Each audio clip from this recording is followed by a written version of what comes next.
basic browsers.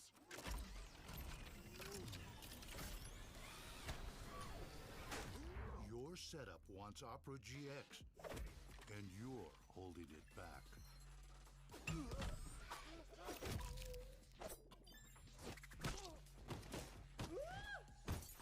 Upgrade to the gaming browser. Download Opera GX. When I was a player, if I was to make a misplay, maybe it's my mouse, maybe it's my armrest, something feels wrong. If you were at home, you wouldn't do that. The Infinite Precision Armrest is part of the larger Circulab on Stage standard initiative, aimed to bring your home or training room settings to the tournament stage. 이제 저뿐만 아니라 다른 선수들도 세팅을 더 원활하게 할 것 같고 가장 편안할 때 더 강력한 플레이가 자연스럽게 나옵니다.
Tired of the off-season blues once Worlds is over?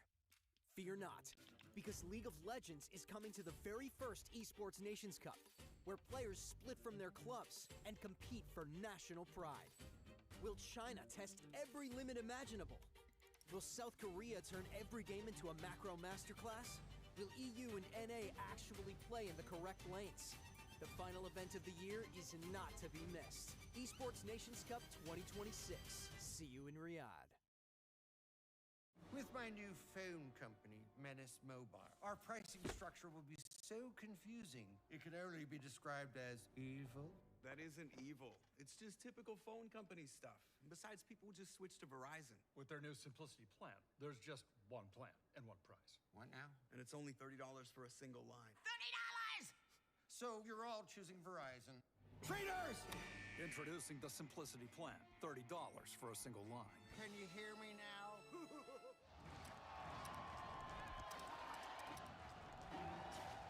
Red Bull gives you wings.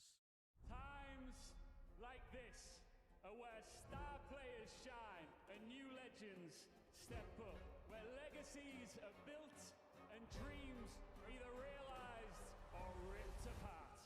He still doesn't die! You cannot step the faker and expect to live to talk about tomorrow! He passed it well as the Arcane Storm doing so much work in GENG! They are just going to ace them! In esports, legendary moments demand speed, scale, and soul. Players and fans bring the heart. Technology brings it to life. Every frame, every stat, every decisive play. In partnership with League of Legends Esports, we're driving digital innovation that empowers the esports ecosystem to keep expanding. So players can focus on the game, and fans can focus on the moment.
Hey folks, how's it going?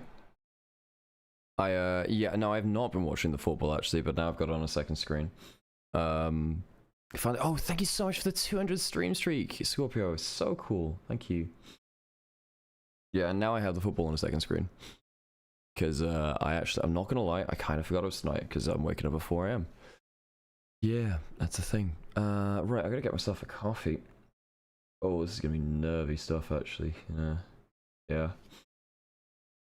Because it's currently England to Mexico. England have a red card, they're 3-2 up. What? Jesus.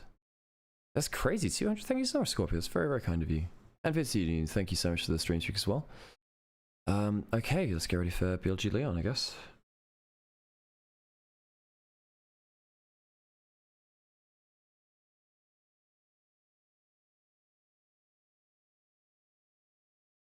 Leon and Furio win tonight. I can feel it.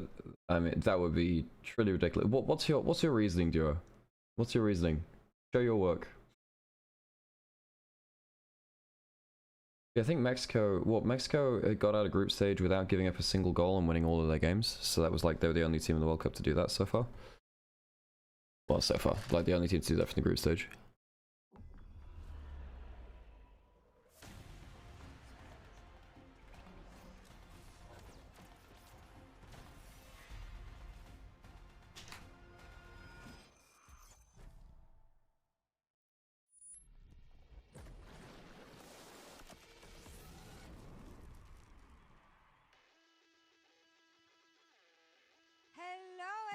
Welcome back to MSI for another day of the bracket stage. We're hyper excited. We have great matches on our hands today once again, and I'll be hosting the first series with Emily, Ox, and Dracos. How are you guys doing?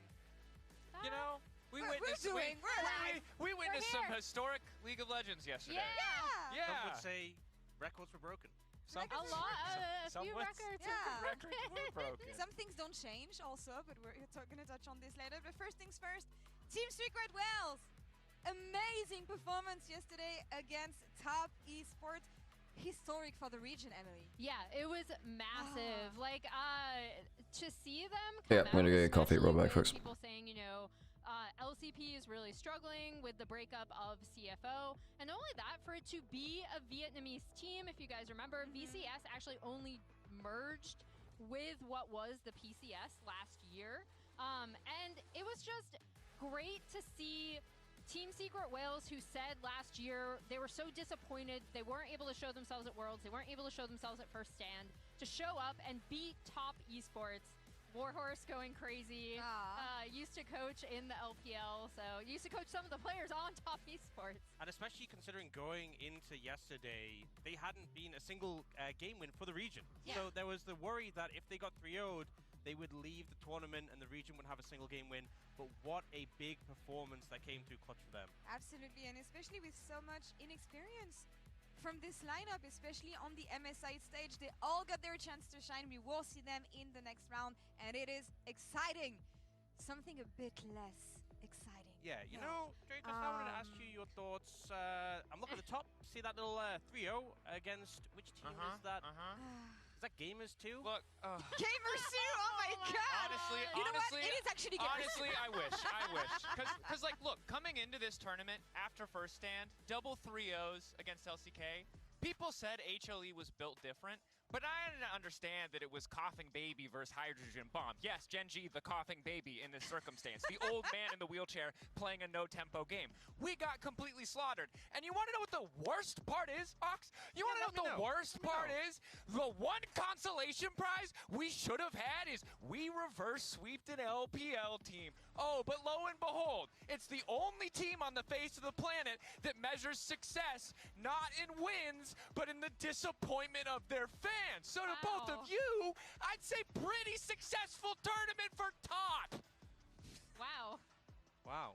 That was mean. I'm sorry. I'm still sad. I feel deeply wrong. Do you want to hand me one of those? Let's do one. I think they're both good. I'll take this one. You know what? I'm gonna follow up on this, and I actually wanna have some reactions on like how our favorites in the tournament have been doing. Thank you, Draco, speaking for all European fans here. I think it was completely deserved. The Top Esports, they're not they're out. They're not doing anymore. They're out. They're gone. No, but that's what I'm talking about, the top teams, Ox. That's Not top as a team.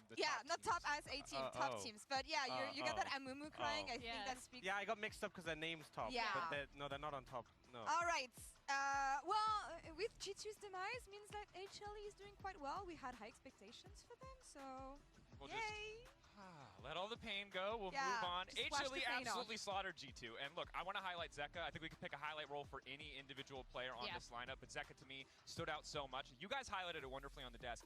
The Lulu ult feeling like it's pure copier. Yeah, okay, fair. Making the most of a lot of ultis that didn't seem like they would be that good. Ben has a Douglas 100% win rate in Ben. Furia can beat 2 on a team. Wait, hang on. You think that Furia can beat the best team fighting team in the world in team fights? I'm surprised. Turned it on in that miracle run, and he is once again Hello, everyone. reaching those heights here at MSI, and they're slaughtering the competition.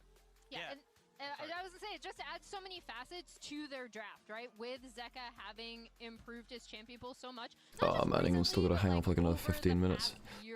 Okay, LYON BLG. Yesterday when he walked in LeBlanc, me and Ox are just like, I don't know about this, and then he had a stellar performance on it. You know, I'm surprised you'd say it'd be through team fights for Furia. So I think that they lost through team fights to LYON.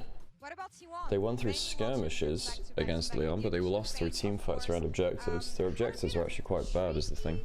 First close series against BLG. The game 1 was great, but drafts once again. But Yeah, but I mean, I'll probably do that anyway at some point, dude, if I can. That'd just be funny. And I think they let themselves down in some of their approaches to the game because we've seen them so bot lane centric, playing through Pays, playing through Carrier, trying to get them ahead.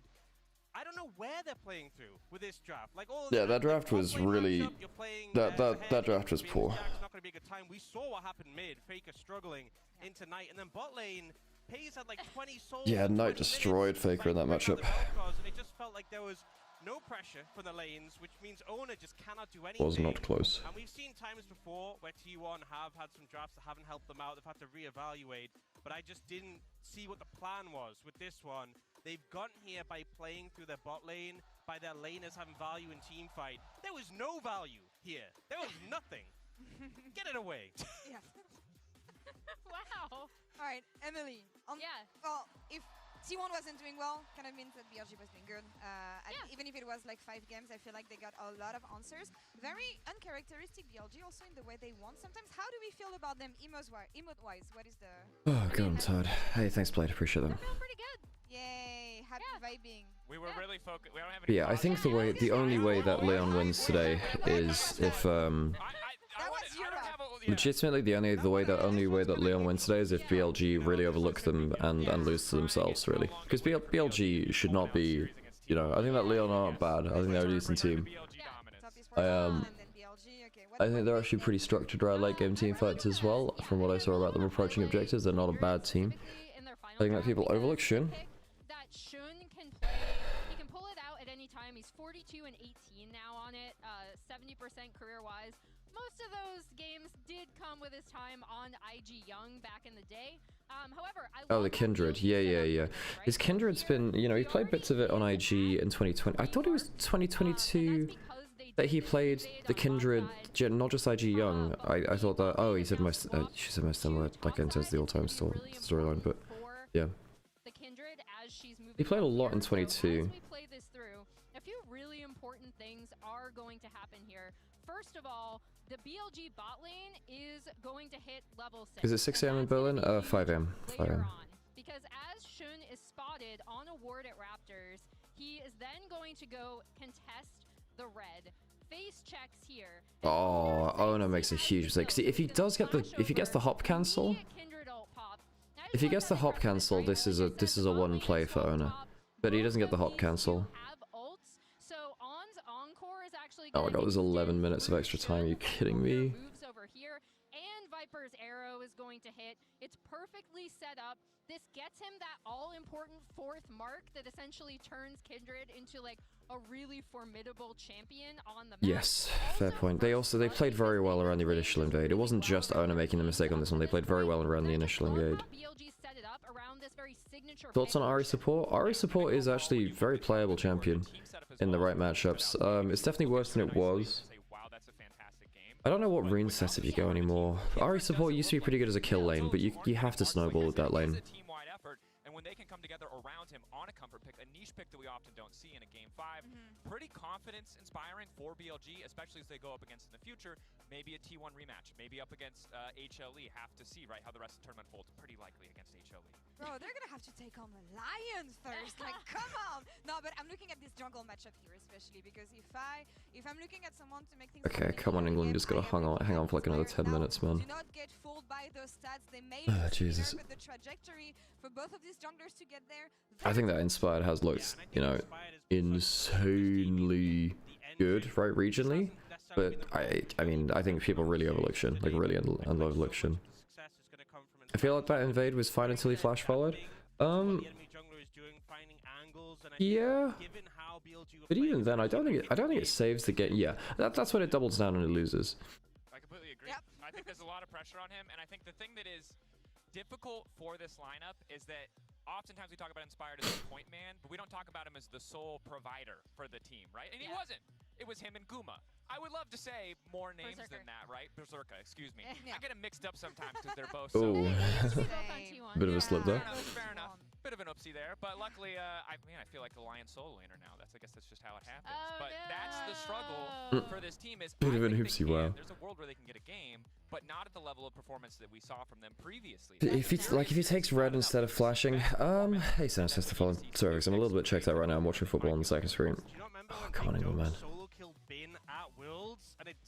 Oh yeah, that was a really dysfunctional BLG.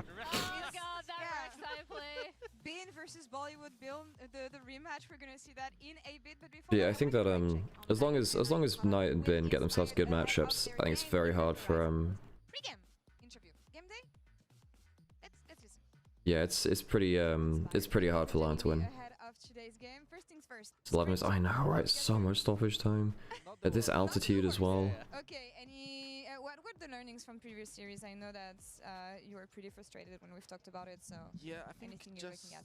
Stay calm during the game, and let's try to stick to what's been working for us in the past. I think we're overthinking a lot of our decisions because of the practice roles and stuff like that. I think this interview would be increased. It would be better with a cat of warhorse. Exactly. How do you stay calm against BLG? I think just turn the nameplates off. Yeah. Just play. Yeah. Is it that easy? Because I often hear players say just turn the nameplates off, but like obviously, I feel like you're able to do it, but like how do you make sure that your teammates are going to be in that mindset as well? I mean, I'll try my best to tell them to think like that, but sometimes once you see how enemies play, even though the nameplates are off, you can kind of tell that they are really good just by the decisions they are making and how well they are playing on the line. Like they are not crossing the line of inting, but they are also pressuring really hard. So yeah, I mean, we'll see how is their form looking today. They look pretty good against T1. But who knows? What's the best way to donate to us? Gosh, I think. Let me think.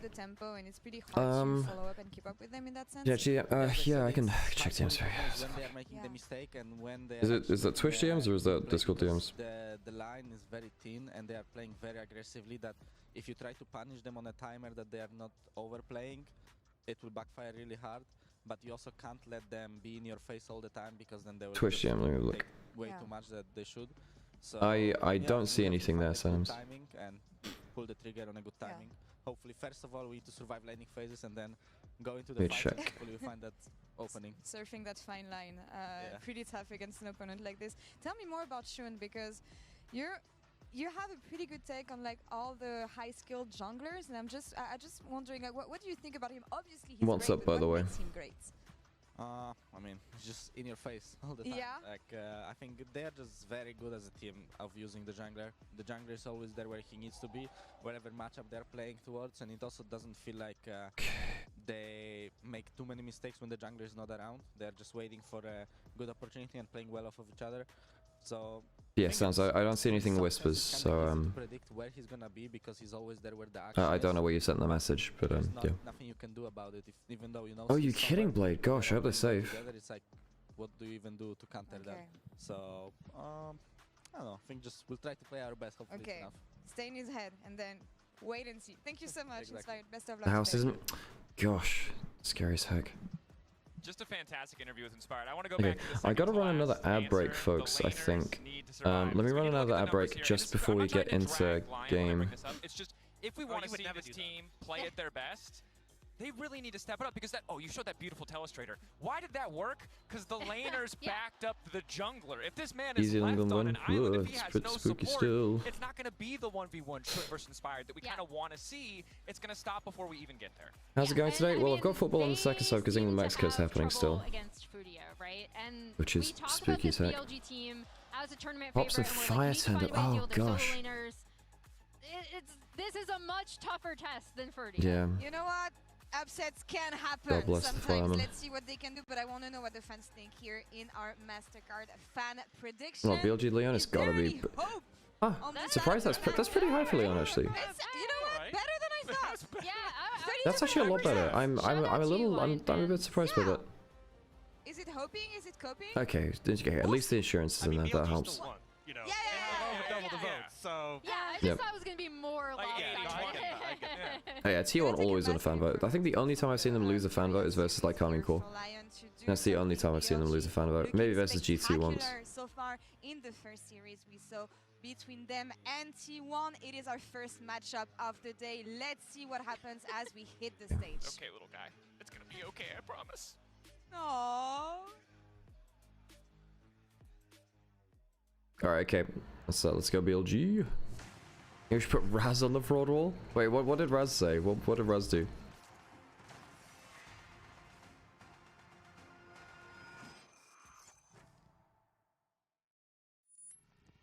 Hello, fellow anti-LPL watchers.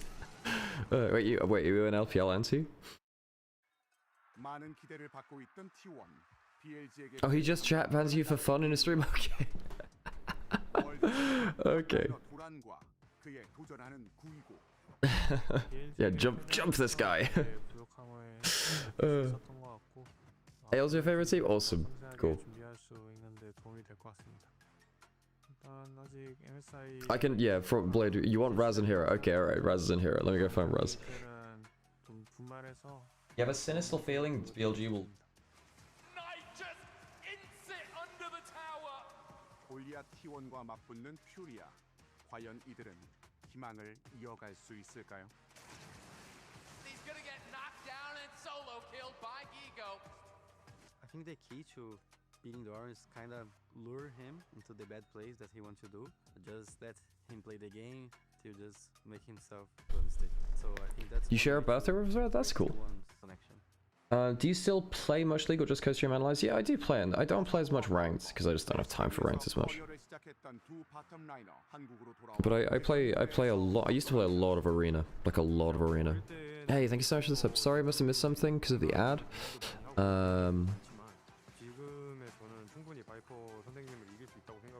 Oh, sorry. Hang on. Sorry. Yeah. Okay. The stream's live elsewhere. Okay. Cool.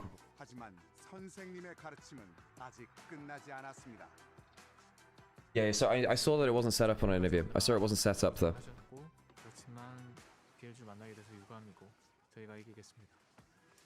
Okay, my bad. I'll do that now. Okay, no worries, sounds okay. Cool. 서로 다른 길을 걷게 될 두 선수. 이제 고향 땅에서 마침내 마주하게 됩니다. You counterblade with the Raz boot of your. Where are you putting? Oh my god. Thanks to the prime though. Okay, I can move him down. I can move him down.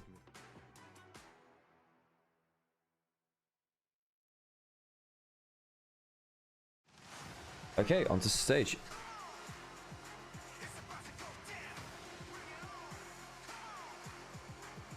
I think BLG should just diff LYON, to be honest.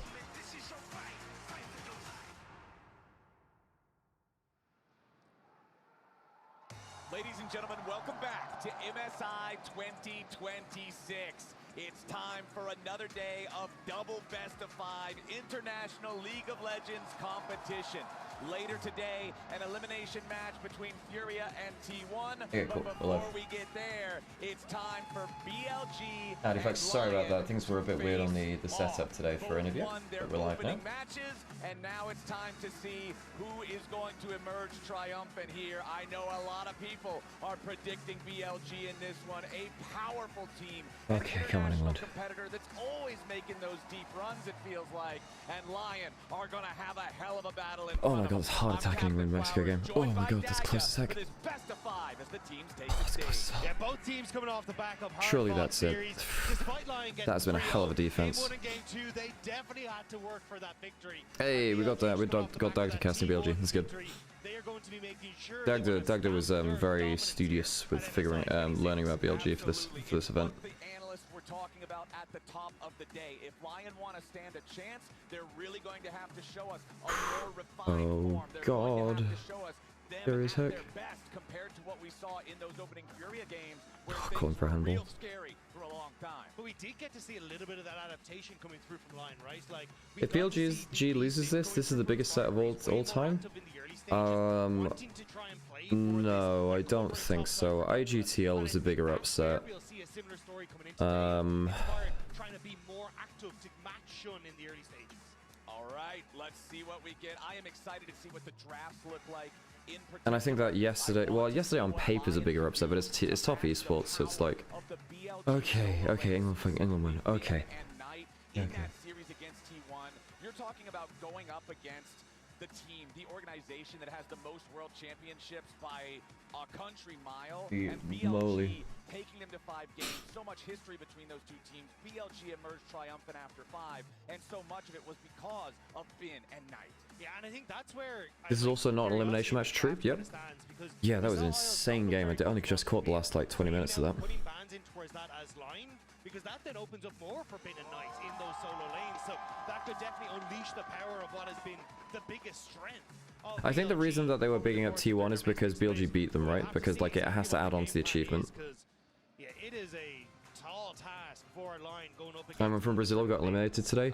Yeah, I did see that. I saw that. It was a. I mean, how can you stop Haaland on form like that? But yeah, that was the football results. Yeah, thank you. Hello. Did you just see the England game? I just caught the last closing minutes. Yes. Oh, never doubted it. Never doubted it. How it shakes out. Jungle Focus from BLG, Nocturne and Vi, their first 2 bans here in this one. Okay, right. So BLG banning out the early, some of the jungle matchups, which I think get a little bit more spooky, and it also removes some agency from Spot. That is important. I think Vi and Nocturne, that shows that they're actually prepping pretty okay here, at least in my mind. Get rid of the Nocturne, who's strong on those invades early. Vi, who's very good at those ganks early. Okay. Even Elise ban might be tossed in here as well, based on his performance the other day. But we'll have to see. Whereas on the other side, yeah, LYON still trying to focus a little bit more on getting rid of the Ziggs, getting rid of those AP carries in the bot lane, but we know the Viper... Now we're going to get accumulated by T1. I mean, it's hard to play against T1 when you're in a bracket like this too, right? Because that's when they've taken an L and they can kind of readjust. If BLG lose, the script is rigged. I mean, if BLG loses on them, right? I think BLG lose to themselves in matchups like this and nothing else. Like if they, yeah, we'll get your headphones after this, I guess. Oh shoot, yes, I'm gonna do that with the draft is done. Yes. Okay, so Oriana down. What's up? Rumble is up. Rumble is up. Now, does Bin want to counter the obvious Rumble from Doug? I think you just take Rumble, but then because you can't give Rumble Jarvan. I don't think you can give Rumble Jarvan. So that's got to be a takeaway. Incredibly strong at the moment, but looks like Bin just gonna go towards the I don't like that at all. Because you're gonna get Rumble Jarvan, no? This is Rumble Jarvan. BLG in game 1 are nearly always picking Jace, aren't they? They pick it early when they can. And of course, Bin does normally come out about 14 to 15 minutes with 1,000 or so gold lead. And he did end up beating like the Yorick, right, as well in counter matchup. He did. But then he goes to that 1v1 that went wrong. Oh, wow, this is a very different look. They don't go for like the Rumble Jarvan. I thought they would, because Rumble Jarvan's really good into Chase. Yeah.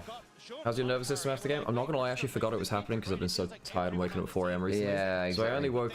Funnily enough, I woke up and just saw the last 20 minutes of it, and then the nerves started kicking. It was fun. I had to go back and watch the VOD, honestly, as well. I'm back with it. Wait, did Cassante for him? Lisa. I don't like the Lee Sin Cassante, because now you can actually trundle now for BLG, and that's fine. Yeah. You can like trundle Rise even. Yeah. Yeah, but at the very least, with a fair amount of mobility from things like Lee Sin, you've got some ways to deal with the pillar. But yeah, I think you can like trundle Rise. Yeah, I fully agree. Although I suppose at that point, maybe you're in a bit of an awkward spot with like an Anivia lock on 3. Camille. Oh, Camille's... Oh, yeah, Camille's nice for the run. But then you don't get to lock it with the Ziggs immediately, but you do have a bunch of other mage supports you can play it with. Yeah, and again, or Ezreal for that matter. Yeah. Or Caitlyn if you really want to. Like, you've got options here. Game 1, you're not going to ban out all the problems. And Ziggs is gone, as you noted, but... You can't lock the Ziggs with it. You need to dig into your champion pool a little bit.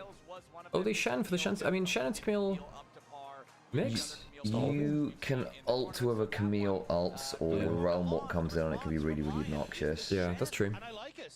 No, the Shen's not bad for answering some of the global pressure. The question is whether it will survive lane, but then BLG don't really play for lane as much. And whether BLG can kind of like buy the ult cooldown and keep making plays while the ult's on cooldown, because the Shen ult is obviously a very long cooldown.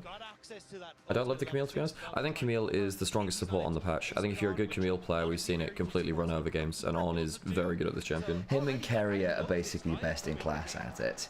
So that's scary, of course. I actually think Delight was better than... Was it Carrier that played it the other day? I mean, Carrier played it in play-ins, if you remember. He played it versus BLG into Onsbard and lost that game as well. Yeah, I'm thinking play-ins, that there was that one utterly ridiculous game yeah, versus TL. Yeah, which I think was... So that's the one that I go to, was like, what's the best Camille game I've seen so far at the tournament? Well, that one was pretty good. He did lose versus On, though, with the Bard Camille matchup. Yeah, agreed. Then that was a bit different. I agree. But yes, I also think obviously the big thing with the Shen is if you're quick enough with your Spirit's Refuge, you can invalidate things like the Q2 from the Camille, which can be quite a big deal. So a lot of her trading patterns can kind of go, well, that sucked. That's true. Okay, I mean, Syndrome from Saint. Theoretically, the Camille can still go top, the Jace can still go jungle, the Rice can stall. Maybe about a Kali here from BLG, maybe. Oh, and yeah, okay, for extra CC. And Lisa is an would have been a rough combo, yeah. Knight was really good on Rise the other day. Like, destroyed Faker in lane. How's Saint on Anivia? How's Saint on Anivia? A little risky into Camille. We Taliyahing here? I mean, it's another global. Taliyah's fine into Rise as well.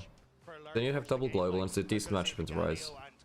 Your CC's a bit weird from Leon. It's there, right? Everybody's bringing CC, but it's like I'm not seeing like a completely straightforward Nautilus angle, right? You know what I mean? Mel is fine for Viper. Yes. Although it's not as long range as you'd like it to be, but it's not because the Camille is engaging from very long range, and that's why the Ziggs is very good with them. In this tournament, we'll see here as soon as I'm expecting it to be locked. Is this Viper's first Mel? He's played a lot of mages, so I don't think it changes much really. Like, he'll be proficient on it. I've not seen a mage that Viper hasn't popped off on, you know? True. Yeah. Garvin's pretty good here. Yeah, it's not awful. Yeah, it's not awful. I don't think... You can maybe trundle, as we were saying as well, but the Jarvan's better for the snap engages that BLG are likely looking for. Viper could have taken Victor instead. Yeah, maybe. Yeah, maybe. Viper's Victor value, much like his Viper's Vel'Koz value. Going to be wanting to get very aggressive in the early stages and once again play around their solo lanes like we expect. Yeah, that range power, man, you already said it, but with Mel and Jace together, that can create... Rastana, okay. Fun one for Berserker. You can buff through a fair amount of the CC or attempted CC with a good rocket jump. And then very long range and you have the Shen to jump as well. Also, if you get extended time 1v1, your side lane pushing is really good. Also, Mel, not much counterplay to Tristana who's ahead. Because she jumped... Yeah, you can win wall the bomb. That's what you have to do. Like, you have to, like, weirdly replay the bomb. Okay, we're gonna go into a quick ad break so we don't get ads in game. Thanks for supporting us and the channel. Is the actually what does the bomb, like the initial, does it count as a projectile? Yeah. I wasn't sure whether it counted as one or whether it's like a bit like a help picks where it just gets put on you. No, there's a travel time. There's a particle which flies towards you. You see it flying through the air. Yes, you do. So yeah. I think Douglas and Saint are getting put through the blender this game. Yeah, I think the laning matchups are They're going to be a bit rough in solo lanes. I think that actually Tristan's in a great spot and Berserker is a great player. Berserker's a great player. I won't talk ill of him. Predicting either them or HLE yeah. to be the team to beat here at this competition. And considering BLG already took down T1 in that best of 5, they have proved that they are certainly not to be underestimated. Yeah, and I'm curious now to see how this. More than not to be underestimated. I think that BLG are a BLG are like, I think they're amongst the tournament favorites, right? They're amongst the tournament. The way that they should have been viewed pre-event. I think some people didn't. Oh, come on, what's happening? What's happening? Clean food. Come on. Come on, clean food.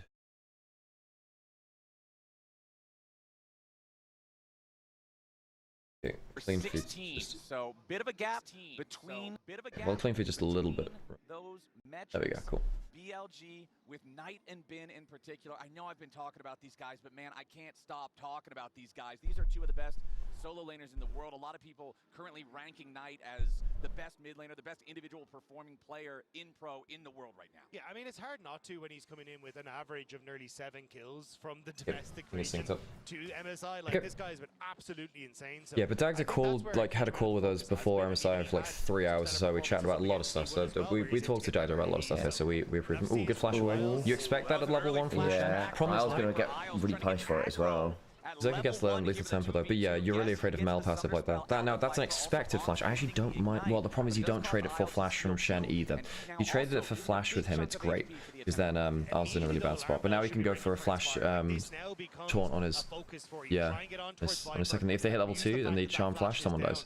see Berserker and Lions now they have the level 2 already stepping up. Exactly. They need to be really careful with that. You can see they've just Jarvan's pathing the other way, so they've got the prior to work with. He'll be moving towards that top Sorry? end. They just saw Jarvan moving away, so they've got prior, so they know they've got prior to work with. Ooh. Nice idea. He still has flash as well, so he's okay for now. He still has flash. While the Shen's got flash, he's very, very scary. Okay, good hop over. Oh, okay, really good pass. This will be the attack onto the blue buff then. No, he might go top side. Top side, I think. He might be able to gank top. Yeah, he's going to gank top. I wasn't sure if he'd go for the blue buff while they don't, because look where the wind's ward. It's in Travis. It's really good for him. Really good. He knows he's dead now. He's going to die for the cannon.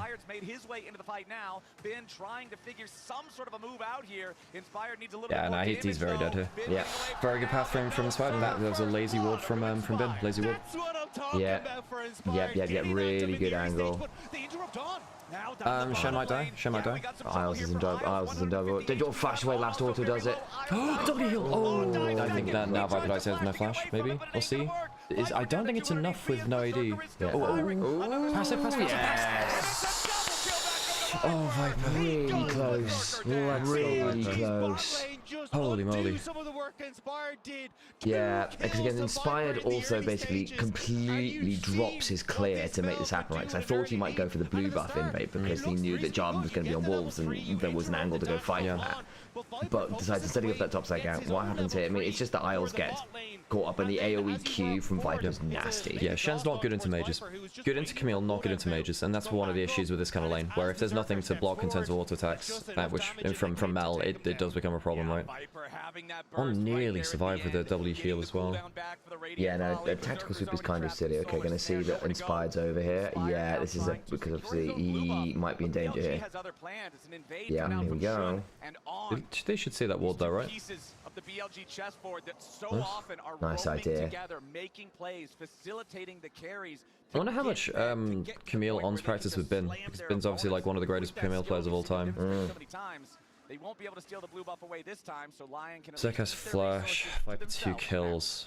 They're sending Talia topside to ensure they get at least one Scuttle Crab. I think they also want to threaten Bin as much as possible. With those 2 kills, it now becomes significantly more difficult to not just have Viper push you off of waves. If Viper, Viper getting kills, Dagda's calling as well here. Basically, one of the problems with mage bots, if they ever get gold, they get good wave clear. You get to good wave clear, then you'll get pushed off waves, you never interact with them again. Because one of the big problems with AD or champions, right, is that like your wave clear is often just inevitably tied to your auto attacks because they AD carries, right, and most of it is attached to that. Oh, good from Isles to interrupt the hook shot onto really good stop on the hook shot. That's just dead, and that's probably both actually. Oh, 100%. Yeah. Isles had a superb. Oh my god, that was close. Well, on goes in. when he gets body blocked. You know, there's a flash on the Tristana. On makes a big mistake. That's on me. That's on making the mistake by going into without flash, going into someone that can get body blocked. You know, as soon as your hook shots down, Tristana just out DPSs at this point. And you can see how it started like, but like, because they see the snare, and it's just, oh man, they don't respect the body block. Yeah, and even then, Tristana can still flash out of the play. Big mistake by him. Realm up top. But Dokla has flash, so he should be fine. Okay, back to Miles is there. Knight making a play up here into the top Oh, good stun. Oh, he's close. Got him. Good spell. Slide and drag. Shouldn't will have to flash out. Oh, it's a bad flash. I think, yeah, I think he would have died with or without that flash, sadly. I think that flash wouldn't save him even if it was in the right direction. I think so, yeah, I think it's bad flash. Yeah. I think it's also just slightly short. I don't think it's short. I think it's full direction. I think it just looks weird. Yeah. Okay, not bad early game from LYON, actually. Yeah, and better, you know, like... But Knight gets a kill. Yeah, okay, Berserker with 3 kills now. So bot lane, Viper and On, they're just not at peak, you know? They do make these odd mistakes. Again, I mean, it is a very flippy lane. I think the other thing is, like, Tristana, Shen is very all-in as well. So I think you're just going to see a lot of kills down here. I think that's just inevitably how that lane goes. Yeah, this is the thing, Kevin. I said that because that's meant to be the case, right? When you have a mage with gold, you're not meant to be able to interact with them. BLG chose that play, BLG lost. Yeah. And that's why I'm like, you know, is it a flippy lane? If it is a flippy lane if you choose to fight like that, but they didn't have to. You know, they didn't have to. Just land the freeze now, you know? Yeah, and we'll see what the... Like, again, that's the last pick Tristana. Also, hey, Heggy, by the way, I don't know if I responded to your hello in chat, but hey. Yeah. But yeah, the Tristana theoretically can be quite obnoxious to deal with. Got a lot of relatively short-range carries that the Tristana can start bouncing around with, and again, the mobility from LYON is good. And also, like, Tristana's one of the very few carries that is able to buffer through the big CC pick chains. Not through Camille. Not through Camille ult, because you can't get out of Yeah, ult. that's true, but you can do it to the ult. Potential kill topside, actually. Got Lee Sin with kick. Ben's got flash back now, though. Yeah, that level 1 ward didn't work very well for Bin. Not respecting the safeguard value. Is late game favoring BLG? I think it's mixed in late game. You've got poke from Jace, right, which helps. Yeah, and I think you've got good damage as he Rise outscales Talia for my mind fairly heavily. But on the other side, and I tend to prefer Jarvan over Lee Sin late, but again, it's inspired, and Lee Sin and skilled players is always against it. Talia. Yeah. But there is going to potentially be an issue just like Tristana being real good this game. Nice combo. Don't think the kick's fired. Despite the Michael disengage, it's okay kick. Berserk's here. Talia's coming up, Talia's coming up. Do they have Realm Up? No, they don't, it's in 10.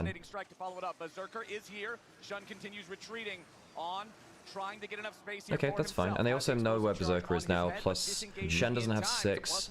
Talia wasn't in position for kill. They do get grubs off that, but BLG even the gold. Bin not getting the lead himself though, because again, misread them. Yeah, I mean, really good from Inspired to get onto Bin. I think, you know, actually BLG have done a fairly good job of them going back from this one. Happy to deny the Void Grubs to BLG since they're playing with a Rise and a Jace, 2 champions that love to kind of just agreed. Flowers. Berserker's in a good spot though. Hex Optics already, very cheap item, right? But he gets it really early. It's very happy with that. Keeping the grubs away should Yeah. hopefully slow Knight's 10 CS up 1 kill. I mean, that's going to be a problem. Yeah, and he's also in a champion that can just roam around the map and make some big stuff happen. And there is just a potential DPS check problem with Rise, just going, yeah, good luck. I will say that this is potentially a really good force of nature game into Rise Mal, Dokla. Or a Spirit Visage kind of angle. Yeah, I think my worry is if he's isolated on a side lane, he just won't survive long enough anyway. Oh, hang on, they want to force his flash if they can. Get the Scootle. Scoot Swarm. Oh yeah, Sam and I played an MTG draft yesterday, and I got myself my first ever Rhystic study. So yeah, pulled a Rhystic study. I have a Rhystic study. So yeah. Nasty. You pay the 1. You've now experienced the ultimate in Magic phrasing.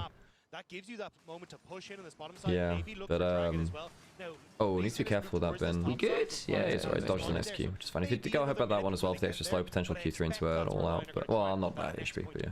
That's how Cassante can beat Jace, where you just EW. If you hit the EW, then Jace feels bad. I think Jace is also doing something. This is something that Ben has been doing a bit more regularly into tank matchups. He's rushing Muramana, I think. Yeah, you do that as Jace sometimes, but yeah, with Jace, if you get the early upgrade from it, I can see the value actually. So Ben has been doing this a lot into tanks. Okay, that's fair. I actually hadn't picked that up myself. I know we talked about it a bit, but obviously like Jace doesn't stack tier very well. He needs the Muramana to get fast stacking because like not everyone's Ezreal basically. Because with Jace, without it fully upgraded, if you're just sitting on tier, you're expected to transform to like 24 to 26 minutes. With Muramana, you can drop that to like 22 maybe. And it's not like Cassante ever really gets to stop you hitting him with stuff.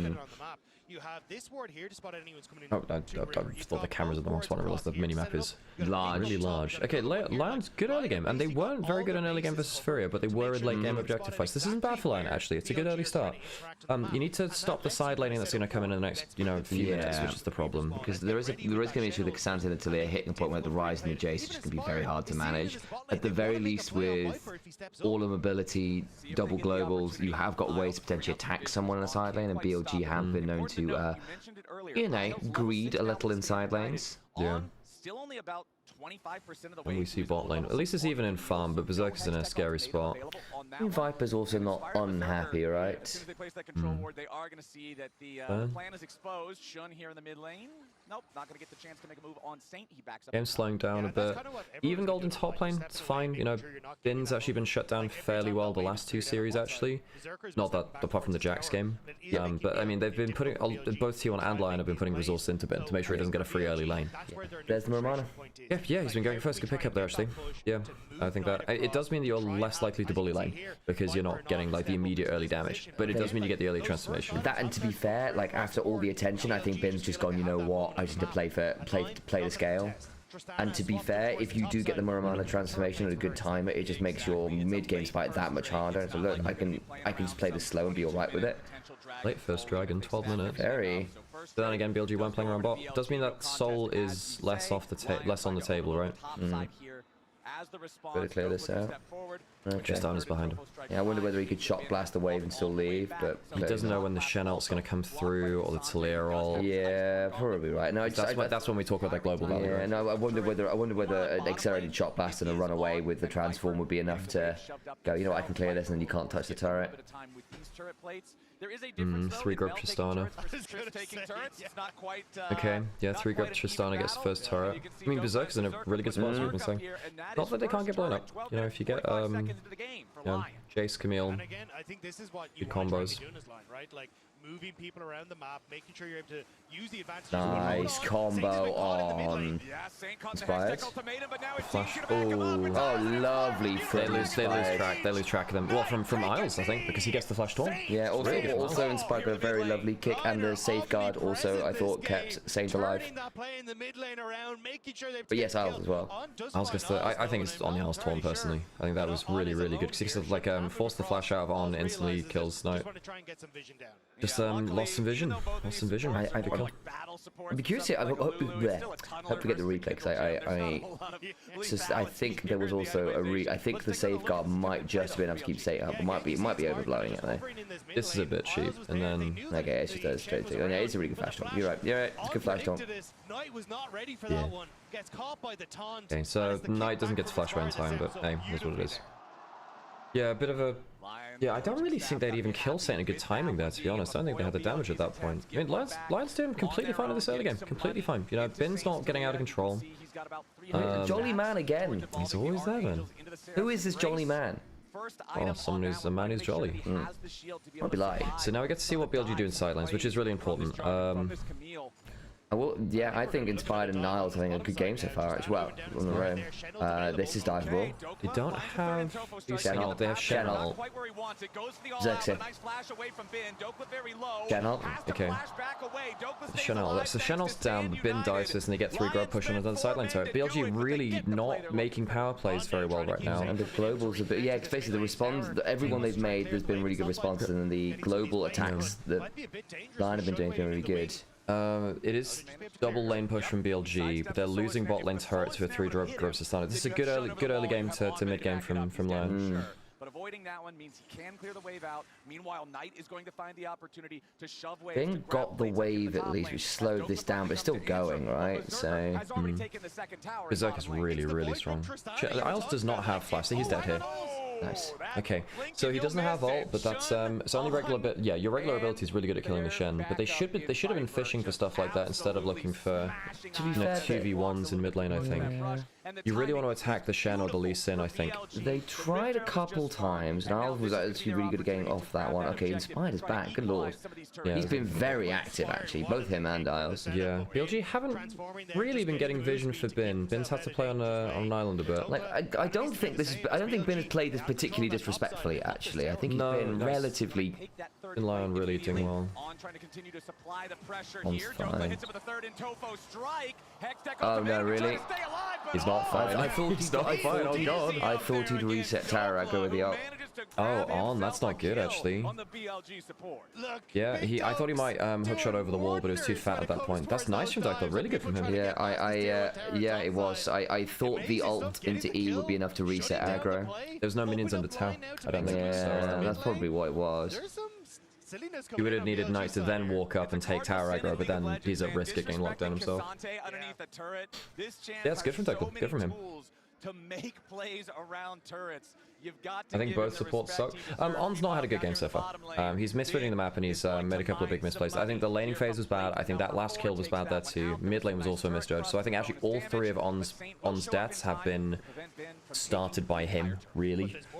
And it's either a misread on the map, and you know, it's a good response, right? Oh, careful there, buddy. And of course, you know, he got the last kill onto Isles as well, which is good for him. Dragon's up in 20 seconds. Herald's freebie for bot. There is also just sometimes a Camille element where you die a lot looking at things. Yeah, you are an inherently risky champion. This is like, I'm not surprised to see 3 deaths on Camille. Need to stop the Camille pick. I think that Camille is still the best support in the game. I think that On is just not having a great game. Yeah, and I know you have to look for some stuff, but I think that the plays you were looking for weren't. You meant, oh, we'll stop that damage onto Isles again. Like, I just don't think they were a great set of plays from On for me. I think that either they didn't have enough information against the globals and the very quick mobility which you highlighted from draft. Brings up now. Toka's teleported in. LYON are pretty happy with their dragon setups on the whole. I guess BLG just let Bin take top tower.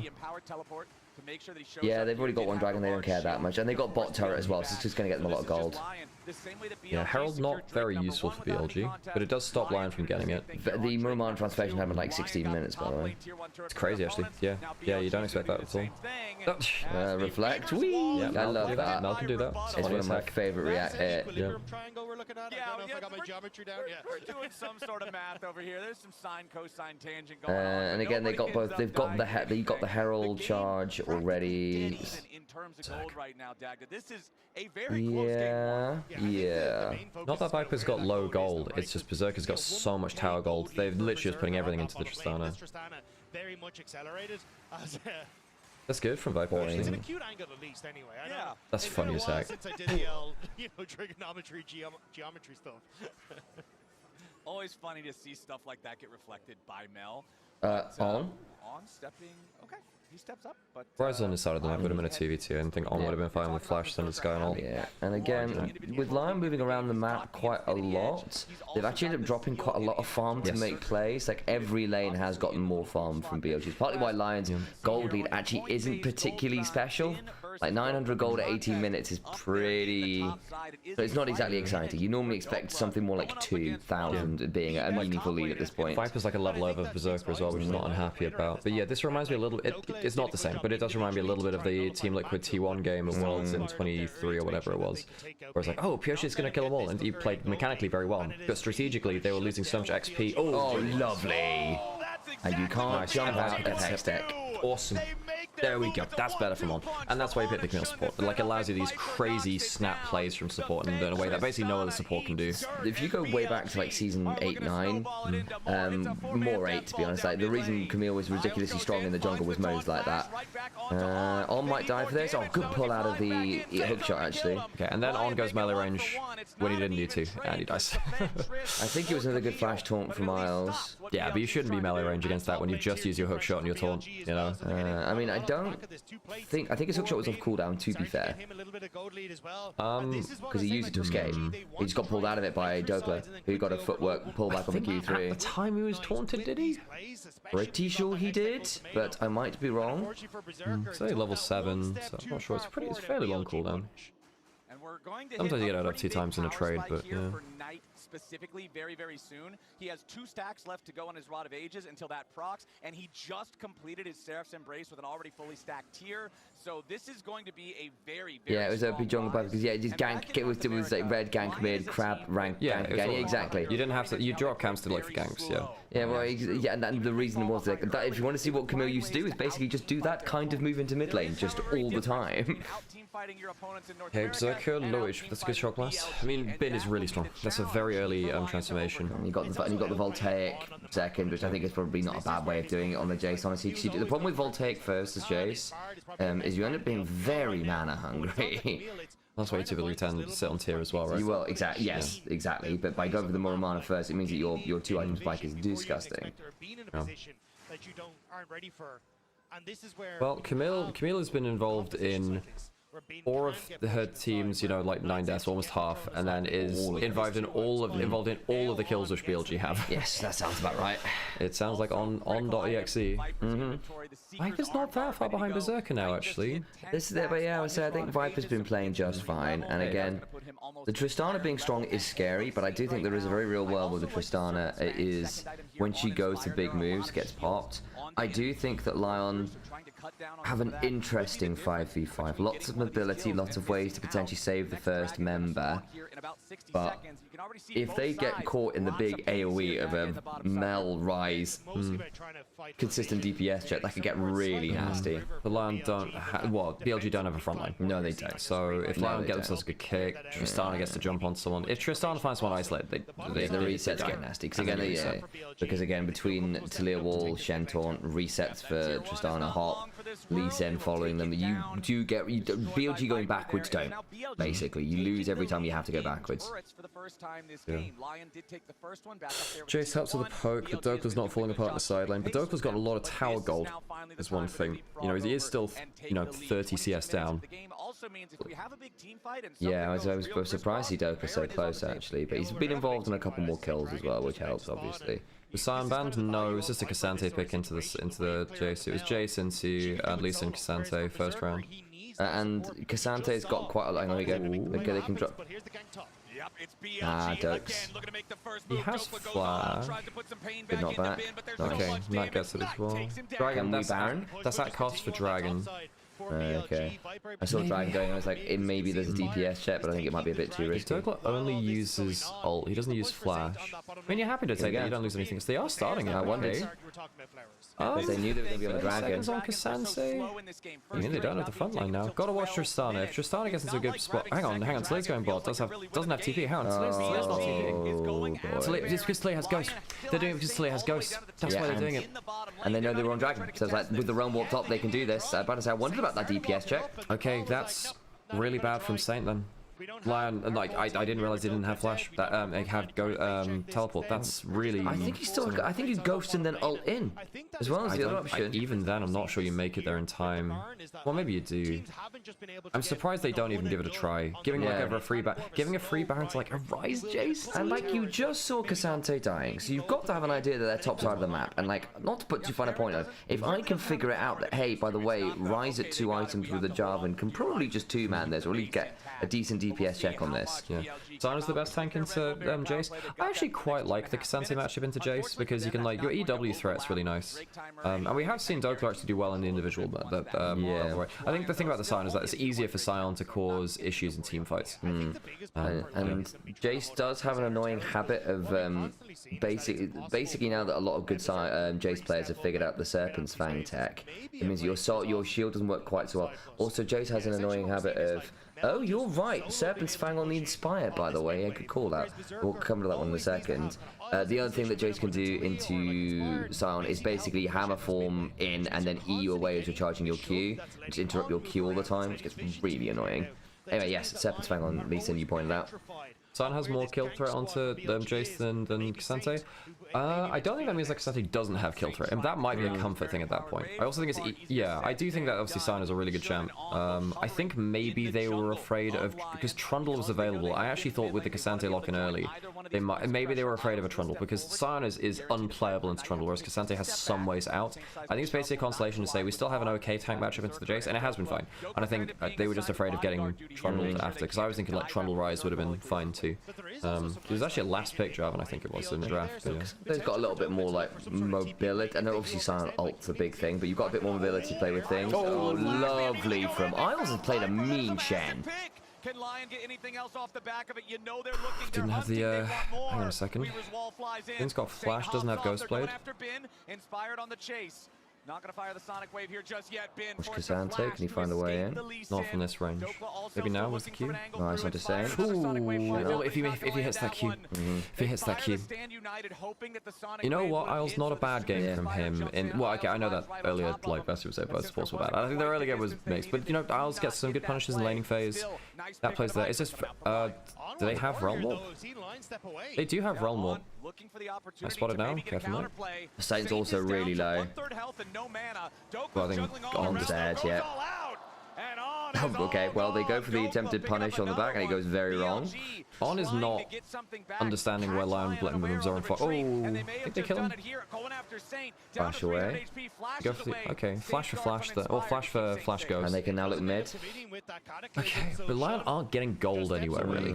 Although that being said, the early Baron from BLG doesn't do a crazy amount for them.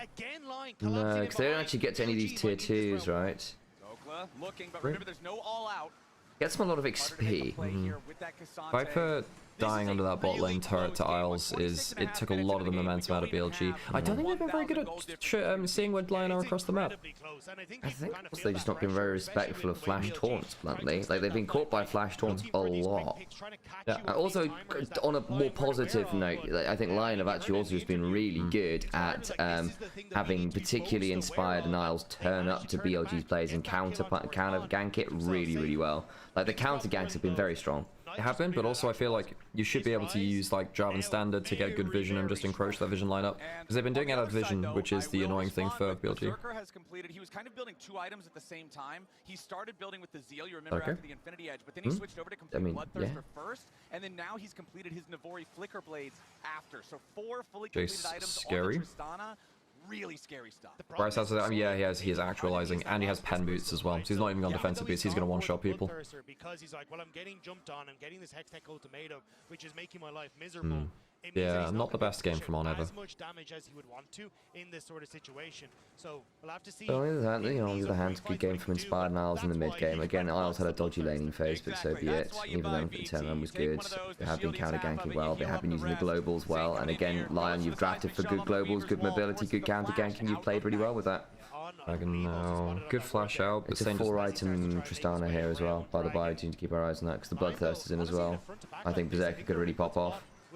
That flash on Rise, no Ghost on Rise, a bit rough. They can maybe Realm Warp for a big value. Just getting some poke down.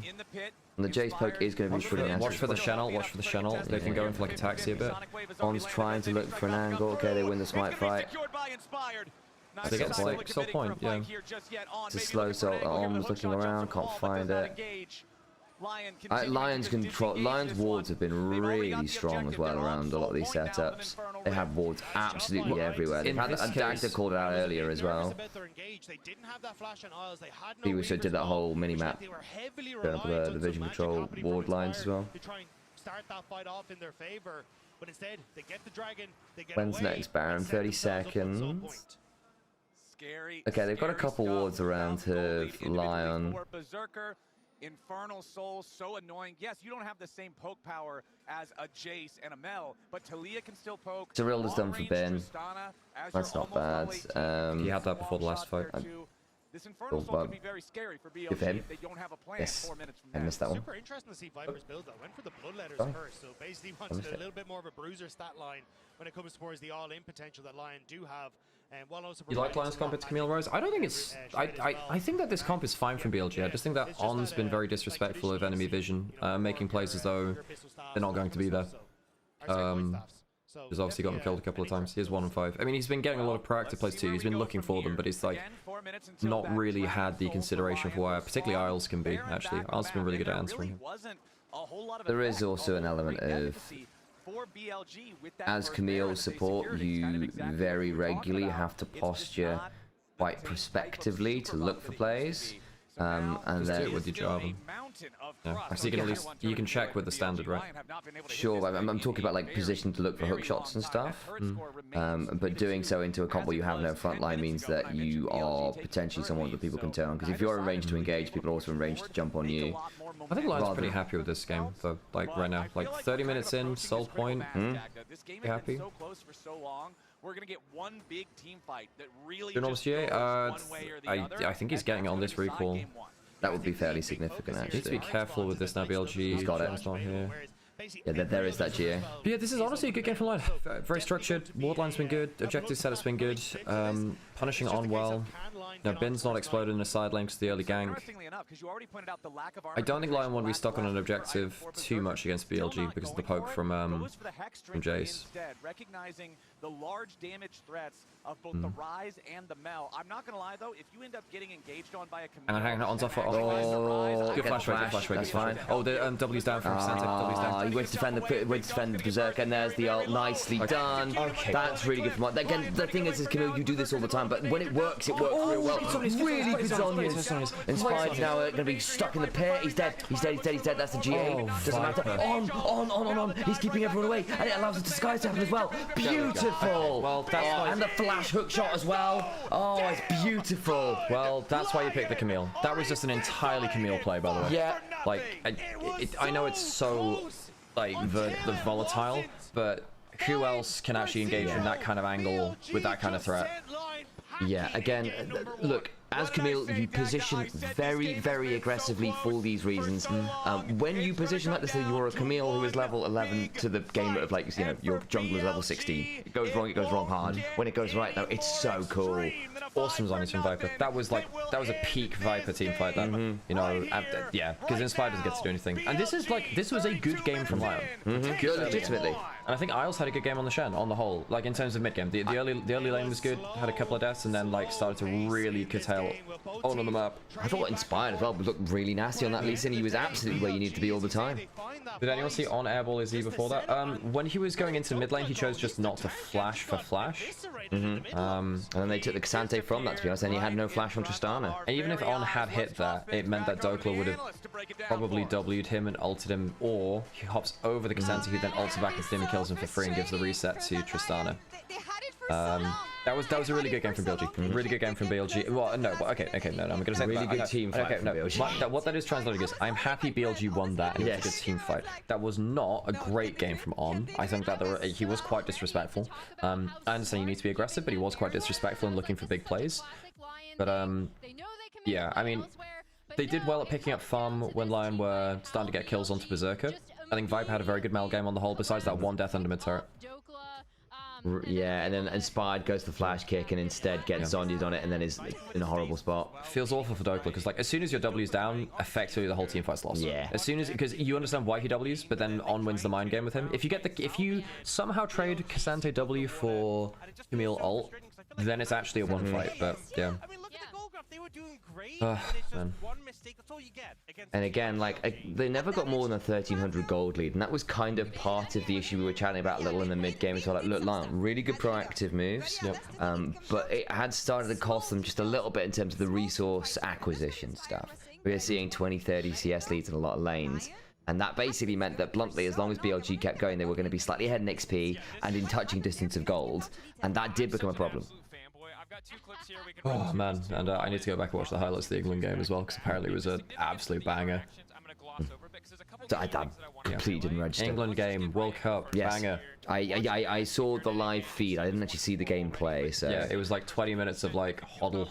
It was like because they had red card, so it's defending from 10 men from like a there was like a penalty to either team as well. Yeah. What happened for the red card? Was it a deserved one? But apparently it was. Yeah. Okay. We're gonna go into an ad break, folks, and then we'll I'm gonna go to the toilet as well, actually. Just feel bad for these teams because whoever loses is just guaranteed eliminated. Wait, are they against? They're against Secret Wales. Exactly. Yeah. You know, I don't know how they're in the lower bracket. Crazy, right? Okay, we're gonna go to oh, is it cleats up slide tackle? That'll be it then. Yeah, you can't go with studs up. Okay, right. I'm going to a quick ad break. I'm gonna put a tweet. Al, have we put in the server? Yeah. I saw a message from Mecca. Crucially, bam, pickaxe, up against Hextech instead of useless boots that do no damage, that let you dodge one skill shot just to lose the lane anyway. And this man, despite being down, they go for the re-engage. They know they have the favorable 2v2, and he fights it out. So as we play, again, you could highlight the nuances of the 1v1, but if you know the matchup, you know it already. I'm not worried about that. What I want to show is the confidence of Berserker, the recognition of his own strength, and a decision to reinforce the value in an already winning 2v2. Because this right here, this performance in lane, is no longer just about Lion or this series. For the rest of the tournament, I think Tristana is on the map as the clear 80 carry option into the Mel. The biggest problem with 80 carries is they don't exist. I don't give a damn till maybe 3. Mel is at 1. At 1 item, she is relevant, and she kicks your butt all through the rest of the game. But finally, thanks to Lion and Berserker, this feels like an answer to a champion that just seemed unstoppable. And you know, I feel like part of it is with mages, you're about that poke, that wave control, whittling them down. Tristana, you can circumvent that, just jump in. I saw Codyson tweet about this and saying this is the mage kind of, we've seen it so many times in mid lane, seen it in bot lane as well, and just saying, you know, they may throw poke at you. You can just jump immediately on them if you have the engage backup. Yeah. What are we doing? Yeah. Oh no, I was just gonna say, like, I loved their prep. I love that this looks like a completely different team than the team that went against Furia. This is more of what I was expecting to see from them initially, because they also not only with the creative picks and finding answers to things that we've already seen in this tournament thus far, but just the patience with which they played out the early to mid game and recognizing when they could seed objectives and when they could take objectives or make a play. Don't worry, now that you're here, you've cursed BLG. Wow. That's the way, is it? Furia series where they looked completely uncoordinated. And I feel like it doesn't just come down to patience. It's picking the right fights, keeping up with the tempo, and that's something that Inspired was saying, and especially what makes it hard when playing against a team like BLG is being smart about everything you're gonna do and being proactive while doing it. I'm social media in the background. I think as well, you cannot get demotivated by this. It's a best of 5. You lose Correct. It's gonna feel frustrating, but you have to go, look, we did a lot good in this game. Our approach was right. We made a mistake. That is fine. Think of the positive and take that in a game too, because we've seen teams really crumble after they lose a game where they really should have won. They felt like they were in a winning position. I think Lion has to take the good away from this. And Yeah, exactly. I think that's completely fair. They were in some really good spots there. They managed to stat drag it. They got to so point. They were playing up those fights well. Help them combat BLG, and the decision making has been better. This was supposed to be a blowout. It's not a blowout. It might still be a 3-0, but it's a very different kind of series now that we've seen this level of performance from Lion. BLG takes game 1, but I wouldn't feel defeated if I was Lion here. We see hopes on the side of North America, so let's see if they can bounce back and bring the same kind of fire. Bring that Lion again on the Rift. We'll see different too.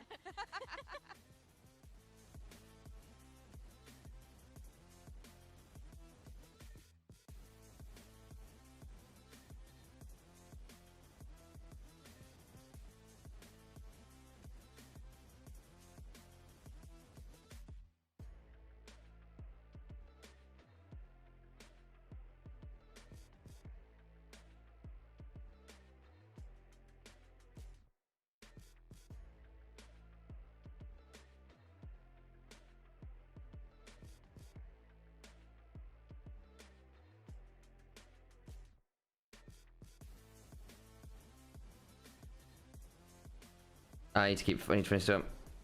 I keep finishing this up. What am I doing? Let me finish the. I'm struggling with that.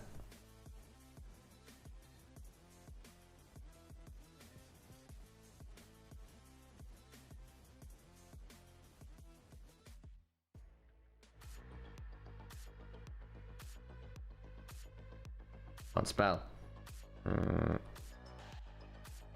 There we go, better. Do we need to run some ads? I think we probably do. No, Al's already done it. Well done, Alex.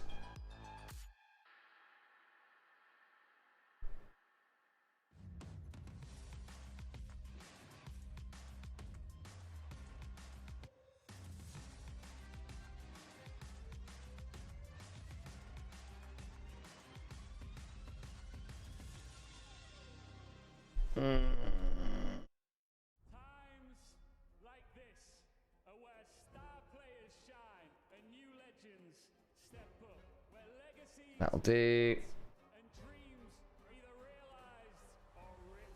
At various people. This is the time to do it, at least. It's in break. No.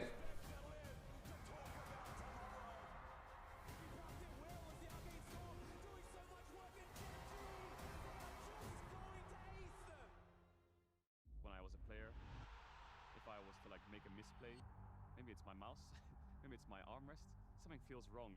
If you were at home, you wouldn't do that. The Infinite Precision Armrest is part of the larger Circulab on-stage standard initiative, aimed to bring your home or training room settings to the tournament stage.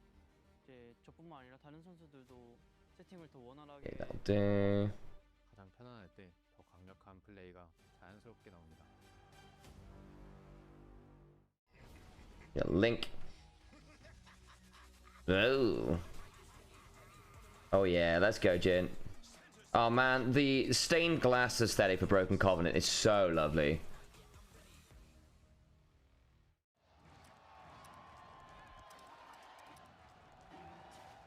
Red Bull gives you wings. And spell that, that's good.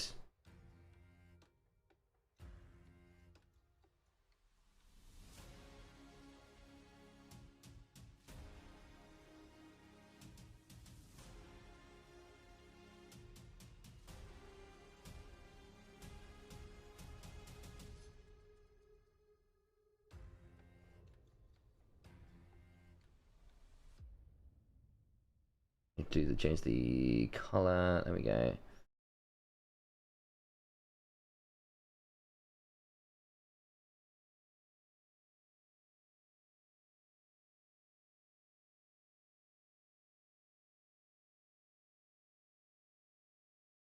Better upload. Come on.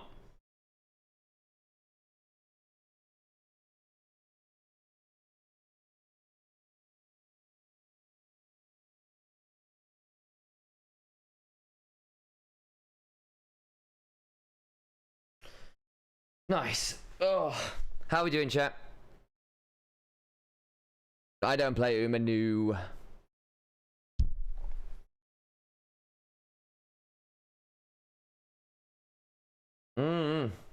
Right, socials have been socials.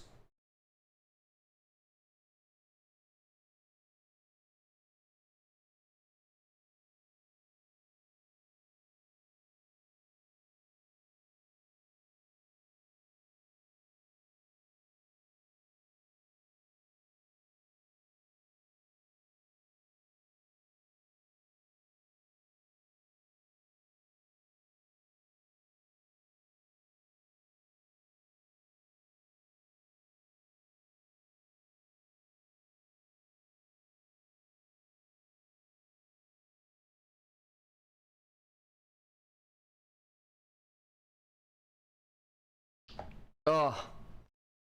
Someone subs so Sam's phone can put on the floor. Well, yeah, I mean, to be fair, I was just doing the social media things like I need to link in my Discord and post on Twitter and on Instagram to say, yeah, we're live. Because I hadn't done that. Because I didn't do it at 5 AM, I'm not going to lie. I left it a bit late. But it's done now. The socials have been mediated. The media have been socialed. Hey, Simi, good to see you. I play Riftbound, Magic, and Genshin. You think I can afford to play Uma? Yeah, I can't do that. I kind of refuse to get involved in the horse racing game. Like, considering Gatch is already, you know, like, a money sink enough, I don't need to add horse gambling to it. Yeah, someone's like, well, does Sam play Uma? I was like, no, I don't. Hey-o. Hello. So let's go on to the reason on the bracket so far as a reset. Good to see you, by the way. Hello, how's it going? Well, okay. So first round, I think was I guess expected results, but I guess the only close one was G2 reverse sweeping Top Esports. The big thing is that Top Esports bombed out. They lost versus G2 and then they lost versus Team Secret Wales. But yeah, BLG beat T1. I expected that. I think a lot of the public didn't because they just believe in T1 because they're a very popular team and they've obviously been on. They had very good plans. But I think a lot of people overlook BLG because they're an LPL team and LPL is a, it's not LCK. Yeah, but then basically Initialise looked like the best team in the tournament so far. I think I think that Initialise is favorites now. I think pre-tournament I would have had BLG a bit higher. I don't think they've come in on best form at the event. I think that On's been a bit mercurial, Bin's been a bit rough. Yeah. So as it stands, upper bracket finals, Initialise have beaten everyone. They're waiting the upper bracket finals. Winner of this series will join them. Everyone else in the lower bracket right now, so that's G2, that's T1, that's Team Secret Wales, Top Esports already bombed out, as we talked about. Winner of the second series will go up against G2, and the loser of this series will go up against Team Secret Wales in the lower brackets. So there's a lot of lower bracket games yet to go, but in terms of upper bracket, we've got this to determine who's going to upper bracket finals, and that's a relatively big deal. Winner for the HLE series, which is a big one. So BLG were banning Nocturne via the last time. They are first pick, so LYON chose counter pick, interestingly. Yeah. Hey Mecha, thank you so much for the coffee, Mecha. Appreciate you. That's actually what that Falcon skin is, you know? Just pretending to be Mel. Well, now let's go ahead and hop in. Oh, Mecha, you did. Oh, Mecha. Yo. Yeah, okay. Well, you know how much we appreciate. Yes. Legitimately, it does keep us in. Patron of the arts. Yeah. I was about to say, we do feel like Renaissance artists, where it's like someone just. We're in the painting atelier as Mecha de Borgia comes up, says paint another. Yes, my lord. Funnily enough, he was the Florentian big guy. Da Vinci? No, like the political bloke. Dante? No, not Dante. No, sir. Voltaire. That's the guy. Was he? Yeah. Florence? Yes, he did everything for Florence. Yeah. Oh, Machiavelli. Sorry, Machiavelli. No, not Voltaire. Oh, the other guy. Sorry, Machiavelli. He would do everything for Florence. Whatever. Yeah. But okay. So first pick Orianna by BLG. Nocturne banned by LYON. So they banned out the Akali to make sure the Orianna is safe. Knight is a very good Orianna player. This is like permabanned. Is this our first Ori of the main stage? Main stage? I can't remember. We've had a lot of games already. I'm actually not sure. I think it got. Guys, do you remember what we saw in terms of the pick ban stats when it hovered up? I can go check. And I think it relied on two things. One, Inspire Victor used to be a decent matchup into Ori. I don't. Yeah, I did Q trade earlier. It's fine, but it's not great outside of that. Yeah. Hello, is that Mrs. Chim Chim? I don't know. And it is. There you go. Cool. I think him being able to play around on this early Going to lie, I don't know how a lot of influencers look. I just know the names. That's fair. Pressure for Inspired and Oz once more. I think that's where LYON can maybe push BLG. I don't see any Orianna on it. Yeah. I think it's the first one on the main stage. Yeah. That's pretty crazy. Are we Ash Seraphining this? Ash Seraphine with Mel down and no ability to pick the Lucian Milio into it because you can only pick one half of the duo. I think that's good. Yeah, I like the Ash Seraphine. It's good into the Victor. You get allows it a death ball. Now LYON will probably ban Shinzao after that.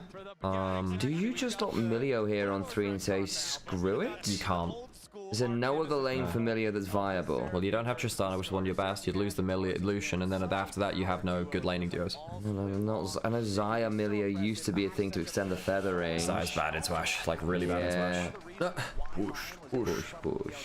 Yeah, Xayah's bad into Ash individually. Okay. And now what LYON but now LYON have to ban Shinzao Renekton. Yeah, they have to. Renekton has to go. Renekton's too good into this comp. Can you ban Vayne as well? Because I think Vayne can be quite annoying for Skarner and Vayne's actually good into both of these. So actually, you might have to ban Vayne Renekton and then let the Shinzao through. So they have to ban the Renekton. It's one of the worst matchups in the game for Mbessa. Yeah. I mean, I suppose you could throw the Skarner support on Starlint at the Mbessa jungle if you really wanted out of the matchup. Yeah, but and actually Skarner support isn't bad versus Seraphine. In fact, BLG have played that, so they should be aware. That's what I'm saying. It's a possibility. And the Nautilus. But yeah, Nautilus would have been scary because you can lock stuff like MF Nautilus at that point, which is a bit spooky. I think as Dagda calls out as well, there is a world where Gnar is a possibility as well, because I think Gnar's just fine for BLG too. Plays weak side better than Vayne as well. I think you're bad like Lucian last.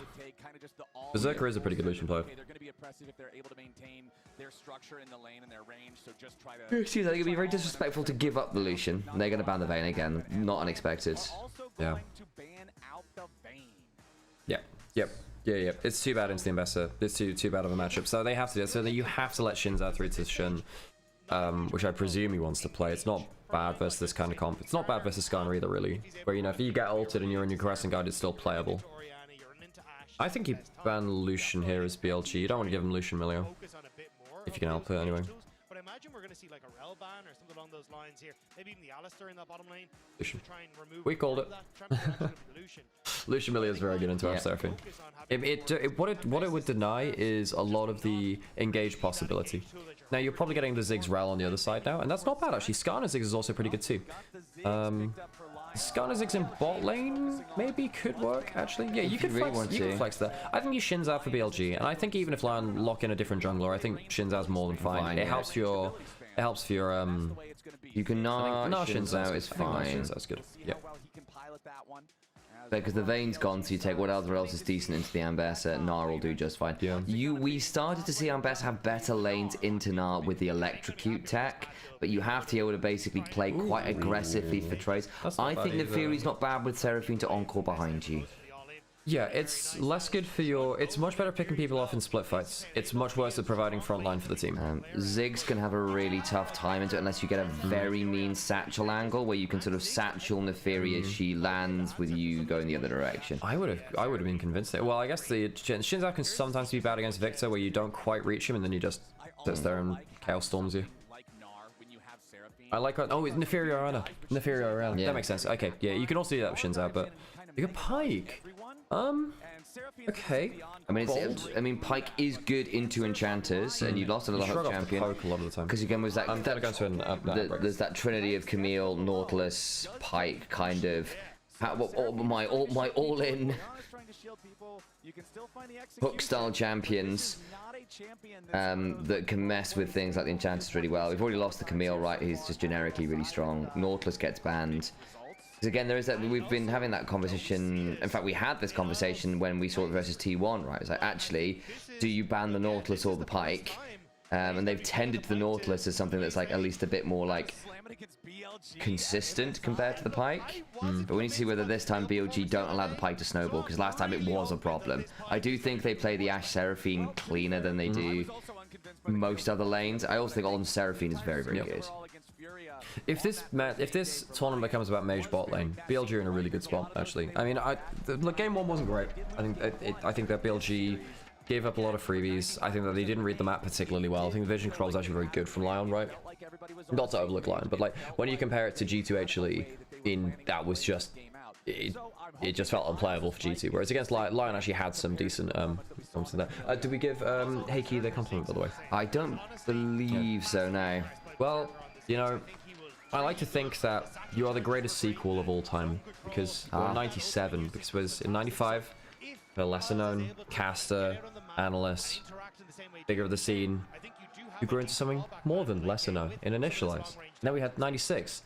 God, things start getting good there, folks. Sorry. We have me in 96, and then 97, blam, hit him with a Heiki. Best chatter on the internet. Best chatter on the internet. I realized that was actually more of a dunk on you than I realized at first. Oops. Okay. Well, Heiki, I hope you're actually here for that, because that was funny. Okay, right. Yeah, Ashe Seraphine, you need to get bush control versus Pike in every lane. Pike just can't afford to be allowed to sit in fog of war. One of the big things is that once Pike gets off vision, he gets to regen. If you get bush control, you can do that in more convenient places rather than backing off the tower. No crazy wards actually at the level 1 worth noting. Yeah. Also, as shouted out, it is lethal tempo on the Gnar again.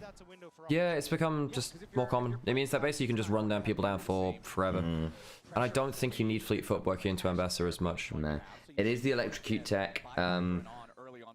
did intervene as well. Yeah, so the idea basically is if you can get your quick trades, you get the electrocute proc and you feel a lot better into Mininar with it. The only thing is you do have to sometimes overextend to get them, which can punish you if there's a jungler around, but for the lane, it's just a necessity to deal with the early problems. Otherwise, Saint's did laning quite well. Ooh, missing an E there though. But basically, if you get your Qs on target, it's quite hard to lose too much as the victor.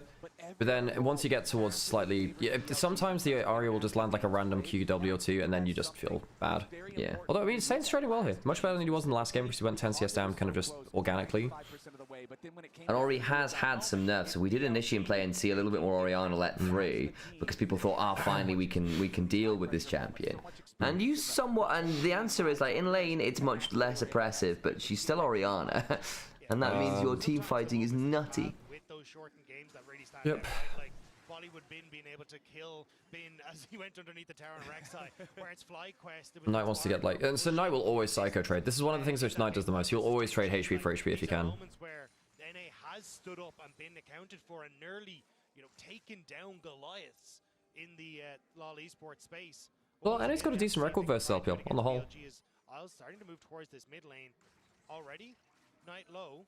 But I don't think there's much more. Oh, they can kill her. They can kill with flash. Okay, he's going to get the recall. If he's aware that bot lane's probably... And the wave's not getting pushed in fast enough, so he can teleport back in and he'll lose like 1 minion here, I think. Or maybe 2, actually. Shun's here. Can he interrupt? That might be bad for Saint, actually. He's got no mana. He's got no mana. He's dead. He's actively dead. Oh. No W. Now he's dead. Shun's gone too far, baby. Shield here. Miles might die. Okay. Nice. Nice. Nice. Oh my god. Good return, Rome. Bad recall from Saint. Do you think Prime Knight's laning is better than Prime Rookie's laning? Knight's not really been a laning specialist, although I think the laning of this era is really strong when you've got players like Chovy, whatever. But Knight's not really a laning specialist. I think that Rookie was more of a laning specialist. Prime Rookie 2014 and then like 2018, I think he was more of a laning specialist. But funnily enough, Rookie he never lanes well versus Knight. Knight is just individually good versus Rookie. He's just got like a bogey matchup into him, weirdly. I would also say, obviously, Knight, in terms of like his raw numbers from CS and stuff, are very, very good. And obviously, he is still a strong laner. Daney popping off. Oh, Knight had to flash in mid lane though. But I just realized there as well, like, you had basically... Oh, Douglas. Oh, lovely. Lethal Temple value. Oh, extended trades too much, man. Well, yeah. Sometimes it's just a bit of a... sometimes it's just a little bit of an early game diff. Because what happened there was, Knight not on both flash for shields and heals. And then suddenly, like, Shun just has like 1 million HP. Goodbye, dog. Yeah, exactly. Yeah, they just flash like both enchanter shields. Nice from Dagd, by the way. Not Douglas tempo and not quite Douglas tempo in top lane. Yeah. Quite my tempo. Oh, yeah, the Q2 misses and he doesn't get within continued melee range. And now Ben's got Tabby already. Yeah, he's really happy with that. Even against, like, double mages, Tabby is really good against the other 3. Skarner's got quite a decent amount of physical damage. And just getting the early move speed early is nice. Level 6 though, as Ben does jump forward once again. So Ben still needs to finish out these creeps. Going for stuff like lethal tempo means that if you ever get to keep your stacks up, you're just unstoppable. He has flashes top side. He's got steel cap, so I think it's actually quite hard to bring low, especially with Mega coming. If they get Mega, he has to back off the wave, yeah, because Jhin would freebie kill if Dokla goes for a heavy trade. Out of this, especially with the early tabbies, you're so strong into this. Yeah, again, he had the cloth on in the last one, so I think Dokla went for some electrocute trades and realized, actually, wait, I'm not doing that much damage, and then lethal tempo value is just ridiculous from base. With because you get through so many hyper procs with it as well. It's really annoying. Yep. He is effectively an AD carry, just occasionally, moonlighting as a wombo combo engaged champ. Auto in the moonlight. But yeah, like the way to think about Gnar is that he is effectively an AD carry if he wants to be. Midi Gnar's an AD carry, Mega Gnar's a, bruiser. He's bursty. The first one is alive, and since it's mountain, that generally gets. But Mininar is actually so broken in so many matches because he's just mixed. It's mixed damage percent HP damage. Well, it's mixed damage and like magic damage percent HP. So you can't just itemize against auto attacks and stuff because W will just shred you. Knight's down 10 CS odd with the flash being blown and then some of the early shenanigans. Saint's been laning pretty well, but Knight gets the early play to help out Shun. He's 1-0-1, so I don't think Knight's too bothered. In fact, you're still up 200 gold in every lane. You're 1200 gold up at 6 minutes. Yeah, you're fine. I think with the Orianna nerfs, now Victor is like slight winning lane. I think Vestium was saying even before the nerfs that in LCP it was working well there, but our experience in LPL is that Orianna was even / slightly ahead of Victor with pre-nerfs. I think after nerfs, maybe Victor just stat checks you a bit more now. Yeah. Viper also made the roam, so he's down a little bit of gold. He's getting a little tempo here too. Actually, Dokla's next round of cooldowns is a bit scary. I don't know with the hyper procs. That's a lot, and the boomerang missing. If he hits ult now, he can actually win the trade versus Sphinx. He's mini here. Yeah, that's why he isn't continuing the. Funnily enough, I actually. Because this is what I was saying. I actually wonder whether Bin might not dodge that and allow Shun to kill him. Never mind. I'll go look mid instead. Oh, downtown arrow, and there is no flash. Yep. They don't even need to use shockwave. Yes, nice. Really good arrow. Really good. Viper's been really good on even if the arrows don't always hit, he's throwing them in the right places, you know? He's very good at map awareness. He's such a versatile player, Viper. Now, I hope he does manage to maintain a good level of form, because again, like, it's been mixed this year, really.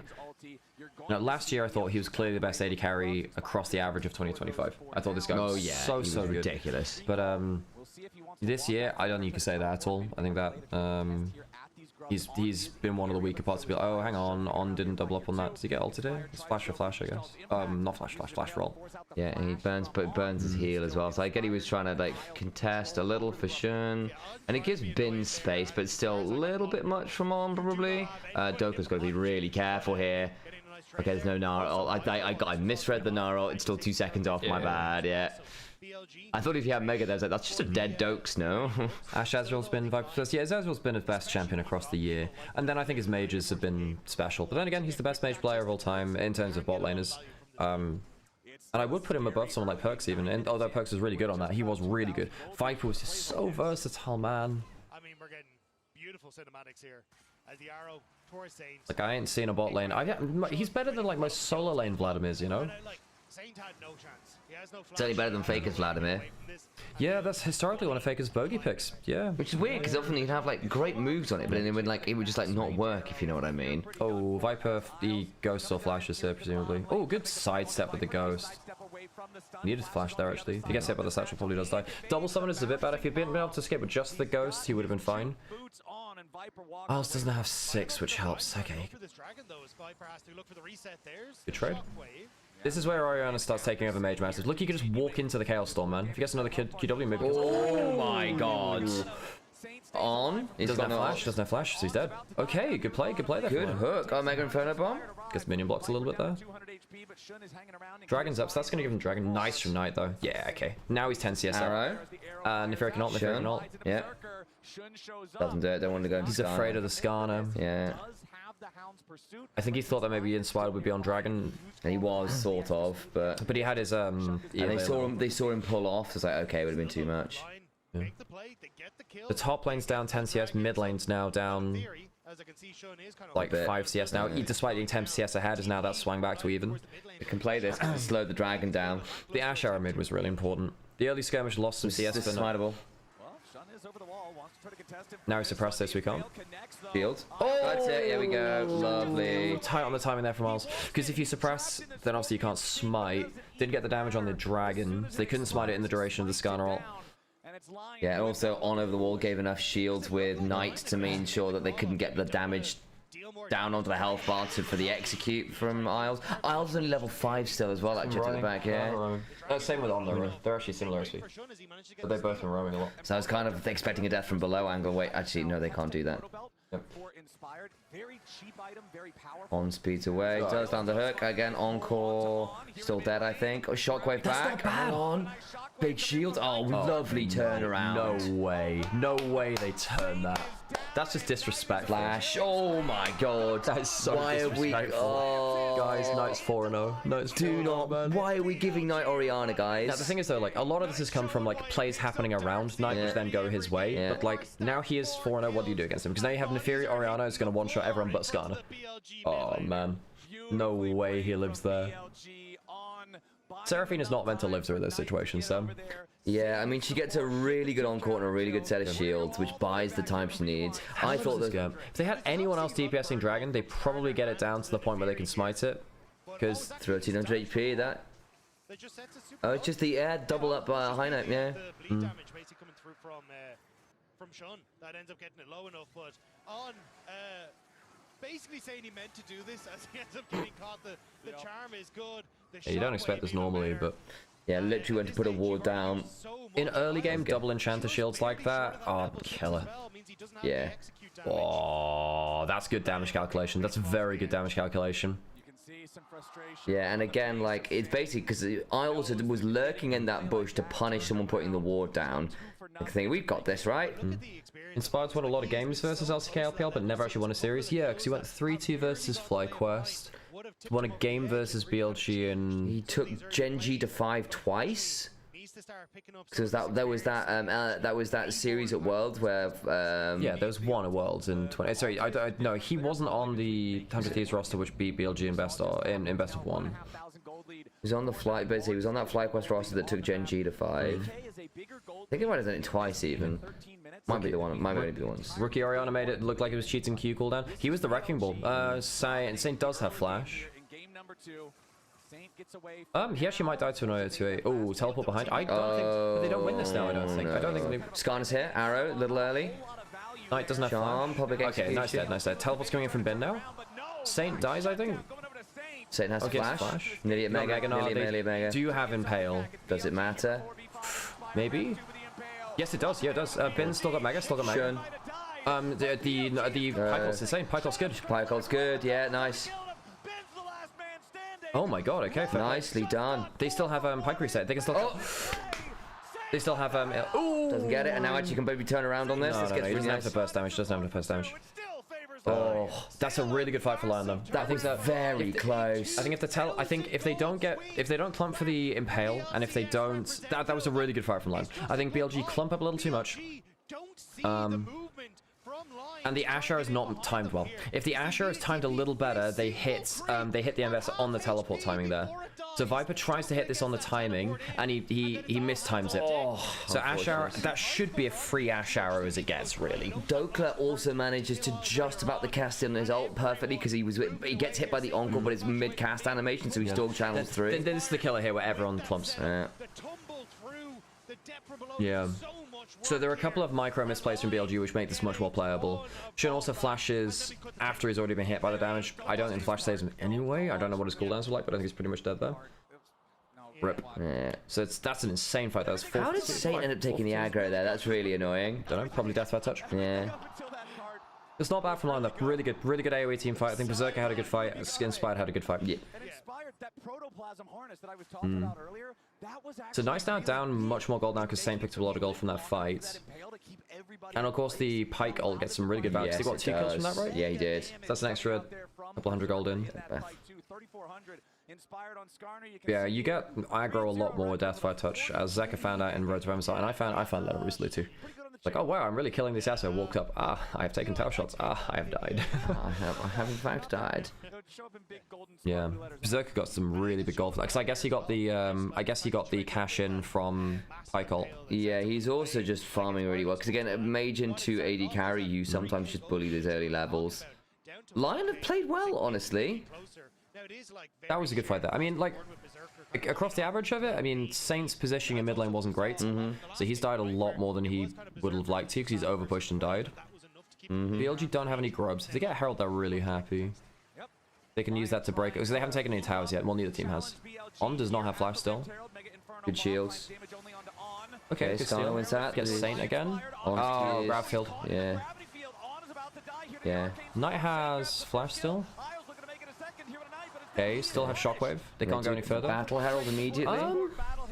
Good shockwave, good shockwave, good shockwave. Murdered multiple members. Yeah, Beautiful combo. Shockwave combo. They really disrespect the shockwave combo. Flash from Inspire's trying to get tonight. Oh, the slows. Can't get past the wave. Slowed. Protoplasm Harness ain't gonna do it this time, as Inspired is about to fall. Okay, really. That's why you picked the Neferi Oriana. They just forget about the Neferi Oriana combo because it wasn't used at the start of the fight. And then also Viper flashed out from Inspired's drives, and Inspired can't hit the Ash. It's trapped in the turret. Well, I guess I have to go for Knight, and then he's dead as well. Then Herald's used immediately top lane. Bin? Mini now. This is playable. They've got this. No flash. Good nice hop. Oh, he kills now. He actually kills now, I think. His vision, doesn't have vision. Oh my god. Oh, gets it.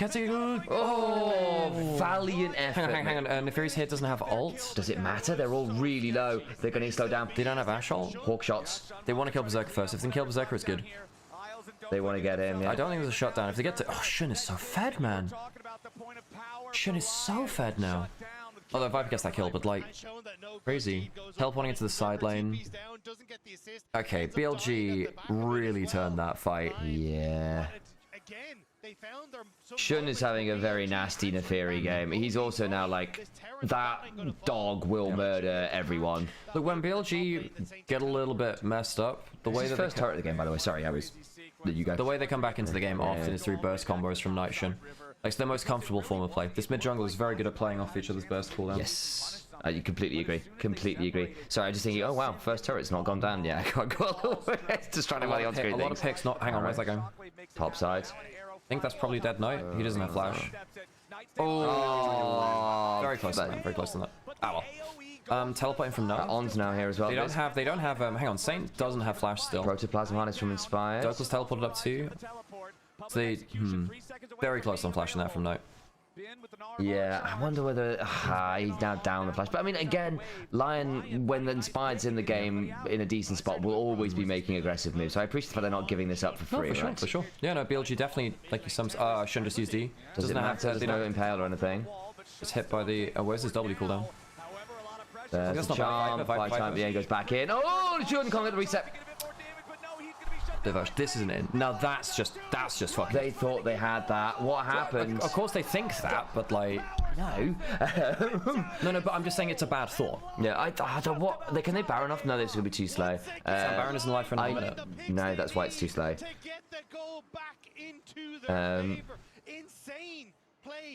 I wanted to see how far Shun was off getting, because I think he nearly got the reset there. Because what kept Inspired alive there? Value from that gravity well. We'll see it here as we start to come in, because they think they can, because obviously they think they can turn this around, and it was close. It was a big encore. I don't think it was close at all. I don't think it's close at all. So they thought, because I thought Inspire was just dead to rights. Where'd you get the shields from? I think it's just Locket and Bastion, isn't it? Yes, Flash and has Locket. It was also Shun still dies anyway. Bastion. On would still die anyway. I think. Maybe I think you get the healing and then the ult reset from Neferi. Not healing, but you get the healing from it's only from Q2. No, I know from what's the rune? Triumph is a little too slow. Because I think Triumph plus R2 and you can probably just keep diving there, and then you get. I think you're 100% dead. I think it's just a bad fight. You don't have your Oriana, and Ben's gone into mini at that point. I think it's just a bad fight. I still think if Neferi might get an R2 off there. I've seen enough Neferi gameplay to know that she's got that in her. Yeah, if you can sell me that fight, you can sell me the Alpha Tower, you know. I think it's really not close for BLG. And it ends up throwing them a lot of gold. Yeah, a lot of gold. And I don't think it was a close fight. I don't think it was. Saint's actually up in gold, which is wild. I think Shun just like randomly misusing his E, having W on cooldown because he was using it for the farm, using it for farm timer. Because it's back to even in gold now, you know. Yeah. BLG just lose to themselves sometimes, and I don't think, like, obviously Knight does. Oh, hang on, to the wall there. You don't stand against the wall, buddy. Oh, hang on. Oh, the encore's really good. He has flash. Doesn't matter. M5 is gonna run down. Oh. Yeah. Okay, BLG do lose to themselves a bit, don't they? Good play to get back into it, but they shouldn't have had to be in this spot. Well, Jungle's dead, and they don't have Ziggs ult either, and they don't have Pyke ult. Yeah. Yeah. And now you're also getting to the point where just Pyke is a bit of a useless champion. It's on Saint, really. Saint Dokkan need to do something mad. Don't stand up. Don't. This is a really high damage Baron. This is the hunting Baron. Does tons of damage, man. Dogs tank it a little bit. You've got heal and shield from enchanters. Arrow. Gravity field. Bit. We got Mega Knight coming. Public execution wide. Flash away from. Oh, nice, bin. Nice. So I was gonna die. Dokkan gets Ashe though. Dokkan gets Ashe. They get Shin might die. Chaos Storm's gone mad. Shockwave's still up. Can't Baron anymore. Yeah, Dragon's up in a minute, but it's not that bad from Lion. They go like 2 for 2 in that. Genuinely not too bad. You'll take that as Lion. Denying the Oh, On's dead. Yeah. Stupid recall. I don't think that recall was. I think it's just good ward. I think that's that stupid a recall.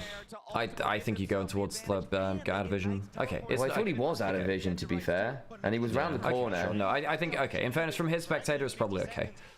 That's just me being frustrated. It's probably an okay recall, all things said and done. But like BLG just getting lost in the source a little bit. Ashe is not bad though. It's not a bad attempt. But maybe you should go onto the Flash this Victor instead, rather than the Pyke. They actually don't get the shockwave down. Yeah. Also, basically, as Dag's pointing out, like there is something to be said for you have shoved down Bessa onto your AD carry. I think BLG have they are losing themselves a little bit in some of these weird skirmishes. That one fight around Wolves has made this game very much harder than it should have been. We've seen this regionally too, right? Where they just occasionally just don't. I don't think BLG are great in game of realizing when a losing fight is. Sometimes they just think, oh, we'll just take a fight, and I don't think they're very good at realizing when the fight's actually losing. Now, luckily, they're against a Pyke late game, which is not great. Soul point on fine. On's having a mixed series again. Like the Camille and the Seraphine both like kind of disrespectful positioning. Bin might die before he gets into Mega. Fine, big shield. Smite fight. One though. Good shit. Very good encore. Very good encore. Very good taking Dokkan entirely low. Where's the shockwave? Where's the shockwave? The shockwave doesn't matter. Not there yet. Inspired. Impale. Viper's dead. Shockwave's good though. Okay, nice. Chun. What's Chun? Shield. Saint's dead. Okay. Yeah. We're Saint dead. That's and then the Mega Knight onto the wall. Very nice from Bin. Okay. Chaos Storm does take down On again at the back end of it. So be it. But yeah. Dark and Dagger 1. Force them away. But why is this so close after the early game, you know? Why is this Partly so close? because Lion are actually team fighting really well. Yeah, but BLG they're losing fights which they're starting. Now, Nightdang in that one side lane top lane. This one, to be fair. I mean, the big fight they lost was the really cost much was that bot lane one where they tried to turn on the TP. Where on with that flash encore, by the way. You're right, it was huge. I didn't realize it was from the flash though. The other thing is, Bin on the side there completely breaks Dokka's ankles. Completely took his ankles off, and then gets satcheled into Berserker. What are you doing? Oh, so Berserker tries to save his team with a satchel onto the Mega Gnar, and just satchels Mega Gnar into himself. At the very start of the fight, too, eliminating Dokka, making sure it's a 5v4, guaranteed victory there for BLG. Now they've got Soul Point, now they've got the Baron, now they've got to get out of town. When's the next wall charge from him? Inspired's not played a bad game. The Skarner's been threatening, actually. He's probably dead now, actually. He's managed the Protoplasm Harness healing pretty well. He is just dead now, yeah. Reset. Shun gets out of the gravity. Oh, and they get Berserker with the arrow. Oh, Shun might. Oh no, Shockwave. They do kill Shun, but I don't think it matters. Dokka's trying. Yeah, Shun, I bet. Yeah, Storm, they got healing. It's fine. Vision. Oh, Vision, yeah. Oh. Didn't need vision for that one. Yeah. Smacked some of the Q out of it.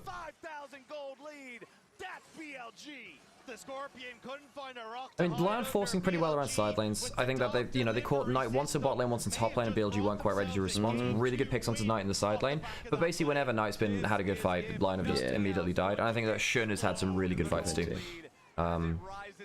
Yeah, but like the two deaths of Knight have been because I think it's no surprise that when Knight's been the one that's been picked off first, and then BLG try and play without him, things fall apart a little bit.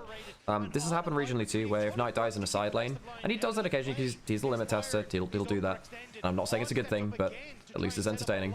But yeah, it means that the team kind of falls apart without him being DPS source, and I think also just someone who just calls the fights better than most people.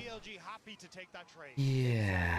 You send the dog all the I think Dokla's also trying on this Ambassador, considering how tough some bits have been. He was genuinely pretty scary for a lot of it. I think the problem is now that he's had a couple fights in a row where Ben has just autoed him to death. Oh man, he's now got a 24-stack Medjai's as well. Yeah, that do be Knight. Well, yeah, he's got himself over his average of the 7 kills a game, and he has over his 10 KD. Yeah. The pen still got plenty of ink in it, and it looks like we've still got another 45 seconds of this Red Bull Baron power play that's already plus 5,000 gold. Shun might just keep murdering here. Whoa, he's going for that. Yo! Reset gets the bleed.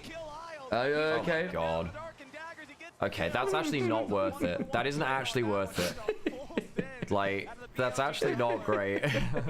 I mean, if he gets that cleaner, he can probably Zigzol. Yeah, and they get like a lot of summoners. Victor's pushing top lane. Victor's pushing top lane, so they don't actually have their wave play now. They don't have Zigzol. Saint is, you know, trading potentially double lane inhibitor for inner tower. Man, if Shun gets the reset there, I genuinely think he can run a berserker. Yeah. He did get the reset because he got the kill. Yeah, but it was too late. I think 'cause he died as the reset as the kill happened. He had like a second or two after. He could have channeled up for the shield because you get it immediately when you press R the second time. It doesn't save him because you'd have to get out of the Zigzol at that point. Okay. Chance of... No, there's no flash wall stun. Oh, he might actually... Hang on, Dokla doesn't have ult. Might rock about. Oh, encore extended, but not going to lead to that much. That's not a bad cast. Do flash out, not bad. They've been doing quite a good job of punishing On's positioning at points, although like he's still having good impact in this game. But Saints also being a real menace on this Victor. Shun's back. Oh, and they have Shockwave as well. They have Shockwave. On the other side, Knight's just murdered the no, I say Guma. Flash out, double flash out. I meant Berserker. Good grief. Okay, well, this was a bit of a happy game, and they still make it look pretty dominant. 31 kills to 18. That's my LPL. Yeah. Yeah, that's almost that's over a kill a minute from BLG. Yeah. Yeah, that's about right. I'm not gonna lie, I think BLG didn't. I do think that they're kind of like they're getting a bit clown with it, you know. Of course they are. But yeah, like this is not the clean BLG we saw versus T1. This is BLG who are like, we're just gonna handshake you. Yeah. Can I have another coffee? If that's You cannot give Knight the Orianna and expect to come out looking clean. Knight's Orianna is just too impactful. It's no surprise that the 2 fights which LYON won were when they killed Knight early. Because it was unplayable if he actually got into the game. Is he actually better than Gala this season? Across the whole year, no. Across this split, Gala was really quite bad. He fell off a bit of a cliff, unfortunately. Gala's just been like making bad plays. He's been throwing a lot. I think for a game where you gave Knight Orianna, absolutely a legal decision, by the way, should never be. Yeah, don't give Knight Orianna. He's really good at it. But I think also, I think that LYON punished Knight in side lanes twice, and that's where they got their 2 big wins from. They made it competitive as they did game 1, but they're still 2-0 down in the series. But like, I want to see what happened. Let me 1 sec. Where's the thing? It's weird because very cool. I wanna that's reflected by my North American peers. I want to go look at this fight where BLG almost lost. You can clearly win a game. Please just get it over the line. But I'm still just Where was the fight where things went a bit weird? No, a bit before this. Yeah, I was gonna say I think their frustration. Did they throw it from this point? Especially someone who watches both, has watched all the games of both these teams, is how this is the fight here, maybe. are able to Where is it? some of these setups and play patiently enough. No, it's before this then. Here we go. Replay it. Sometimes even in the team fights where you kind of do expect that to happen a lot tougher. Sorry about that. Oh gosh. I do want to go over, however, kind of a quintessential BLG play that combines the Viper, Ashe, and the Knight Orianna. So every second counts, and thanks to the reliable. Yeah, there were a couple of plays where things started to go wrong. Because this is the play where things start going wrong for BLG in top side. Because they had the fight bot side. So Knight dies in top lane. So what does Shun do here? What's his W at? Did he use his W before this? So as Knight faints towards the top side, they actually see him there. Isles thinks he's going to be able to go in for this. This is the replay. And then the Ashe arrow, so we don't see the W. He ease into it. You see the icon from Skarner as he goes over the wall. Or maybe you don't actually. does have flash. Encore's not bad at all. And then they just really disrespect how much healing and shielding they have. You have flash, there's the Ziggs ult. Viper doesn't have summoners. Viper walks into the grab field and stuns himself.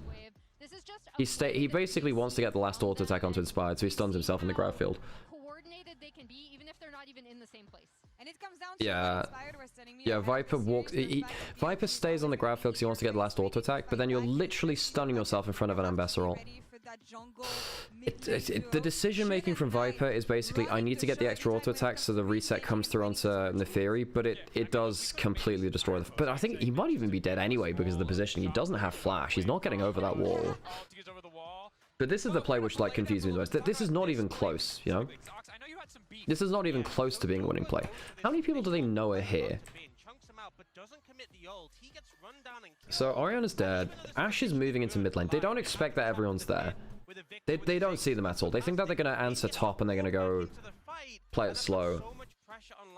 And as soon as they... Wait, who do they see here?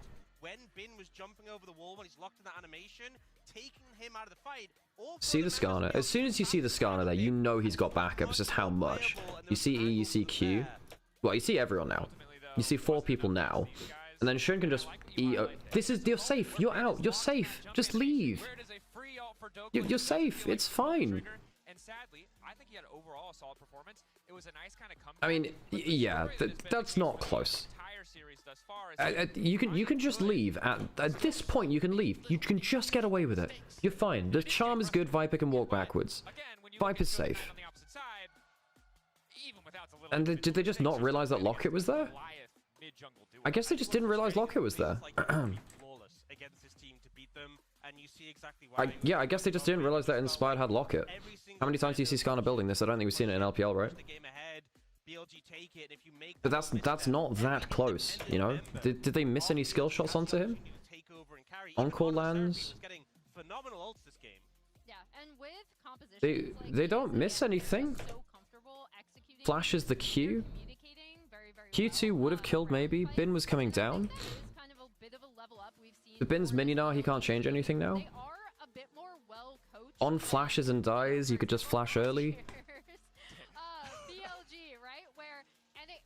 That is just this is the worrying play for me. That is the worrying play because that will lose you games. You know, you do that against HLE and it's like it's just game over, you know? Where was the fight bot side? This is the fight bot side. I want to go back a little bit and I want to see the fight bot side. Because the fight bot side is also something I'm interested in. This feels a little rude to Isles to run this one particularly. He did not have the best Isles got a bit screwed. So what happens is, so Viper mistimes his arrow onto the TP. Now, to be honest, the Ambess is probably going to ult through your arrow anyway, but you should do your best to try and hit it so they're stunned on the other side of their ult anyway. Ziggs ult's not bad. Teleport's a tad late. They don't realize how much they see. As soon as they see the teleport, you can respond. As soon as you see this, you should probably insta teleport. But because they've taken Saint so low, I think they don't really think they need it. The Asher is mistimed. Shouldn't use his W very easily. Knight doesn't have flash because he used it for flash shockwave onto Isles, I think it was. It's a good combo onto him. Then you got teleport for the bit from Na in the middle of it. In fairness, Bin comes in with extra rage because he doesn't teleport as quickly rather. Same flash that, that's whatever. Chaos Storm is down. You don't want to be fighting in the Chaos Storm. Good flash. Satchel actually stops Shun getting caught with that. Where's that extra stun come from?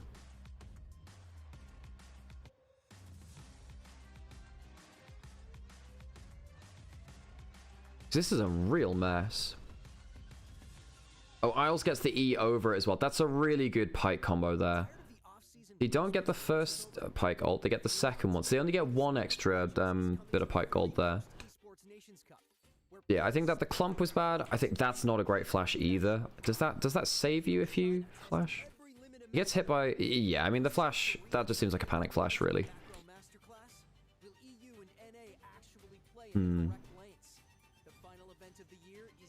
And then Saint takes aggro from Death by Touch. He doesn't realize he's taking it from Death by Touch, so he dies for it. Okay, that's annoying for them. Okay, did I put on an ad break? I didn't, so I gotta put an ad break now, folks. That's not a fact, but like, I think that BLG are misplaying some of these fights mechanically. They are. Like, it's definitely not, like, the best.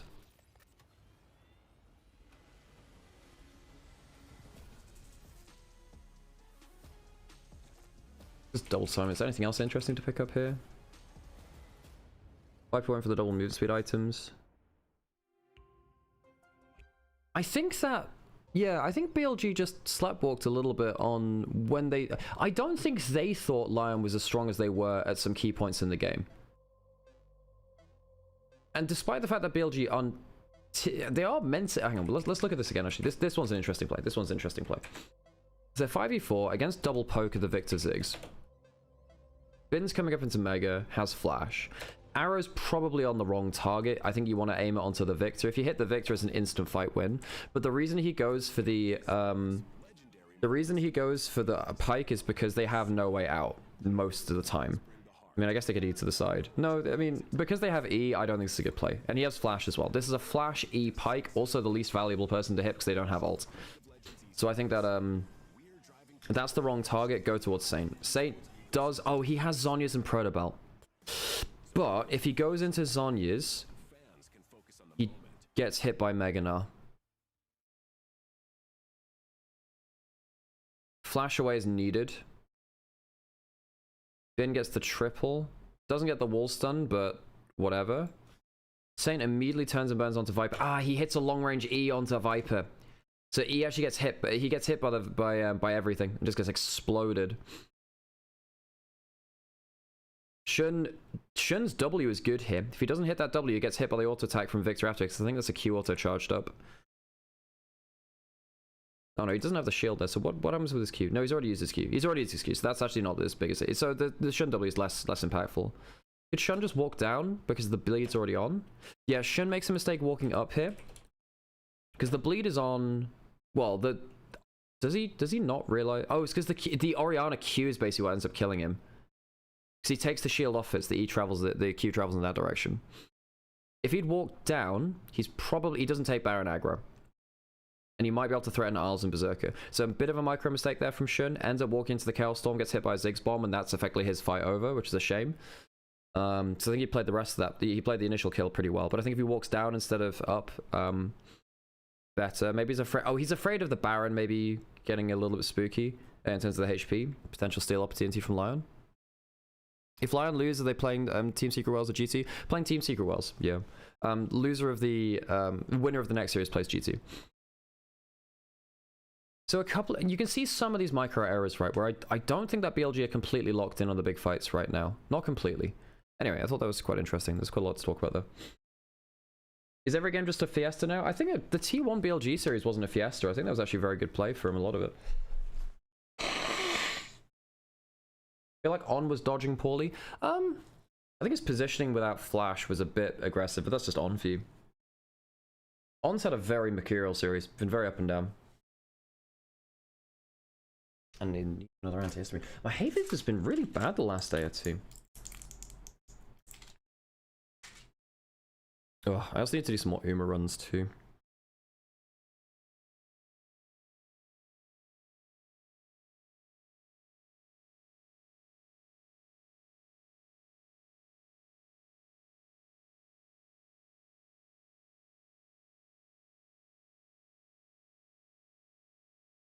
Coming in from Knight to turn things right. Back around. Saint is down and Knight is on a killing spree. Yeah. I will have to hook into. Look. No flash. There's no flash. Okay, that's good. Look slow, I'm putting Napoli. No W, I think.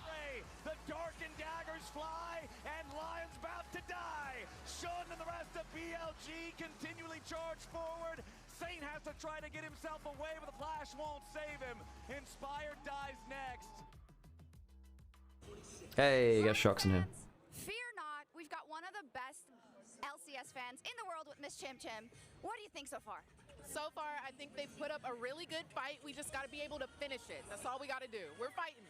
We have a war cry. Do you have some words for the LCS fans who are, I don't know if they're staying up or if they're still up to watch, but... We need all the energy we can get, guys. Please, cheers, send your little spirit fingers, but America's got this. Just a little more, Lion. Let's go. Mexico. We got this. America, but isn't LYON a LATAM team? Isn't it? Well, I guess America's not just the United States. Kind of, isn't it Brazil, which refers to Americans like United Statesians, effectively, to try and differentiate more? Not many languages do that, but I believe, yeah, LYON's Mexican, right? Because I thought they were, yeah. With a contender like BLG, they haven't managed to get it across the finish As an org, anyway. Okay, into game. Moments that matter most, and it's BLG now on match point. And we were just talking in the break, like, that seems to be the speciality of BLG. Just every single member can step up when it counts, and all you need is one of them to make that difference. Right, what do we think about for this draft? So, Nocturne, Rumble. Let's have a look. Oops, Rumble's gone. Nocturne. What else is strong? Actually, everything's gone. We have Lucian Milio, I guess, but it's not that big. Camille's gone, Pike's gone. We have Annie Akali. Poppy's gone. What about top lane? Do we have anything big in top lane? Renekton's not bad here. Renekton's not awful here.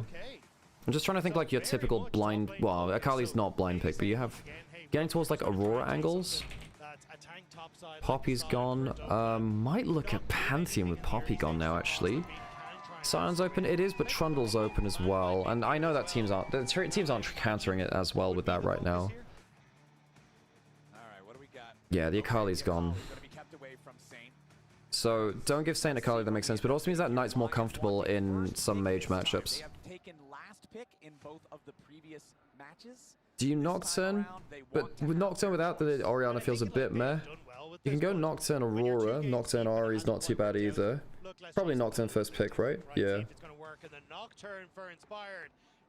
That's one of them. So now what are you comboing up with it? You want like Ari, Aurora, Annie. You might be able to go like Renata just because it's good with the Nocturne. Now you've got no Poppy. Pantheon's pretty good. We did highlight, though I did just briefly mention that. Ezreal's good. Ezreal's good. We can Ezreal Bard. You can Bard now. Yep, Ezreal Bard's very, very strong.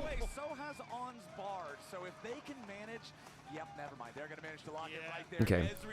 So now you see the Ezreal Bard. You can maybe Caitlyn Elise, but you can maybe Caitlyn Elise. You want a big playmaker that can reach this backline. Rumble's gone. You need backline access. You need backline access. You need something to get onto these carries.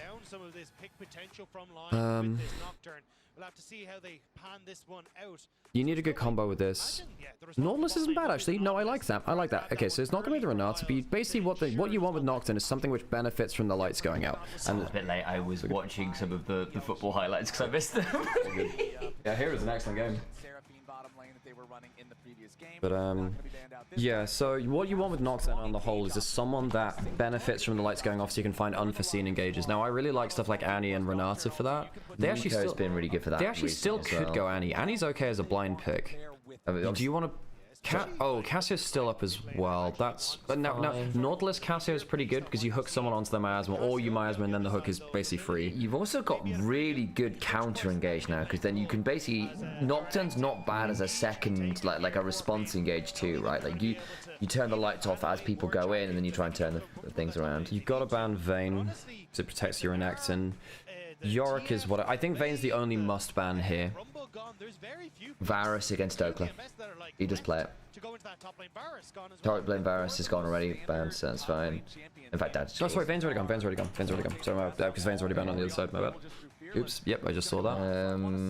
So that means you don't have any must bans, you can ban whatever. MF for the Nautilus, yeah, that makes sense. Any other big combos for the Nautilus? Corki's not really a matter at all right now. He's completely disappeared. You could Unara, but it feels random fly. That's you don't care about Lucian.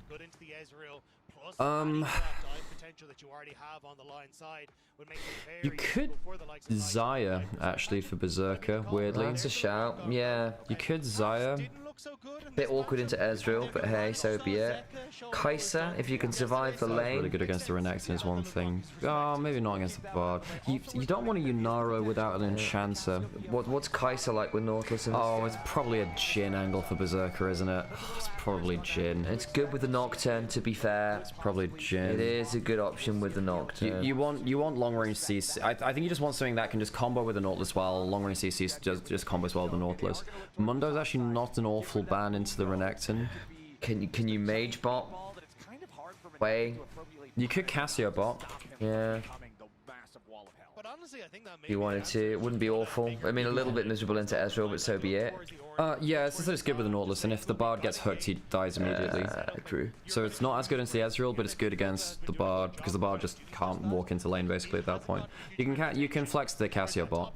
We're going away from Shun's fine. BLG have the Bard ult for engage. Knight might think Aurora here. No, into Cassio. Tough. Syndra. You can Syndra maybe, but this bad Syndra's bad into Nocturne. Could be Vi Ariel. Ari's not good into Cassio. I really don't like that. But it's good with the Ari, and it might be one of those ones where you just lose gracefully and play the map. It'll be a Knight. It'll just be Knight diff if it is Vi Ari. Now, what else could you go? You can Talia's not great into Cassio either. It's been used already, remember? Oh, sorry, that's gone. Yeah. As I say, the Jhin is the read. You could Sivir for shove. Jhin, I think. But Jin's probably the obvious option. There's no hyper tank on BLG, so the Jhin doesn't need to worry about hyper tanks. Sivir's a bit rough into Renekton sometimes. If he gets into melee range, Sivir just can't do shit. Okay, they go for Sivir, so they want a bit more teamfight damage. Their backline's really good. You can spell shield the Bard ult. And but you have to play the mind game against the Vi. In some ways, I would have preferred the Xayah. On the Hunt's good value for Nocturne, not Cassio, weirdly. No, it is. No, it's not. I mean, Zion's probably then the answer top would be if you wanted the bow bruiser. Zion's okay into Renekton. Yeah. Okay, so what's Knight got? What's Knight got? Because Ari's not. If you escape lane, Ari's good. Yeah. You need something that has been meta-ish, but the Ari's the read. Okay. I'm not gonna lie. This is just gonna be Knight diff if it actually works, because Ari is hard to play into Cassio. It's one of my least favorite matchups. She just hits Qs and you can't win. I was talking to Pang about this a little bit, where just Cassio just runs the map on you, just runs the lane on you. But if you get out of lane, Ari kills everyone on this team. Like, there's no one on this team which Ari can't deal with. It's a very good Lich Bane angle. You can also Protobelt to sometimes break spell shield from Sivir. I don't think it's worthy enough. I think realistically, you're just looking at Lich Bane to kill Magi's as well. I'm gonna go to an ad break so we don't get ads. Your level 6 to 9. 1 item to 2 item spike for BLG is very strong. Like, the skirmishing is very, very good. I mean, don't get me wrong, Lions obviously got their own very good level 6 spikes. Nautilus, Nocturne, Cassiopeia, all great ults. But I am looking at a Sivir, I'm looking at a Cassiopeia, even the Nocturne to an extent, which is just going to need some time to really come online. You know, they are going to want 2 items for Sivir. It's really 3. And I think that does mean there's going to be a mid-game window where BLG can really accelerate. I kind of want to see Inspired get something out of this early game. You do have Sivir, you do have Cassiopeia. What you do have with those 2 champs, theoretically, here is lane prior. There's a world where you can play for the Raptors, you can play for the Invades, and that might be a win condition in and of itself. It's like, okay, well, you don't get to use your mid-game skirmishing because you're all trapped into your turrets, right? Yeah, we talked about back in game number 1 how BLG is... Okay, did I add break? Yeah, I mean, lane prior versus BLG is a hard thing to do even with the losing match. I really want to see how he plays lane on this. Faker's lane versus his Aurora the other day was actually pretty good. He was doing good sweet spot Qs. It was good from him. And he was also dodging a lot of Qs on the other side. Yeah, Nautilus level 1's good. Now, this is the bonus with, like, if you're the underdog team, having Nautilus for level 1 is really big. There's the pings, they're assisting towards us. They want this invade for sure. Yeah, so On was aware that might happen. They won't fully spot, well... So they're going to spot this, but then also LYON know that they're spotted because they saw the ward go down. Fi's walking over to enemy Raptors, so he's going to be a little bit late on this. They didn't fully spot this out. Actually, there's a chance that Spide walks across mid. There's a chance. Now, this should be... He might need to smite and get out on this one. We'll see. Yeah, Nocturne's going to walk from... Knight do anything here? They're going to try and stop him from getting out. They're going to he'll smite and he'll have to get out. Can he get level 2? If he gets level 2, it's big. That's big. So he gets level 2, at least he can queue out now, so he's probably safe. He might have to... Nocturne can flash out of this. He should be safe now. And he's safe now. So he gets Raptors and Outs. Actually, Shun does remarkably well there. Because if he didn't get that timing right, he would be either dead or down flash. I thought he might have to blow flash there. It was a really good bush hide. Now, the big thing here is now that Saint doesn't get to bully for the first 2 waves. So he's actually... No, he does hit a Q here. But like, the wave's also not in a great spot for Knight, but it does mean that the wave is a lot more playable for Knight now. The first few levels aren't fantastic. They're pretty bad for Ari into Cassio. Yes. Yeah, again, and like we were saying, like if you're drafting Nocturne, you want to be looking for these level 1 players. They look for it, they don't quite get what they're looking for. That's really good from BLG, and it actually, Shun saves his own bacon. Knight gets away with the early levels. This is playable now. Sivir should be pretty safe from Ari now with Spell Shield. That's why you go Lich Bane. If you go yeah, you got a flash there. With the Nocturne coming as well. Not the Nocturne, the Nautilus. Thank you. Yes. But yeah, no, Ari's actually very good against Sivir because you can't Spell Shield enough, and Lich Bane gives you a ton of extra damage. You only have Spell Shield for one thing. So this is what a lot of, like, I guess, new Ari players or less familiar with the champion do. They lead with Charm and get a Spell Shield and they lose. You lead with all your bursts, and then Sivir is forced to Spell Shield one of the burst things, and then you Charm after. She doesn't have a dash. You can't escape your Charm for free. So you hold your Charm late, you just use Lich Bane, you kill. Unless there's someone there to peel for you, then Sivir is very, very hard to play versus Ari. Where they could push this out and maybe look for something, but they should definitely be able to secure this bot lane crab for themselves. All right, Bin's got Dokla shoved in, just like you were talking about. The early lane. No, Bin's doing quite well into the Zahan as well, actually. Just good prior from that. I mean, the prior from Renekton's obviously easier with the AoE Q, but you'd expect Zahan to have pretty good trades. Mid lane farm's completely fine for Knight. Even in the first few levels, still has teleport. Question on the Zahan one, because my understanding was Zahan kind of lost gracefully to Renekton. You still end up 5-10 CS down, but just would hold at that margin. You lose pro, but you have ability to, like, out-skirmish. Oh, Inspired's a level up. Have to give that up, yep. Yeah, just leave it. Too many members, like, yeah. I don't think you should be hang on, I don't think you should be fighting Raptors. Don't they just walk over and take that as well? Did they burn Smite? The hook's pretty scary here, no? Yeah, oh man, they're trying to stay on the They're not other gonna be side able to, they do have vision. If they keep it in the brush, they know where the ward is. If they keep it in the brush there, then you can't smite it. This is good. They get Inspired ahead. It's close to level 6. Now, Shun can't fight for Raptor respawn either, I don't think. He might get top scuttle. Remember, the first scuttles haven't been taken yet. It's not bad, actually, for Inspired. So he's managed to get 3 camps out of enemy jungle to Shun's 1. So he's 2 camps up there. Now, if Shun hadn't gone for the immediate Raptor invade on the other side, it would have been, you know, very, very bad. Yeah. This is the issue of lacking the lane prior, right? And I think Knight is still good. He resets now and has kind of got at least a little bit better. Knight did have prior in mid. Because Saint left lane. Yes, I'm saying not for that play into the jungle now. They'd lost it. That's why they could go for the invade. And the Nautilus had shove with Berserker, and they bounced back because Viper stuck bot. But you know, they did actually have shove in mid and bot to make that play. Yeah, but Saint didn't go to that play. On was there too as an even number fight. I think it's actually just the power of the early champions, because it was. They had 4v3. I thought. Oh, I thought it was just 2v. Okay, yeah, no, so they had Dex. Remember that. Okay, yeah. But I mean, Bard was still there alongside the Nautilus, so that was even there. They didn't bring the Sivir up, so it would have been. Sivir was there. Oh, really? Okay, yeah, so the Sivir literally left. Yeah. So it's 4 members. Okay. My bad. I missed the numbers there. Not even in farm was Sane. Viper. So the only person that's losing out in farm is Shun. This is why the matchup's really. Oh, he kills here. Does he have charm? Oh, burn. Burn kills. Oh, pop. There you go. Yep, that's why the matchup's really hard. I don't like Ari into Cassio. If he lands the charm, it's great, but he didn't have it. Oh, this lane is so hard, man. Hang on, if he gets his back cancelled here, it can actually be pretty bad for Saint. He needs to shove this in now. Saint needs to shove this in. It's a hard matchup. Oh, he's got no mana. The Nocturne's comes be too little too late. Yeah, he's dead. And now he's died for this. Hang on can flash for the. That's really big. It's really big. Because now you've lost your flash and you'd lose your flash. The wave's not in a good spot, and you've died. Yeah. So now Knight Shun will be able to kill you on the next cooldown. So you have 0 counterplay for the next play. Sometimes flashing for the solo kill in mid, I know it's good for the aura. In this case, it's actually not good because the ability for Bard and Vi and Ari to force onto you really hard. And the matchup's really good in mid.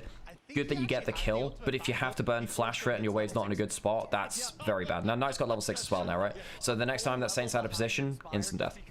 Dag is calling it out on Caswell, making a bit of a joke about it, but basically, Inspired burns the ult, but realistically, he's getting his ult back up by the time Shun hits 6, because he's that many camps down. So Shun is going to be... He might get it off this because of the kill, otherwise he's going to need... Shun still has flash for a Q flash play. They're not having the ult for now is kind of big, but... Dokla still has ult, but needs to save his E. You can't afford to get hit by Zahan ult. If that hits, then you lose the trade. The heals off it under. Yeah. 70 to 44 in the farm count. You already mentioned it, but Hilarious that the highest farm in the game is the Renekton top. He's got an isolated matchup. Yeah. Look at this one So again. Q hits. Yeah, Knight ends up stepping up, has the Q already Q connected, so hits. Charms wide. Charms wide, and then he hits 3 Qs in a row, and like Cassio just always out DPSs you, even with a cannon DPSing him. Yeah, Knight fired it off. Saint managed to Yeah, sidestep it. it's a hard matchup, but yeah, I mean, Knight played that pretty badly. You know, he gets hit by 3 Qs, misses the charm. You need to be aware that like Cassio's gonna do some mad shit.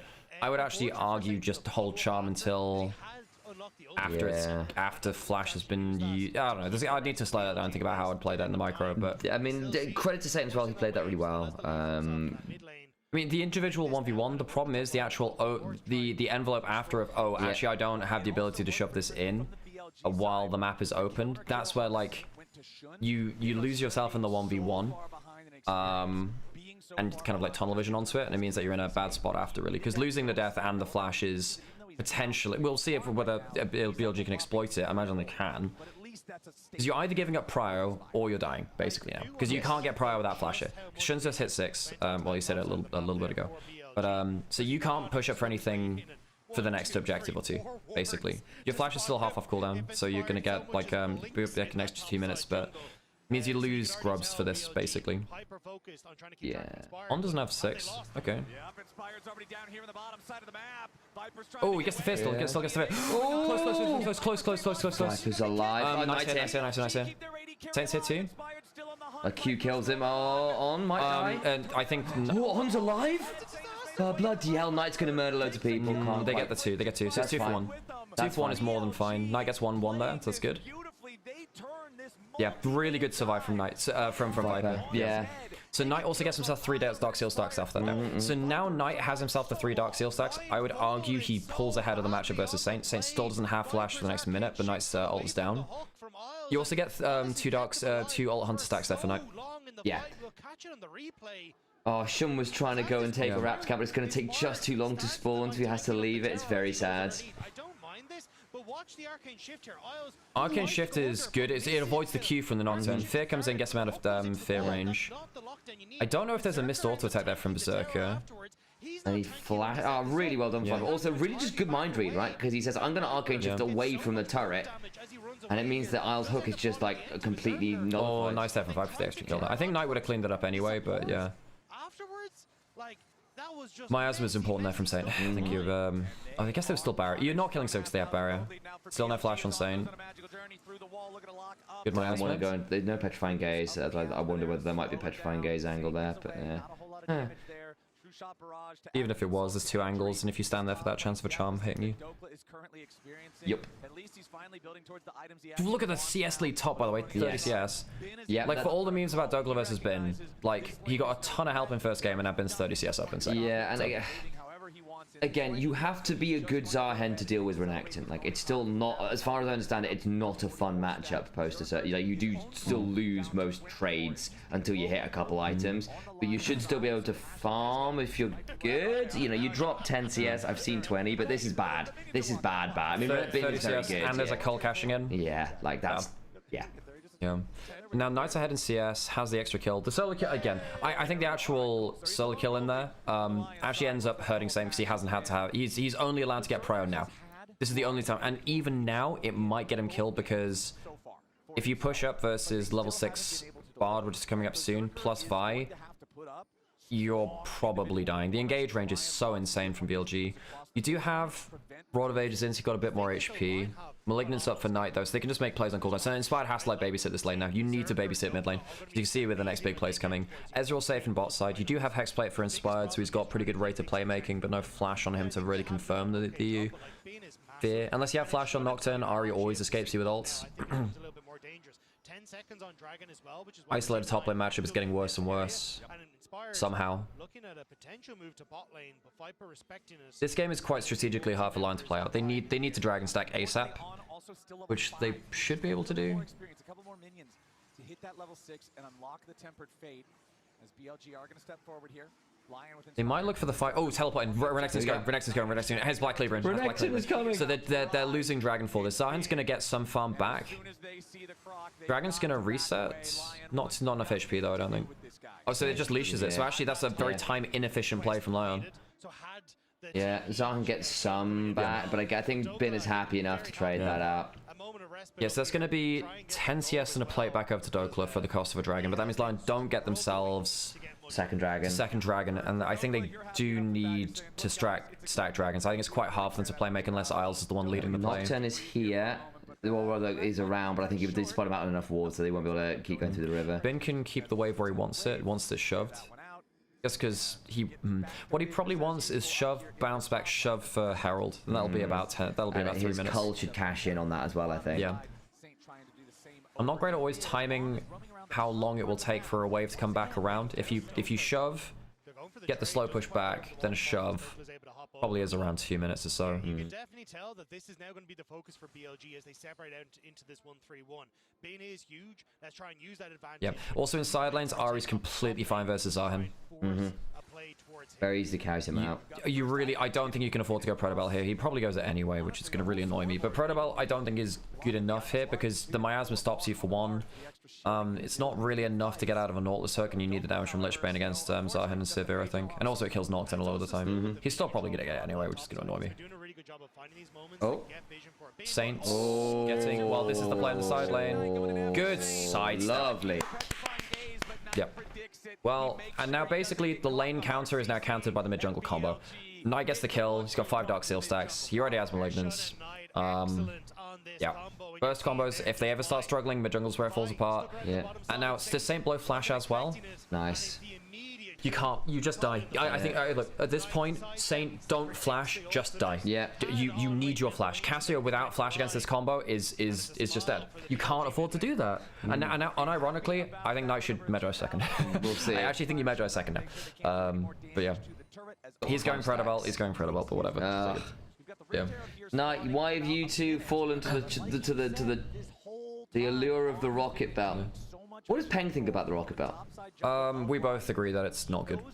Lich Bane is best in slot second damage item, but I think you can flex into other items for depending on team comp. Depends who your targets are. This is not a very tanky game. You want to go for like maximum just flat damage, basically. You don't need percent HP from Leandries. You don't need utility as much. You want to be just high damage. You're soul AP. You can afford to go like high damage. Lich Bane is really good. Dokes, mate. I'm not sure about this. The ult out's fine. Yeah, but he means he loses like this entire turret and another wave. Okay. No ult. Not a good bottle. What they need, that was not a good bottle. Now On can actually save them there. If you go, and now he's lost the Dark Seal stacks as well. I think that's actually really, look, you have flash from Knight, you have stun from On, you have ult from On. You should be able to make that a lot harder. Now Knight does have ult as he dies. I think if you actually land the ult onto Knight defensively, he can flash ult out. So I think that's on. Although obviously clear miscommunication because Knight flashes when, I think when the ult is going to go wide from the Bard, because it's going onto the tower weirdly, which I think is a mistake from On as well. I think you it allows them to race for first turret, I guess. But the micro of the bot lane play is still bad. You know? No, I was thinking with the 10% on the turret, it was to deny first turret or something. Why is Jamada saying that H-Lee would like touch BLG? BLG is playing okay now. I think H-Lee outside of early lanes are better than BLG. Yeah. I think that basically you need Bin and Knight to just like do some mega stuff in lane. I think H-Lee have looked better around picking and choosing their plays and also moving people unseen around the map.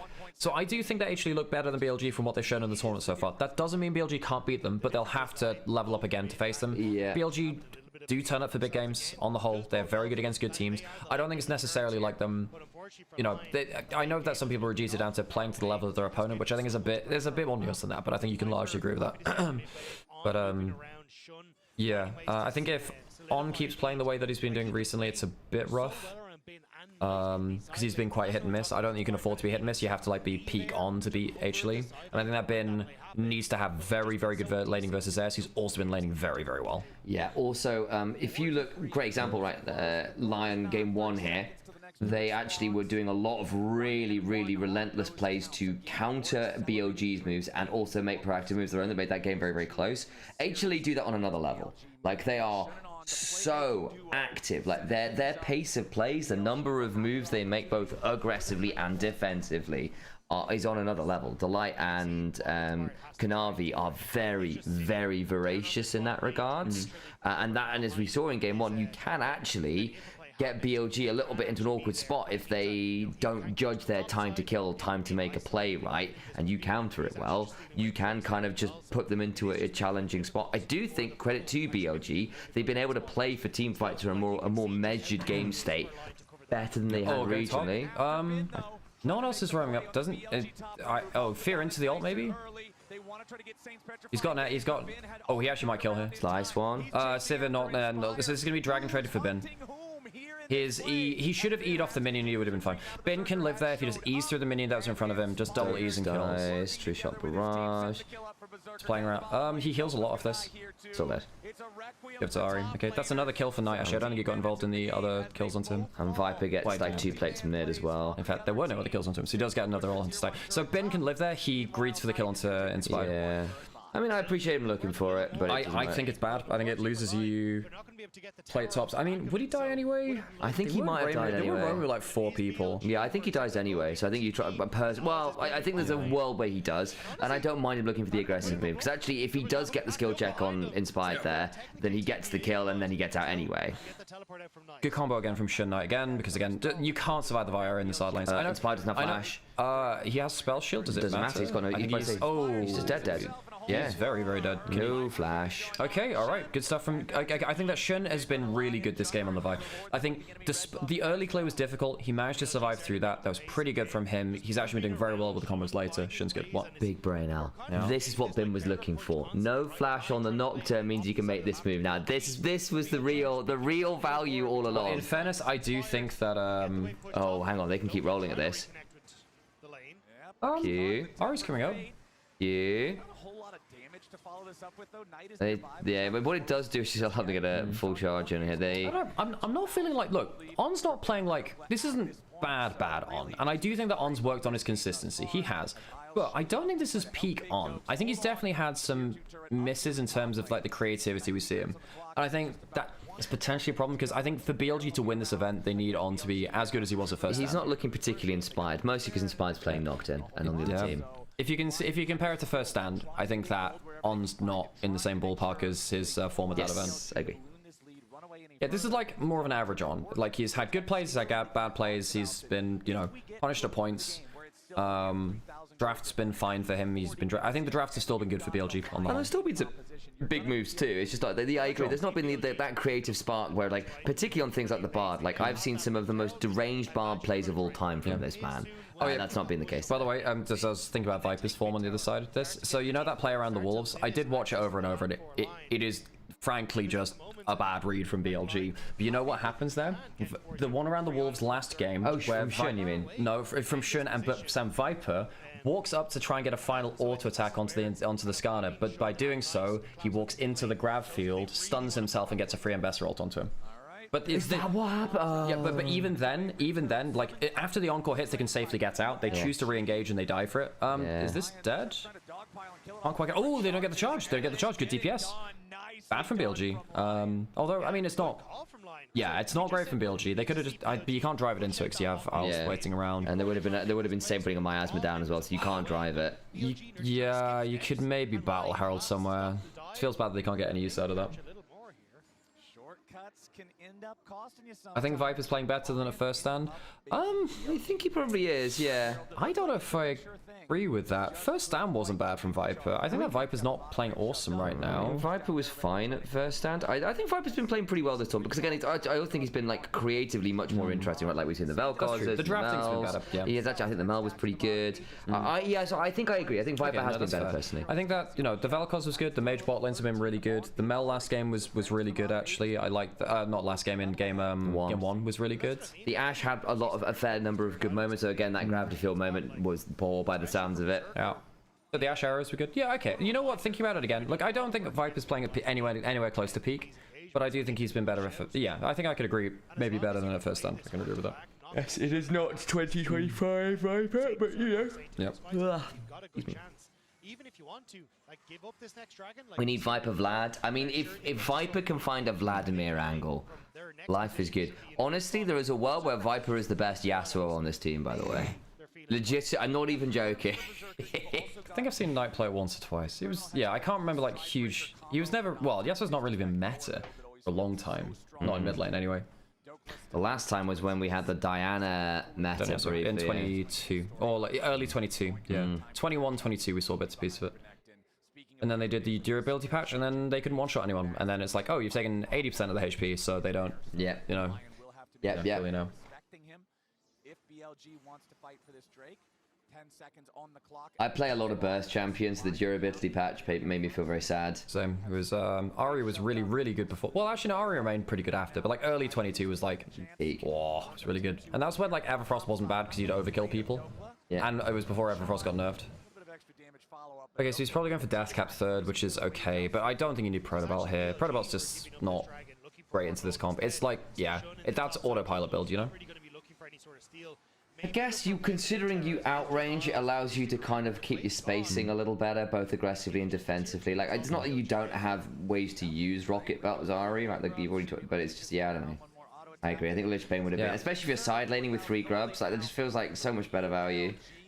Yeah, I mean, the problem is, like, Protobelt, like, technically you can use it, but you can make that argument for almost any item, and they're like, oh, you can use it, you know. Yeah, but I mean, like, Ari is a good user of Rocket Belt in terms of, like you've got cool combos you can do with it. But like, but like, by what metric, right?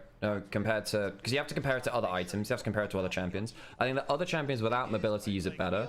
I think that the combos with Ari with the Protobelt aren't that important. It was more important when Protobelt did significant damage. It doesn't really anymore. It's more about the movement, really. And occasionally being an electrocute combo and stuff like that. Double spell shield users, you can use it to break spell shields on. But that's why Lich Bane's better against spell shields, because you can't spell shield the Lich Bane auto. Yeah, but you have a fun active noise when you press Rocket Belt, Alex. Yeah. You see how Sam has had to move away from the analysis into the joke about the items. It's also because I like add comedian. Well, also just like I enjoy rage belting you in general. Add Commodus, sir. No, Commodus is different. I enjoy rage belting you in general. Oh, the string gets caught. This charm's not good enough. There's Baron. Yeah, that's a bad face check from Shun. I mean, he had Knight behind him. They thought they could go because they were trying to play. It's a bad face check. I know, but I'm saying like clearly thought with the 2 members there they could outplay this. That's Baron for free. That's Baron for free. So Ezreal's coming over. I mean, can Renekton get a mega fight? They burned a lot of ults to make this happen. So as far as like they can one shot outside. They can one shot outside. This is bad. This is bad. Same needs to go on Viper and does. They're trying to turn. Good charm. Really good charm. Knight. There wasn't a charm, it missed. Charm it landed onto the Nautilus. The defensive ults, but okay, where's Renekton? Renekton's chasing Dokla. And the charm landed onto Nautilus for sure. Okay, so the Baron's not going to... second charm missed though, no? I don't know about the second charm, but first charm landed onto Nautilus. Okay, so they don't get Baron. So it's actually just one. Just one, and then Dokla loses flash on bot side. I thought I saw second charm go... No, so yeah, first charm landed on Nautilus. I don't know about the second one. That was really close, actually. I thought that Knight might be able to just flash in and kill Inspired, but I guess if you go into the Cassio, maybe you die at that point. Viper almost got ran down by Saint. Good that he lived through that. Fucking hell, though, man. Scary. So, Rage. The Rocket Belt value to get in range there, fantastic. Real talk. Lich Bane, you get to kill Nautilus for sure there. Yeah, because I know like the rage belting thing is a bit of a bit, but I also like I'd like to finish the analytical points sometimes to be like, actually, you know, why is this? Because in a game of percentages, when it's very close and very not, you do get kills there, right? And it's like you actually will change the game. Okay, that's a good kill into Dokla, who didn't have ult, didn't have flash, but yeah. Well, like, I'm disagreeing. I think Lich Bane's the better build. I'm okay. I don't. Why are people assuming? Okay, it's fine. No, it's more like I was like going through my point and then it's like cuts off into comedy, so I'm like I don't get to like fully finish it. Because like I do have genuine issues, and I get genuinely loses pro games for teams, you know. Because in games like this, which are so important, with the percentages mattering a lot, like Lich Bane is so good on Ari in this game. It is, and can go for Protobelt. It decreases your chance of winning a game. Oh, he just uses E. Civis coming down. He actually might. I think he might win this. Still kill. Yeah, he does actually get the flash out. Got empowered. Shun's here. Onto Berserker. Spell shield. Spell shield. There's no smite from Shun. Flash out. Does Shun not smite the spell shield? What happened? He smite's on cooldown, so he used it. He didn't. I thought the spell shield got bought up by Bin queuing. But then why did the knockup not happen? Oh, Day's gonna get onto the miasma. No, he doesn't hit the Ezreal defensively. Doesn't matter, he's out. Ari's oh, almost one shot. Kills with Lichbane, by the way. Kills with Lichbane, by the way. Does get the reset. Rocket belt away. Yeah. Yes, he wouldn't be able to get out without the rocket belt. Yeah. The Knight almost kills that, but again, Lichbane legitimately kills that. This is why the items actually matter, you know. Deathcap's really strong instead of him. Deathcap is good. He is strong now. But yeah. Particularly for Ari, you don't need the extra mobility. The Protobell actual dash isn't enough damage compared to a Lichbane. You get it twice on a combo most of the time. Yeah, and again, even if you use an item well, it doesn't mean there aren't comparable items which you use better, which is the thing, really. Get value out of your seekers immediately. You've got the next one ready to go. BLG gonna go ahead and start up the Baron now. Viper's played pretty safe. Ari doesn't have ult. Flash there. Rocket belt actually gets him to the wall. He actually would have gotten to it anyway. Viper didn't, Inspired wouldn't have the ability to flash to confirm the charm. So it is going to be Baron for kill in mid turret. Ari doesn't mind blowing flash for that actually, if that's like because you only have one shot. Yeah, and you also get Baron right, which is pretty good. Dragon's not bad for line actually. That's all point for that. That's good. Yeah. You can't get back into position to test it. You're losing top lane and bot lane waves. Actually, there's a tier 2 crash here. Yeah. And inhibitor class. This is going to be a lot of damage from this 3-item Ezreal, by the way. There's the 3 grubs. It's gone. Gone. Hang on. Don't get over the wall. Do you have... Oh, hang on. This is potentially quite bad. The teleport. Do they have charm? Gets the Q return. Okay. Nice. Knight's dead, I think. Oh, yeah. Rocket belt out? No, he had the move speed from the Q hit. He had the move speed from the Q hit, so he's always going to chase him down. I know. The thing is, Viper's got inhibitor all the time. You end up getting 2 Baron buffs off from that 3 because On didn't. Yeah. I mean, to be fair, with the Baron, you still get the inhibitor. What? It's a 2 for 1 in favor of line. It's good for them. No, you still got the inhibitor for free, or not for free. But you know what I mean. So it's not like you don't get some map advantage there. Actually, Berserker's now not having fun. This will be a really nice pickup. Oh, he doesn't have... He has flash and barrier. Barrier would have been probably a risk versus the Renekton. You have to be so careful when you use barrier versus him. Saint. Okay, fine. Saint's actually been playing a pretty good series. Well, the Victor overpushing and dying a lot. Cassio solo kill was good, but strategically it was bad. I know a lot of people, I don't know whether they're on other coach teams, but we're basically saying actually felt like Saint was kind of baited in by Isles going way too far on a pretty dodgy pike and basically baiting him into plays. He overpushed in mid and died a bunch on Victor all by himself. So that was one thing. And again, the solo kill on Tonight, it's good in isolation, but then strategically was poor. I'm talking the Victor. You said a good series, so I'm just thinking about the average, right? So I think this game has been decent, but I don't think it's... Yeah, I think this game's been decent, but I thought the solo kill earlier actually ended up working against him a bit. And I think the Victor game, the team fights were good, but the actual early play, strategic... The only reason he was in that game is because BLG threw a bunch of fights towards him with yeah. It's like, I think it's been a mixed series from Saint. I think it's pretty good. I think that he's not been blown out. I think it's been pretty decent from him. And it's good that he's been able to, like, he contained Knight early in this one too. But it's a good matchup. You're expected to do that. Yeah. Again, I need to go look back at the Pike game, because I thought the Pike was pretty mediocre, but I know a lot of other co-streamers were thinking... Oh no, the Pike was bad, but it's just him in isolation, you know? Specifically, a lot of them were saying it really baited Saint into some dodgy fights it shouldn't have been into. Forced to flash out of Saint with a Tempered Fate. That was nice. Yeah, and like I said, you know, the Ahri shouldn't really be in a game against Cassiopeia. It's such a hard lane. It's one of her it might be her hardest lane in the game actually. It's really rough. I mean, it's really bad. I mean, Cassio wins a lot of matchups right now. Yeah, but basically you just always get out DPS. If you ever get hit by a Q, it's instant lost lane for that phase lane. You need to reset. I know Peng hates it as well. So Knight, like, being in the game, it's good combo play from BLG. And of course, he stayed well early in lane. Yeah. And it's a great duo with the Ahri, right, and the Bard. So you like at the least compositionally it makes sense, but I agree it's a tough matchup. I mean, the thing is, you look at how strong Bin is as well here. Like, look, he's actually not gonna. He might actually hit Flame Horizon in this game, you know. That's a genuine possibility here. Yeah, yeah, Dokla's just been left out to dry. And Bin has flash. As soon as Bin has flash, it's like this is why I didn't love the Sivir in the draft, even though it's good for the other champions. Sivir isolated versus Renekton is really, really bad for Renektons in the game. Watching right now, the flashbacks to game 1 are palpable. Berserker set up to We talked about in the draft, right? Yes, because I was talking about maybe Xayah being good, even though it's bad into Ezreal. Like, I needed something that was good into. And so you remember you saw this, knowing the Renekton and the Vi were there, and the Sivir is good for the rest of your team. But I think that perhaps Berserker being the best, I think he is the win condition for LYON. This guy is really important. He needs something that can actually survive the dive combo, and Civ is a bit risky with that versus Vi. At least he can spell shield sometimes, but the Renekton Vi plus Ari, I don't think you survive all of them. Rosaya can sometimes ult through enough and then get crazy. Yeah, I mean, maybe if you can get to a third item. I mean, you've got Miasma, you've got Nocturne, Nautilus to kind of like try and full send at the people who are trying to kill you. So, you know, you've got some ways to do it. I mean, you've got 4.5 items on Sivir. If she does survive, Sivir can win a team fight here pretty heavily. Does Cassio have any bad matchups right now? Syndra. Syndra's a bad matchup for Cassio. Outside of that, it's so it's Syndra. Honestly, people mentioning the Victor thing. Yeah, obviously, like Victor, ever since the Deathfire Touch added in, even with the nerfs to Deathfire Touch, because Cassio just spams E on you, she has way better ways to consistently apply Deathfire Touch than Victor does, so she wins that. It's not like a hard winning matchup after some of the nerfs to it, but it's still like a good matchup for Cassio. It's literally only Syndra where Cassio really feels bad. Vel'Koz's good against Cassio. Yeah, Vel'Koz's also good versus Cassio. Vel'Koz is a very good anti-mage pick. Yeah, it basically, if you can basically prevent her being able to hit you, like Wei, I think can be okay-ish if you use your current to run away from her so she doesn't land the Q, and you outrange her pretty heavily.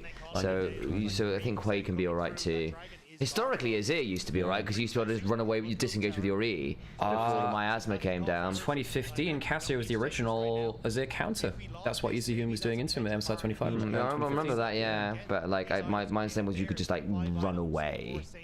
If you ever get hit by... The thing is with stuff like Hwei and Azir is that your cooldowns are a little too long compared to Cassio. The last Cassio Q, which is really scary. So I have the opposite opinion there. Yeah, because with the thought process that... basically, since you don't go Ryalize so much as the Cassiopeia, you don't get quite as enough slow to hold them in range. But yeah, you might well be right with the cooldowns. For laning phase, just hitting your Qs enough. You just burn them. Because you actually max Q versus those matchups. It's really hard. Because I know we did see a fair amount of Azir Cassio, and that was a relatively even thing a few years back. I remember 2015 with the EasyHuman one, but I felt like it had been kind of a bit changed since then. I think Azir is like losing lane better playmaking. That was the idea back then, I think. I was thinking from like 3-4 years ago. I remember that specific meta. Because we didn't... Yeah, we saw it in... And not Cassiopeia was like absolutely everywhere and anything. So like 2020... Hang on a second. Vi has... I don't know if this is... Okay, they flash out. I almost wonder whether he just pops Dom... No, I guess if they go into the front to back. They don't want to take a single direction fight here. Yeah, Renekton flash being down's big. Good ult there from Ezreal. Xerath and Lux are surprisingly okay into Cassio from what I remember as well. Again, by virtue of being too far away. But then you have to play Cassio and Xerath from in games where you start to have to leave the safety of your tier 1 turret at some point. Ezreal going GA next. Doesn't need the Cyrildas, I guess, this game. Zhonya's for Saint. Lichbane's coming now from Knight, but it's too late in the game. You want its second item, really. He's also not going to have Void Staff. I need it in this game, you're solo AP. Yeah. I mean, I think I still would have liked Void Staff, Death Cap, or like sort of Lichbane, Death Cap, Void Staff. Yeah, that's like your high burst combo, which is nice. Yeah. It's going down pretty quick. Did they get the extra angle on it? Shun. That's a good bottle. I don't think they can stop Shun getting in the pit. They see the HP now. He has GA. They're going to be a smite fight. Who wins it? Because he's in GA. They wait for Viper. Look at Knight. Look at Knight as well. The DPS not in the pit. Bin GA. Knight. Oh, he gets him after the flash. So Knight's dead, but Bin's back up. Big stun. Q. Nice. One in there. So they get 2 out of that, but still a 2 for 3 fight in favor of LYON. Someone flashed into a charm. Knight ends up trading his life for that, basically. What got Knight killed in the pit? Was it just Casio damage? Yeah, I think Sivir also got a fight where she wasn't killed. Yep. But Shun basically was dead at the time of the smite, so he couldn't do anything. Viper does not have a TP to get out. They might... Don't Q into the fog, man. Oh, he's hit by Q, he's dead. Yeah. That you don't Q into fog, man. You don't Q into fog. He's dead. I don't know if that's a good flash. Because I think you have to charge the Q there in case someone is around. You don't. It's a fog, though, do you? So general Vi rule is as far as I know, is you hold. You don't necessarily pull the Q, but you hold it just in case. Basically, because you fog. So you hold the Q. You don't Q it until you see something. But it's basically just in case someone comes out of the bush. So what happens to Knight? So there's the charm. Myaz has been used. Ult forced him back out. He's got the Nautilus on into him, so he has to go back. So he's been Nautilus ulted. The Nautilus ult's good onto him. Knight's got full health. Q onto him. Goes in over the miasma. Charms onto the I think Dokla Q2 flashes. Yeah, to flash Q2 is really good because otherwise Knight goes over the wall again. I think you play that out. Maybe. Yeah, maybe. Berserker gets a Sivir fight. Yeah. Berserker gets a 6-0-3 now. Now Saint did flash in that last fight, so we won't have flash for Dragon, which I actually think is a mistake. I think that's a mistake. Yeah, GA's down for Shun. He's alive again now, 40 seconds of Dragon. BLG don't have flash on Bin. They don't have teleport from either. Lichbane's in from Knight. Berserker 12 and 4 on Sivir in his career. 10.1 KD. Damn, 12 and 4 on Sivir. Damn. Also, we have hit late game Zahen now. And late game Sivir. Late game Sivir with QSS as well. Well, yeah, exactly. So like, between those two, it's pretty nasty. Also, Cassiopeia is not exactly bad late. Oh, one of the best in the game. Yeah, sure. I think it might be a scaling diff. Might have a charm angle. So it's going to be a flip. Saints got and Knight have both got pots running. On's caught on the flank, but Saints out of position. Dokla trying to get his passive stacked. Viper's caught. He's got to be in. He had to be around to try and get around to try and fight this. He's likely dead. Temper Fate. Not bad. Look at Knight. Look at Knight. Gets the kill. Okay, that's one down. They're gonna get loose soul, but I think maybe they win the fight. Maybe. Good from Shun. Good from Shun. Shun can charge Q. Berserk is dead. Berserk. Good stun from On. Good stun from On. Jesus, man. Can they end the game here? They've got the inhibitor top down already from the last Baron, remember? So they don't have. They have teleport from Knight. Knight could actually teleport to top wave. They are going to just go through bot wave, bot wave. That's it. I have no idea how they won that fight. Against Ocean Soul as well. So, Shun buys an insane amount of time and got away with it. Also, basically, Viper and Knight took Dokla really low.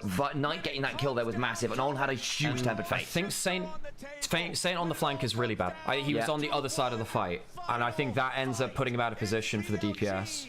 Shun, I cannot believe he Houdini'd that. I cannot believe he Houdini'd that. So Duo predicted that LYON would win this series. 0-3. Get fucked, NA. That was a really fun series in terms of that last game anyway. I don't think that LYON looked bad, actually. I think that was actually playable for them. I'm going to put this out there. I would not be surprised if okay, I think LYON in this series could have won any of those games. There were angles in every single one of those games. Now, you know, if wishes and dreams, etc., but there is a real world where actually you go to the lower bracket as LYON and you look at the teams down there and you go, you know what, they're messier than BLG. Yeah. Do I see the angle? No, I actually don't see the angle. I think that this is actually a pretty low roll from BLG in this game, and they still ended up 3-0ing. Okay, let's go to the replay of.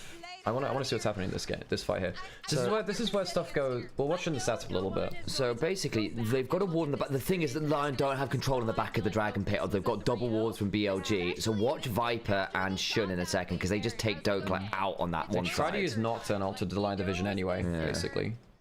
So Saint, I think the big thing here for me, Saint shouldn't be here. DPS Dragon, you don't need to be here. Threaten with Qs, threaten with Miasma. You have a Zhonya's. This is bad positioning. Means he's out of position for this fight here. So, and this is Viper and this is Shun. Yeah. Ari's across the pit. Saint takes a while to get back into position. So Dokes gets really heavily chunked. Hits no one. Yeah. Hits no one because it forces Shun out. Temper Fate on 2+ Dragon. Knight kills, gets the value there. And then Temper Fate's good. Ben gets a huge... Ben gets into 4. Yeah. Huge from the Renekton. So that Tempered Fate sets up for Ben to do monster stuff. Also, Isles tries to take Bin, like the CC Bin with the depth charge, before, just as the Tempered Fate ends, and I think it's a little early. CC onto Cassio, so they can't clean up that as well either. And then basically, On gets a really good stun there onto Berserker. If Saint isn't CC'd, Bin dies, and I don't think the game ends, or they still have... Yeah, I think Saint choosing to be up at this part of the fight rather than down in the central clump is a huge mistake for this point in the game. You're so strong late game. It allowed the mobility of like all of this team to come out on top. Yeah. So you have a mobile carries. I think Saint makes the mistake in his positioning. Also, I'm going to put this out there. BLG in Game 1 and Game 3 won those games by clutch late game team fighting. That is not BLG that I know. They are not supposed to be a good late game team fighting team. What's happening to my bad late game? Yeah. Well, the weird thing about BLG is like I feel like in mid game is where they're more likely to have a lead and just randomly throw it because actually you know what, I'll show you that Wolves fight again because I wanted to run through what I saw as well. Where was it? Game 2, right? Yeah, so 20 something. What the heck, this is. It's in this game later on. Here it is. Here's the replay. Okay, so watch this again, right? So I'll bring it up on the replay. Here we go. So this is the play which I was seeing, right? So they see Inspired now. He eases into it, whatever. Maybe doesn't know everyone because they're pushing out here. Viper's moving towards mid. Body language suggests they don't think there's a group here. You see everyone now, and like, okay, you see everyone. Yeah. So they're calling the Ashe over because they want to fight. Okay, Ashe wants to. The Encore's here. You can leave. This is fine. This is fine. Okay, go in. Viper walks forwards, stuns himself in the gravity field. Doppler is here. Shun is actually not that close to killing because there's a flash. Because basically you're going to see him flash away anyway. And then basically, you know, you've stunned yourself in front of Ambassador with no summoners. I think, can we just pop back like, because I think like Inspired gets... I want to see how much shielding Inspire gets in a second. Well, at that point, it's just not pressing tab and seeing the items, isn't it? But because it's also Bastion plus that's like 1,000 health shield. We're up to 4 out of 5. Realistically, also if Viper gets like 2 autos, there, Inspire's dead. No, but the gravity. If you look at the amount of damage he's doing there, right?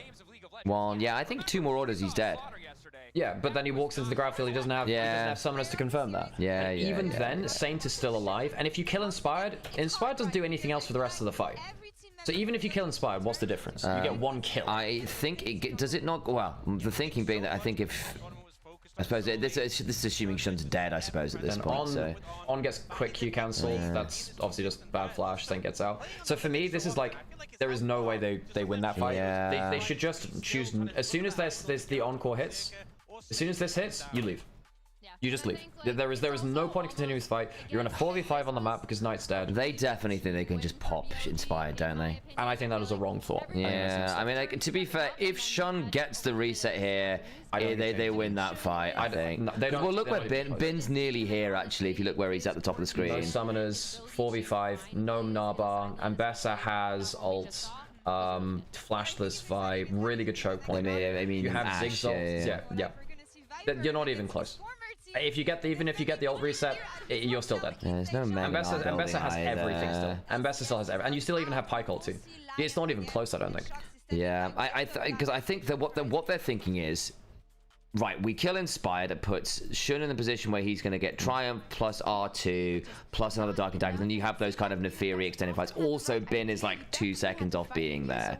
Because he's coming down on the collapse. So they basically, we can get that reset and go. The fact that they actually don't kill Inspired and don't judge that and then end up walking into a gravity field is really poor though. Like it's just, yeah, it's a bad read. I see what their thought process is and what they're looking to do, but the execution on it and also like the realistically outcome of it is pretty bad. But you land that big encore and you go, oh, we can definitely play this. It's just, yeah, well, you need Bin here 2 seconds earlier. It's nice that we're like close enough to like, you know, a team fight determines. Yeah, the 2 games where the team fight determines, it's rough. You know, we're right there. I think just need to settle in, calm down. I think. I'm going to the bathroom. And then we should be okay for. Thank you for the follow, by the way. I'm going to be 3. Because you're right, it often came down to like singular decisions. It is also fair to say, though, that teams like BLG, this is what they thrive at, right? So is that a specific working point for, you know, going through the lower bracket, maybe facing these big dogs again? Well, we know today was going to be hard, win or lose, but this is good experience, I think. and just take that, just really settle in. I think the theme of this series, at least, is like we get overexcited and we commit too much in the fight, or we're not prepared to fight when they are.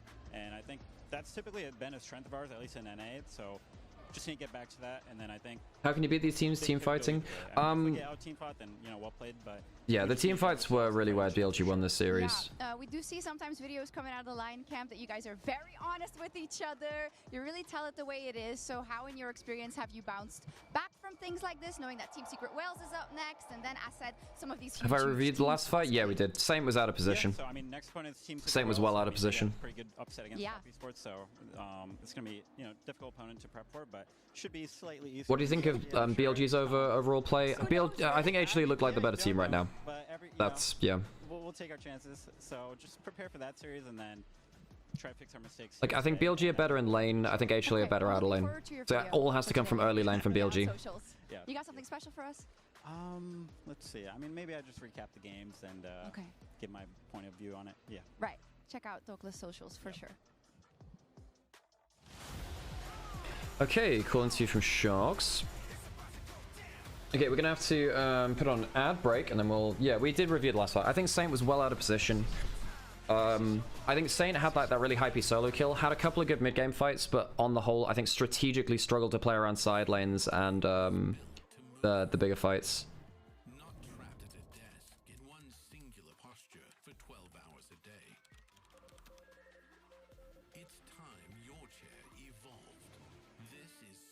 Yeah, I don't think this series was particularly close. I think LYON came in with good drafts. I don't think that BLG showed much of their draft flexibility. It was just fine from them. I don't think BLG did anything special in this series, and they still stomped them 3-0, you know? Like, it reminded... Yeah, it's the same kind of thing as, like, T1 in play-ins, where it just felt like, yeah, it didn't really feel like T1 did anything, like, crazy in terms of draft or anything like that. They just were just better players, and that's what I felt like happened here, too.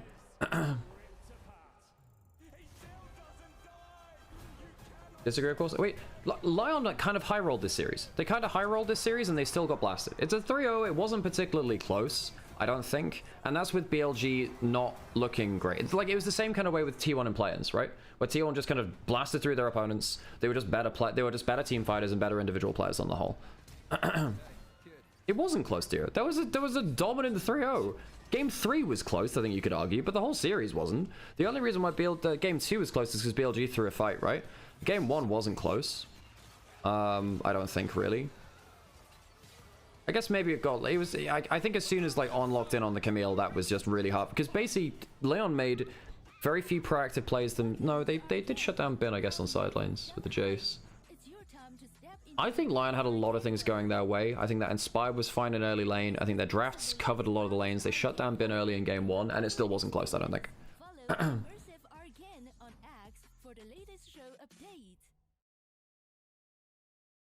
It's already been 3 hours? I know, right? Series over in 3 hours. Game 1 was literally On getting a random Camille angle, and still even then died in lane and like got messed up on the map by the Shen a little bit. And it was still just like, okay, occasionally lands a big thing onto Berserker and the game's over, you know? Okay. On at the end? I mean, but that's the threat you have against Camille, right? But it's not like LYON were making many... They couldn't make many proactive mid-game plays, which is a big problem for them, sadly. Game's pretty even until then. But then again, like, LYON didn't really find good aggressive options themselves, so yeah, they were just kind of spinning their wheels a little bit in mid-game. Infuriate take a map off of T1? I doubt it. I really doubt it. I think it'll just look like playing, sadly.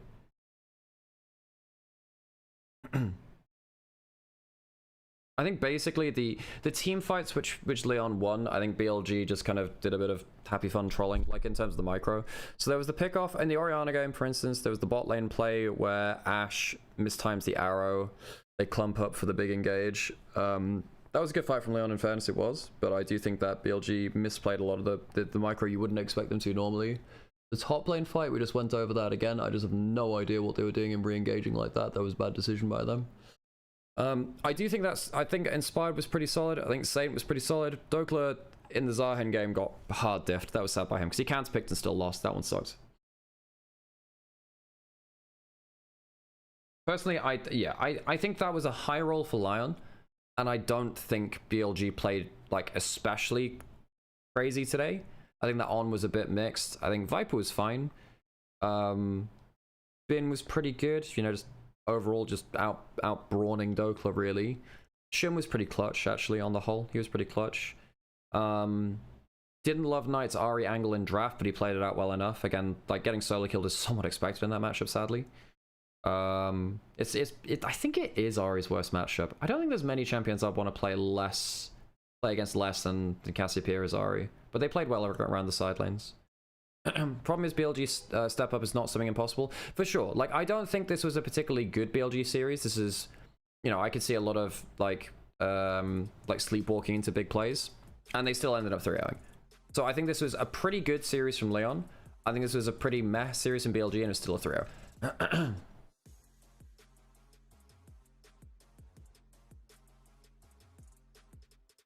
Ooh, what's that?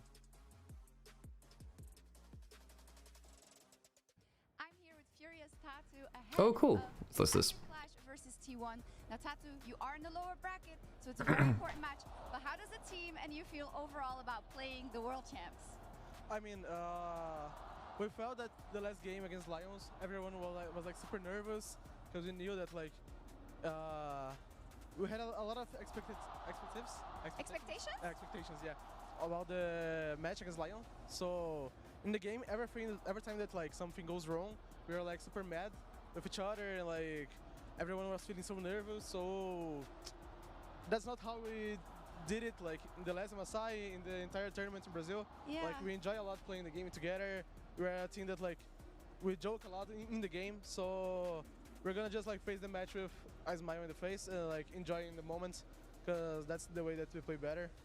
We know that like T1 is a super strong team, and we need to play like a 9 or 10 to win, but we're looking for that 9 and looking for that 10, so we're gonna enjoy a lot. Yeah, what is it like for you as a competitor to play a team of the stature of T1, right? Because I feel like on the one hand, it's a dream matchup, but on the other hand, it's the hardest thing ever. Yeah, exactly. It kind of goes both ways. For me, it's a dream to play against Faker, like in a BO5 and MSI. It's amazing. So if I win against him, it would be like, woo. Life complete. Yeah, exactly. So I'm really excited. Okay. Exactly, Frank. Yeah, BLG, they like almost, well, they lost against, they went 5 games versus W, then stomped top Esports in the finals. They can just... So lovely Yeah. talking to Tatsu. Good vibes. Excellent, Good excellent vibes. Yeah. I love it. But I like that he says, hey, we need the 9 or a 10 today. A win would be incredible. Playing the best of 5s in honor. And it is a tall task for these guys. But there's a lot we saw in that series, despite the fact that it was an 0-3, that kind of gives hope for this team as we look ahead. Yeah, and I also like what he told you about just being able to play loose and be Okay, I'm gonna go take my break as well then. Done a break. I'll switch over some. want to have like a better performance by playing freer. Yes, I think one thing that really showed in that match versus LYON was that they have some of the right ideas, but then when it comes to the Barons, the most important moments in the game, they looked a little disheveled. There was a comment from Tut saying there that, yeah, well, in the scrims, we never get to those times, Ox. So yeah, honestly, how are you supposed to practice it? I think it's so difficult as well going to T1, not being practiced in the area, because they're a team where you can win mid-game, but it'll come down to those big moments around those neutral objectives. We call it T1 Baron for a reason. Yeah. And if you misstep there, the game is theirs. Yeah, and late game has always been the hardest part of League. Does Fury take a game off T1 or just speedruns them as expected? I think realistically T1 speedruns them, but I think T1 have been scrappy enough that if like a game, it's a best of 5, a game against them is always a possibility. I do think that there is just going to be an issue with certain diffs, specifically Carrier and Pays are just pretty nutty right now. How do you view them now?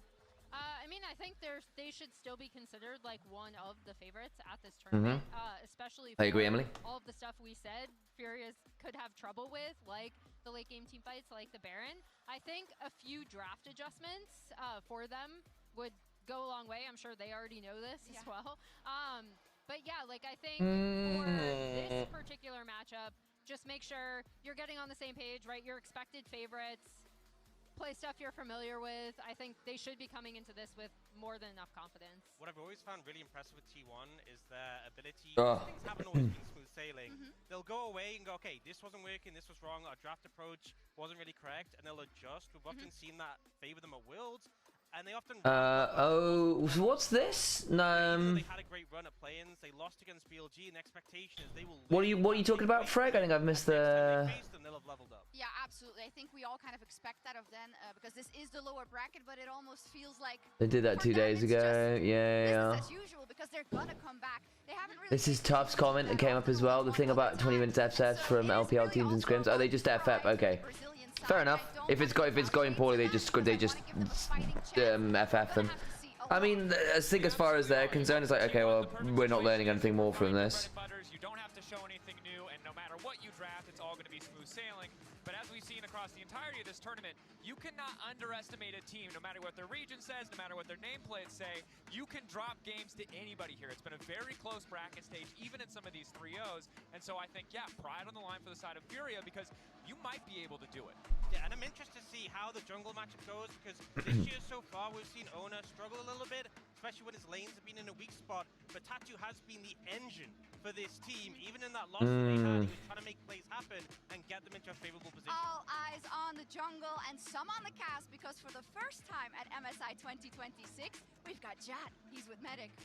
Woo, Jat! Let's go, Jat. Let's go, Medic. Hey, thanks for the welcome, Shocks. I am so Hey, excited welcome, Jat. to be out of my hotel room. Yes. I got off the plane and I died faster than K-Corp did.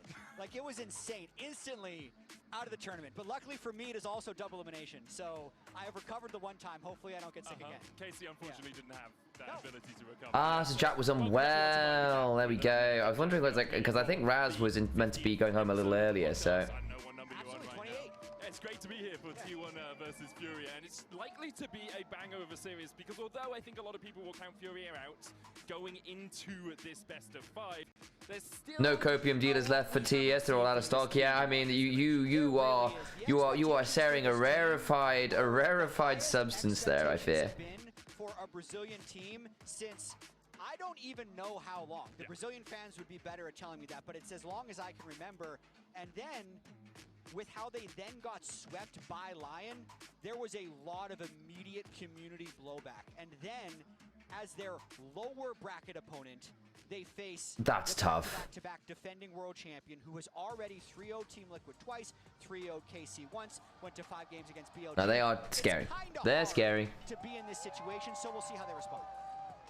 It is hard, but this is what MSI is all about. So, Akali Poppy bans. Yeah, makes sense. Tattoo is a pretty good Poppy. If Flex is around is needed as well. Akali away from Toots. Furia, today is the day to show up. T1 are not infallible, and Furia did manage to gain some leads versus LYON in the early games, in the first couple of games of that series. TES, also known as Top European Supplies, is an LPL team known for stomping regular season and donating massive amounts of copium and hopium to European teams and fans. A lot of what Furia said for the Yeah, and actually look even better. Yeah, I somewhat agree. a lot of it was just I somewhat agree. Actually look real scary right now. a little bit too much because the expectations were so high. So in a weird way, Ori gets through.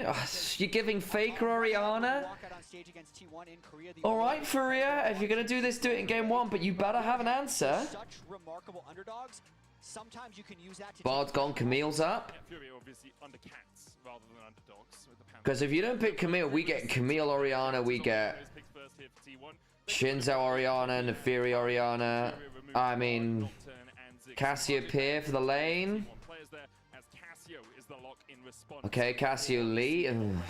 I mean, Cassio probably beats the Oriana in the 1v1, I would imagine. But it's still Oriana. I am nervous about giving Oriana up in general. powerful meta pick. And the Cassio, even though we did see them flex it to the bot lane, I think it's a good And they can flex it bot. Worth noting as well. Sure, it's going to stay mid. I agree with you, and I think getting the lead early, getting Tatu something he has agency on is so important for this team. They talked about it on the desk. He is the Jace as well. He is the conductor, whatever other superlatives you want to use to describe him. He is the guy that makes this team tick, and he needs to be the player in the early game that really stops T1 from exploding out of the gates. T1 alongside the Orianna are going to lock. All right, well, you get Camille as well. I mean, Al. Look at T1's first 3 picks. For the record, guys, Alex just stood there slightly dumbfounded in the doorway before moving again. Yeah. Camille Oriana is really good. And the thing is, in some ways, this is call me crazy, I actually think Camille Oriana is better with Camille support, because Camille top with Oriana or jungle, you don't want them to die. Camille support, you're actually okay. You're actually okay with it. Camille's gonna die diving in anyway. It's fine. They exactly, just commit to getting onto a character. If you trade Camille, do it for the bit, you know. If you trade Camille for Cassio, you've done your work here. You know, or even Lee Sin. Who cares? You know. And then the other thing as well is Camille is freer to join Orianna more regularly as a support than she is a top laner, because one of the issues that you ran into with like Galio Camille combos was particularly when Camille was topside, as you do run into this issue of, well, actually, how often do you want your solo lanes in the same place at the same time? And the answer is not that often if you can help it, because you want them getting resources away from each other. You want them getting experience away from each other. Camille as a support, or historically as a jungler, never had that issue, because you want to be near your playmaking members. You want to be near your carries to get them fed. Yeah. Okay, Medic Jack that's cool. Jack's back and being well again. Oh, is he ill? He got off the plane, was immediately dead, so he's fine. Really? So I think that's why Raz was around a couple days longer. Oh, I didn't realize he was there longer. Because Raz originally, at least told me on Twitter, he wasn't going to be casting any going to be doing any LPL games. Really? Got to, which was that's cool. Great. That's cool. So you got to pull out the QG pin and stuff. It's like, if I want people on desk or cast for like LPL, it's like Emily, Raz, Orcs, Dagda. Yeah. Those are the 4 I'm like, okay, they've put a lot of time into LPL. They research it really well. They have a history with LPL from being on broadcast as well. Those are the 4 which immediately spring to mind. So I'm glad that Raz got his chance to do that. Because if you're just kind of like in play-ins, you don't always get the chance to do that, right? Not that it's bad for any other cast to be on them, right? But those are the ones which I think have more of the connection to the region, and I like hearing their historic insight on the region. Because like someone like Raz and Emily, they actually were there at the start of Knight's career. Same with Dagda as well. Like again, they were there just like at the start of his career, so yeah. They know what this guy can be. Yeah. Which is really important. Now, I've been there for most of his recent history, but I wasn't there for his like 2019 debut. It was like 2019 Summer Night is still arguably his best play ever. Okay, back into draft though. So, I mean, you've got. I mean, okay. Sion is good into Jace. This is the best matchup into Cassio. This is why last game, really, BLG should have picked Syndra into the Cassio rather than the Ahri. It works with the Vi anyway. It just would have been better. Oh wait, so where's the Orianna? Hang on, wait, hang on. Oh wait, you're completely right. You're actually completely right. Syndra locked? It's locked? Hang on, wait, no. Wait. This is Syndra bot? Or is it Orianna bot to go with the Camille? What the hell? Surely you don't play Orianna bot lane and then you just lock the Syndra. No, but what? Huh? What? Huh? What have we done? Okay, it's Syndra bot probably. Okay. It's probably Syndra bot, but like, what? It's typically a Syndra bot lane. It's better at getting a stun on target with someone else. And also you have 2 champions to stack off of. So if you get the double tap, it's better for stacks. Do they put this Cassio bot now? They put the Cassio bot. So we have 4 mages in the game. We have 4 mages. There's no AD carries. No AD carries. Both their moms. When was the last time? Sorry, I'll go. It's okay. It's good. When was the last time what? When was the last time we had a game with no AD carries in? Earlier this event. Okay, was it one of the ones with the Cassiopeia? Yeah, we had one earlier this event. Okay, so it's like before this tournament then. When was the last time we had no? A while ago, but yeah. So I think I missed that because okay, fair enough. Just you were making jokes. My bad. Okay, let me put on a break. Because I wanted to. You want to what? Because I would be really curious to know the last time we saw. Yeah, we saw it at this event. You haven't really upset the apple. So we had one with like a heavy AD top. I think it was like with a Jace top lane, so it's like you have physical damage, but it's not an AD carry. Okay, one of the things we're tracking for T1 through this event, right, is can T1 improve their drafts? Can they be a bit more flexible? Do they adapt to the bot lane mage meta? Because Paze is the best AD carry in the world, I think. But if you go towards mage bot lanes, I don't think that's as apparent. I think Paze isn't bad on mages, but he's not the best mage bot in the world. I think that's Viper. I think Viper's the best mage bot. Although Goomer's also very good too. I think I would put Goomer and Viper over Pays in terms of mages at this event. I put Pays on traditional AD carries on both of them at this event. 2018 meta's rearing its head again, slowly but Awesome surely. dudes, baby. Well, no, awesome dudes were the AD champions. That's why they were awesome dudes. But I totally agree with you. For Furia, you want to get out of the gates swinging here. Otherwise, the teeth of that Panther will very quickly be taken out. So yeah, what with the Syndra? I mean, the thing is, if Syndra lands a stun or Camille lands a stun, you've got a really nasty stun combo. Camille's more likely to land a stun. You send her in first, and you follow up with the EQ after. If you can get stun on target from Camille first, then it's probably Q on top of the champion, E after, and it's like immediate stack as well. So what Pays is really looking to do, but the problem with Camille into Cassio is that if you go in, you're slowed by the miasma and you just die. Trading Q for Q level 1 is actually better for Syndra nowadays than it is for Cassio, but it's still not great. Yeah.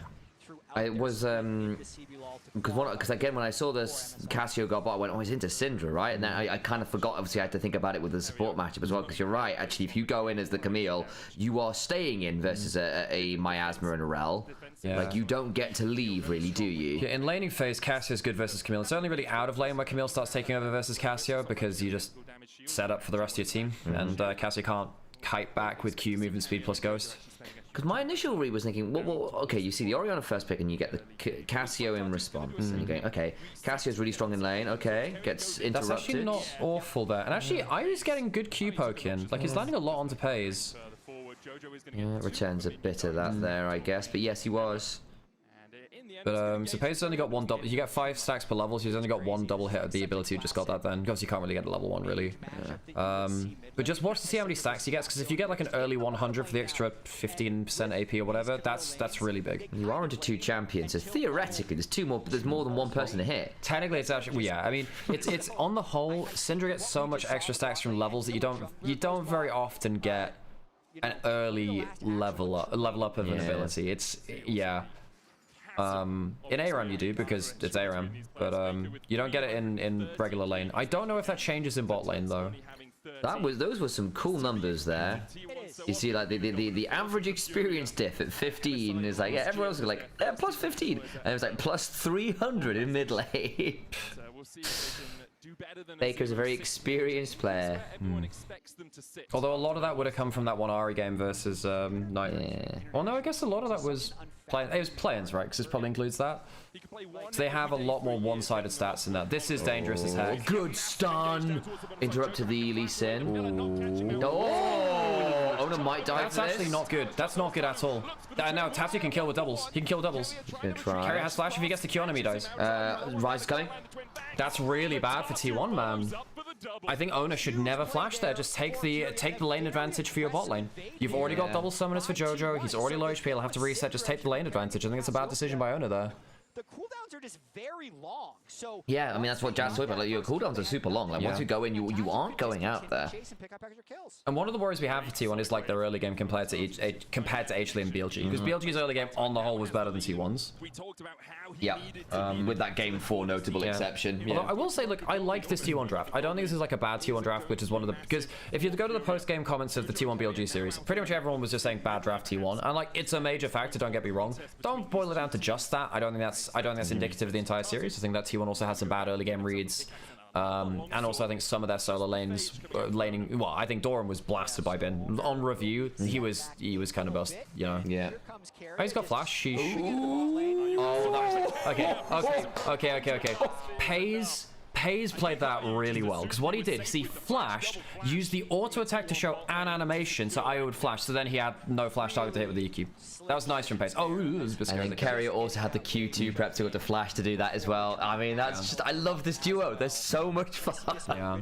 So it's level 3 to level 2, gets the passive, gets the aftershock. Aftershock gets mad value.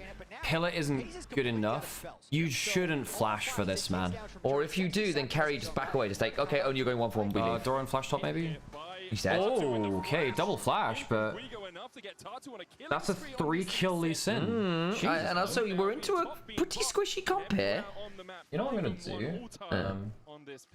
Just insane start for Tatu, but I think more crucially, I want to see if CJ is free to talk CBLOL. It will be 7 in the morning, but we'll see whether that's true.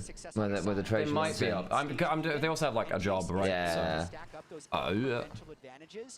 Then the Scion can become rather unstoppable. Bot lane gets really scary if the Syndra can just stat check the Cassio. The Cassio needs to be able to just walk up and into like battle range and then get Qs down consistently. Did go for it. He'd be a little bit too deep into the fight.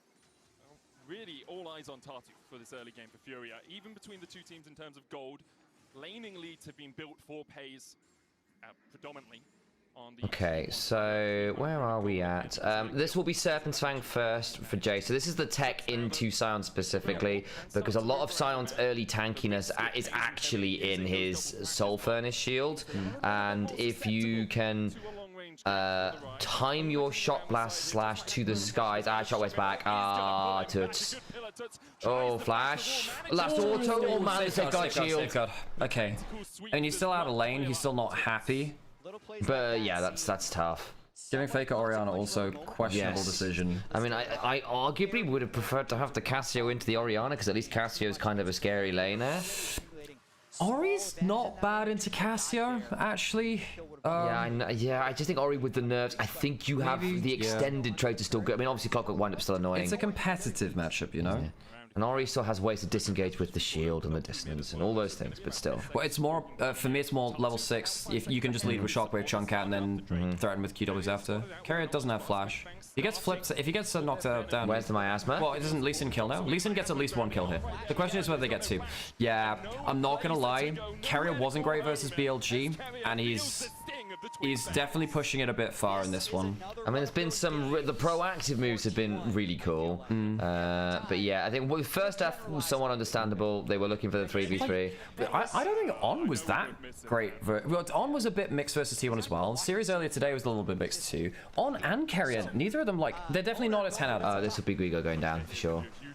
And they, well, I mean, it is Trundle into Sion. Yeah, I know I haven't locked down as much on the draft, but it is Trundle into Sion, which is really nasty. Yeah. Area. Okay. Afraid of the Shockwave coming up in 10 seconds. If he's locked out in place enough, then Ori gets yeah. There's Ignite there as well, so I actually think you're in a potentially precarious spot there. Yep, 100%. And timing-wise, it's really what's more hubris, giving Knight Ori or Faker Ori? On current form, Knight. I think Faker obviously historically the best Orianna player of all time, but on recent form, Knight has been a better player than Faker. Because he's the best player in the world. Yeah. And I think that Orianna is a champion which is best champion mid lane right now, and still somehow after all this time. Yeah, she's rather good. I mean, to be fair, I would not give it to either of them. Like exactly. we are talking like fractions of percentages in a lot of ways right now. Okay. Oh, hang on. They don't have Trundle. Yeah, the pillar's nasty. Oh, that scatter. Shock is really good. Really good Camille Ori combo. It's a double stun into Shockwave is just disgusting. Yeah. And Gui goes down. That was a bit of a mess from Tati. I'd say double for Pays now. Oh boy. I think probably the 2 best mage bot players in the world are Pays and Viper right now. Guma's better than Pays. On the mages, you reckon? Yeah. Because I think Pays is a better Mel pretty significantly. Guma's a better mage player. He's a better Ziggs than Pays.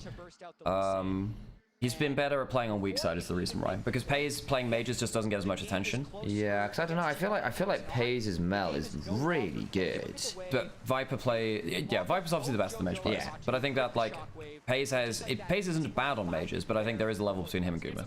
I think Pays is still a good Ziggs. I think Pays has historically been a pretty good Ziggs as well. He was playing that on like Gen G and stuff occasionally. Ooh, ult into top lane. Doran has flash. He might flash. He's got owner behind him.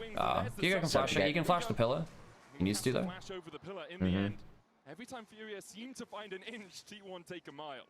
Yeah, because I wouldn't say that Pays is like that especially good on mage meta. Like he's fine, but like I wouldn't say he's like specialist at it. I think that Guma has become more of a specialist because he used to be bad at the Ziggs. And I know that some people say, oh well, T1 didn't play for it. Well, they did, and then he didn't play very well as well.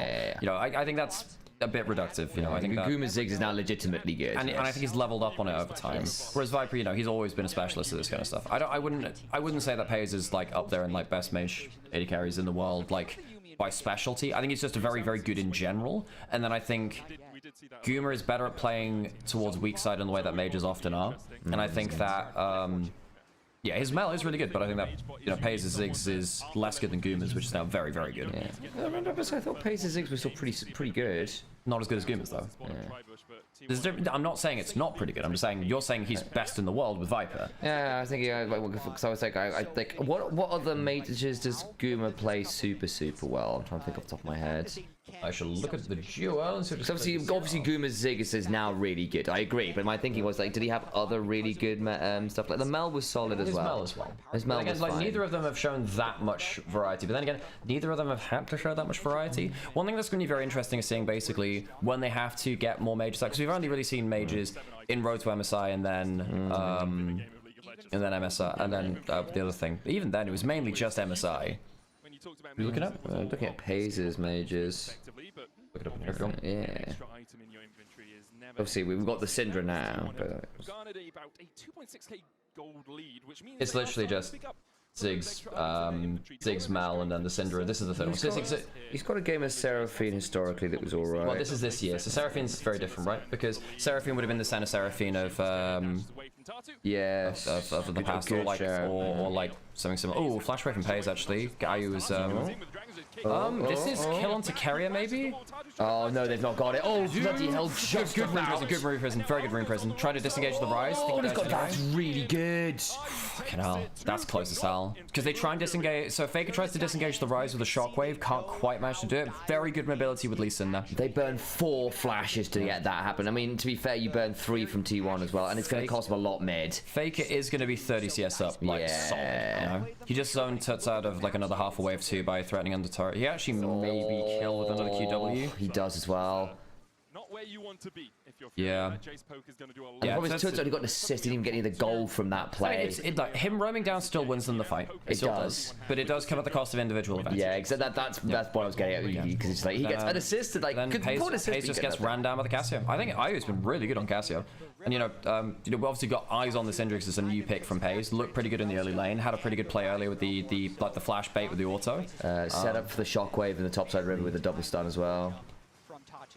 So does he get out here, or just Io just run him? No, he does get out. Okay, so Paze is still 3-0-2, so he's still fine. Hang on. Oh, try to get in the way of the Scion. Oh, Doran flash for that. That's sad. Oops. Tatu will start up the Drake knowing the enemy junglers on the top side. Tatu, such a still both solo lanes from T1 are now like a grand up. Paze up 400 odd as well. I mean, he is really the hope of this region for... Oh, by the way, if T1 go through the lower bracket and they beat Furia and then whoever the winner is between Sequels and then and LYON, then it's China Korea top 2 at the event and they both get their 4 slots for Worlds. So that's important. Which we somewhat expect anyway, right? But upsets happen. Where's G2 in the lower bracket as well? Face against winner of this series. Oh, sorry, they're in the up. Yes. So if T1 go through Furia, then G2, and then whoever comes through from the other side, then it's top 2 Korea China. Cool kick. Oh, well done from Carrier. So he throws up the hook shot, but as he's kicked, so he kind of has a Nautilus Spider-Naut interaction. What happens if NA top 2, then they get 4 seeds of Worlds. It's the top 2 teams at MSI get 4 seeds of Worlds. And the winner of MSI auto qualifies for Worlds minimum as their 4th seed. If they qualify for playoffs in the It's just become so hard for you to find ways back into the game. Your chances move from 50% to 40 to 30. Yeah. Scion into Trundle is hard. Scion Trundle is very hard. I really don't think you can ever lock Scion when Trundle's up. I just don't think it's fair to the champion. Yeah, it's pretty rough. And yeah, not bad. Tuts is not very happy here either. That's because the shockwave, yeah. Yeah, oh, and then he got hit by another dissonance after as well, so he's just having a tough time. Doran gets the turret top with the 3 grubs. Serpent's Fangs in. First tower of the game going over to T1. For Furia, at least they've got 2 dragons, but it feels like we've... I mean, you're nearly at Sun... I think Kerry is going to be at Sundered Sky probably on this back as well. This is tough. 3,500 got it. I think Tatu's been playing well on Lee Sin. Like, he's actually managed to give T1 the runaround in the early game. Now, the problem is, like, mid and top lane are just kind of brutalizing. Now, T1's solo lanes have been one of their biggest weaknesses. I think that, you know... Doran getting babysat a little bit in the early game versus the Sion helps, especially after he got killed by double flash play top lane. That's what the Sion's there for. That's what the Trundle's there for into the Sion. It makes sense. It's what their draft's meant to do. But then obviously Faker Orianna, maybe just don't. Yeah, Jojo's dead. The question is whether they get anything back for it. Faker's here, Paze is here, Dawn's coming. Lee Sin just used kick. He had safeguard, that's why he went for the head safeguard. Okay, Faker. There's no Trundle. Oh, good body block on the Q. It's onto Doran now. Yeah, if it had been on Faker, maybe you could have played it, but that's unfortunate. Worth noting, none of the DPS was in position. Yeah, and they get mid lane turret as well. Worth noting as well, Doran's got a very good stack rate on the Muramana. He is 330 on the Muramana, so he'll have probably a 16 to 17 minute Muramana transformation. Because he's completed. He's basically been hitting the sound like continually. He's got a lot of gold reminder, so he's got a lot of gold to transform this early. So yeah, he only just picked up the Manamune actually as well. It's been tier mostly as well. It's been nice stacking. Yeah, but most of the times Jace takes like a lot longer to stack tier than most, because he just doesn't cast abilities that much. So you need to be fighting a ton to evolve it. Which in fairness, Doran kind of has been. Yeah, but I know that you like we were comparing Ezreal and Jace timings, and like he still doesn't transform it as fast as Ezreal. Like he is one of the people that commonly build Manamune. Jace is the slowest evolver of the item. Varus is going to be one of the Varus is up there too. Yeah. Although to be honest, Varus is kind of dead. Varus and Jace kind of similar timing, really. There we go, 16:30, good timer. Probably, yeah, in fact Varus is a bit slower than Jace, but like they're both slow, basically. Yeah. You compare it to like Corki, whose cooldowns are lower, has more cooldowns to use because you have multiple rockets. Ezreal, which has just basically no cooldowns, because he basically cheats having it out. There aren't that many other people that build it in current meta. Even Hecarim just spams Q if he is building it. Yep. Yeah. Sure. Because I think But yes, mostly just noting the fact that Doran done a really good job of getting it stacked. Gonna be honest with how Faker laned in tonight, he's playing much better than was expected. Yes, he's better than Road to MSI. Still worth noting though, he still lost lane tonight 4 out of 5 games. And like that was, and that's comparative to the matchup. In terms of lost lane, I mean I compare it to the matchup. So for instance, you know, Knight went even with the Victor into the Cassio. Cassio's meant to beat Victor, and you can see that from solo key stats as well. Actually, Cassio beats Victor more than the average champion beats Victor. Basically, that's your metric. Now it is worth noting that Cassio loses slightly more to Victor than her average matchup, just because Cassio is really strong. But so it's like it's not Cassio's best matchup, but it's still a winning matchup against the Victor in terms of individual champ versus champion. But yeah, basically because she has single target E, which is really low cooldown, you can always perma apply Deathfire Touch, whereas Victor can't reapply Deathfire Touch as easily, which means that you don't get the extended burn when it doubles the damage.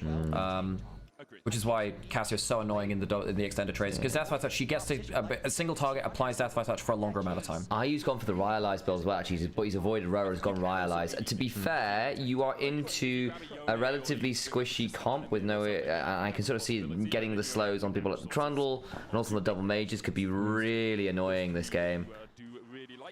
Not going to contest the dragon, which means we don't have to see that Rift Herald play for the pressure in any of the lanes. That'll be in a dragon, deny soul. A long way before we 3 turrets to nothing. I think this is looking pretty over, actually. Yeah, I think it would be a massive accomplishment by Furia if they make T1 get the soul to be. Yeah, agreed. So, I mean, at this stage of the game, if you're Furia, 5k down at 18 minutes is a bit intense. And your one potential win condition of Ocean Soul is denied by having a dragon go against you. Jack makes a very valid point saying that if you force T1 to get to Soul, you've done an incredible job as Furia because you've bought, 20 minutes, which is, considering the game state, that would have been very impressive. I realised I have no coffee left. I shall sort that out. Oh, I meant to... I just not take your mug to go make coffee. No, you did give me one. I was drank it. No. I thought I'd forgotten. I could have blamed you there. I chose not to. Yeah.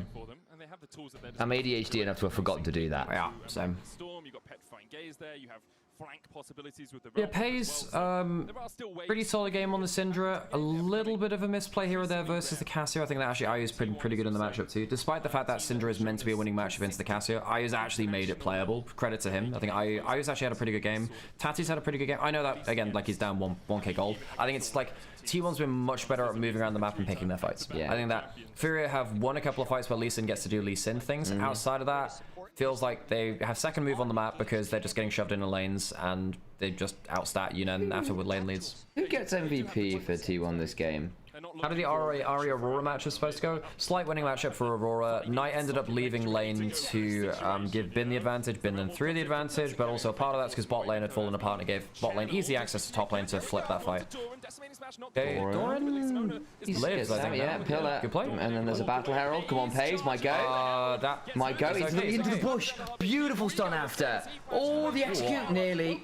I don't think he's got enough stacks for it. He doesn't have 100 stacks. You need 120 for the execute, which is why getting the full stacks gives you that. So 100 gives you like a half death cap. 120 gives you the execute. I had missed the stacks. I thought he had them already. My bad. 20%. You normally get your last upgrade at level 16. Level 16 is when you typically get it. Copy. Yeah.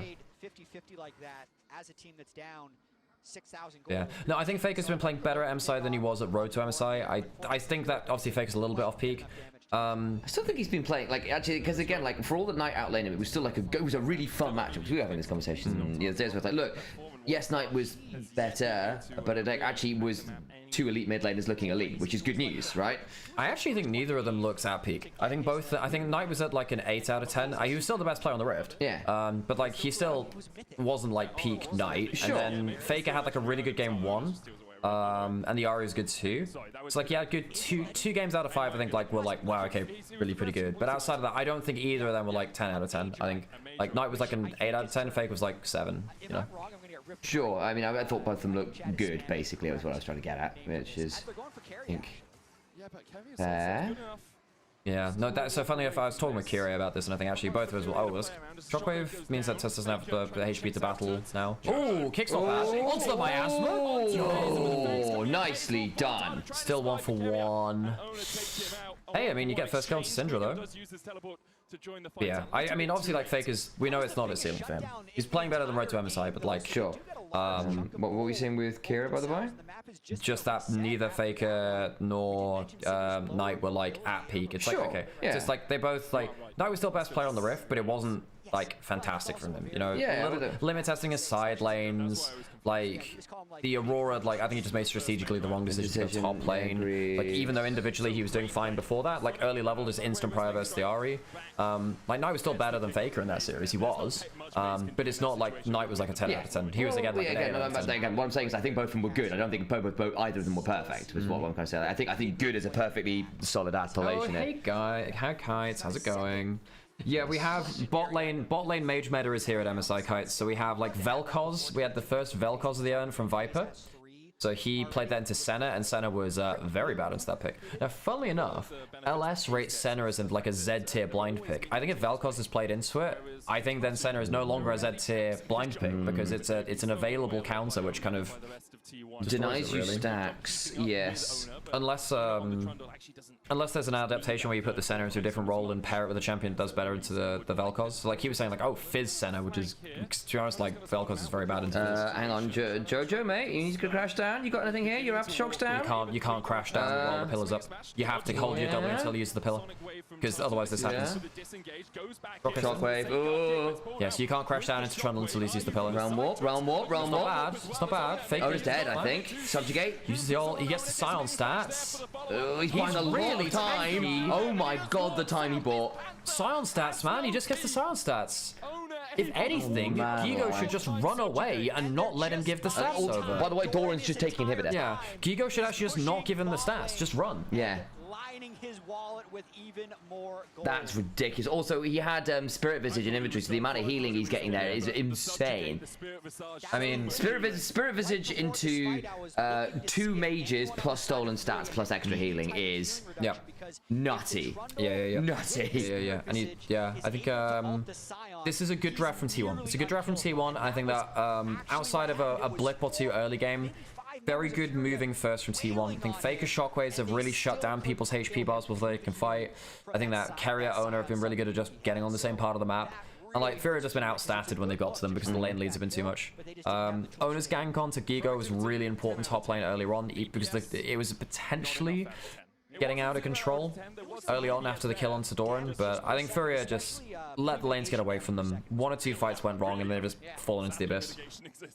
Is Fizz actually a good pair with Senna? No idea, but LS has been calling it out. I haven't seen enough gameplay of it to comment. I know that Fizz is good into Vel'Koz. Yeah, Fizz messes Vel'Koz up. So like, I suppose if you can play it. Same kind of thing with like Aurelion. Oh, Carrier. Shockwave, yeah. Camilo does Ignite, yeah. And Subjugate. Yeah. Pillar, little dodgy, okay. Sion ulted to get into position. Oh, I don't know. I guess he ulted mid lane. Don't know exactly what he ulted for. And gets wave control. The problem is now you need that Sion ult to force a fight while the Subjugate's down. Yeah, they don't have a great Baron damage to T1, to be fair. It's not bad with Orianna Syndra actually. It's not that bad. It's okay. Low for T1, I guess. I think you'd be surprised actually. Double Blackfire Torch is like decent DPS. They're both DPS mages. They're not bad actually. Syndra does some HP scaling as well with W. The only reason I'm bringing this up is I know Jack and Medic are just discussing it now. Yeah, I mean, Trundle's not bad at it. I think it's actually not. I think it's surprisingly high. It's not high, but I think it's not low. Put it that way. Yeah, I mean, it's just like, considering it's T1, who are the Baron rushing squad. It's won them international events like 3 worlds in a row. I think as a team, somewhat. Baron setups tend to be pretty good, and with a 9,000 gold lead, you have the luxury. Yeah, it's not lethality Varus levels of slow. That's true. A bit lax, but they're still going through the numbers. They're still doing their due diligence here. Yeah, or Akali. Akali's bad at Baron. They're the best team around. Yes. Oh, Shockwave again, Tatu. Oh, has to flash because the pillar. But like, what does he do? Someone's got to move in there, but. Rel, I guess. Yeah, maybe. There's Vision. We got that one ward, okay. Okay, Tatu is still around. Now they spot the Vision. Oh. Ona's going to continue clubbing that Baron as quickly as he can. 12,000 on it. Tatu low. 800 It's going, just not super fast. And again, you're not the tankiest of all time. Yeah, you see, it's not like slow. They're not like full DPSing it. They're just like leashing it. They want to bait in the fight first. Eye to the face. Grigo's just going to back away. They know that Sion not as tanky as they want. Good stop. Doran? He has flash. He should be okay. Don't land the Sion on him either. Angle's a bit rough. I think he could have flashed out before it landed just about. Bit tight timing on that. Trundle being able to eat the subject. Trundle Jace also good Baron damage. Yeah, Jace is one of the better top laners for Baron damage in fairness. Yep.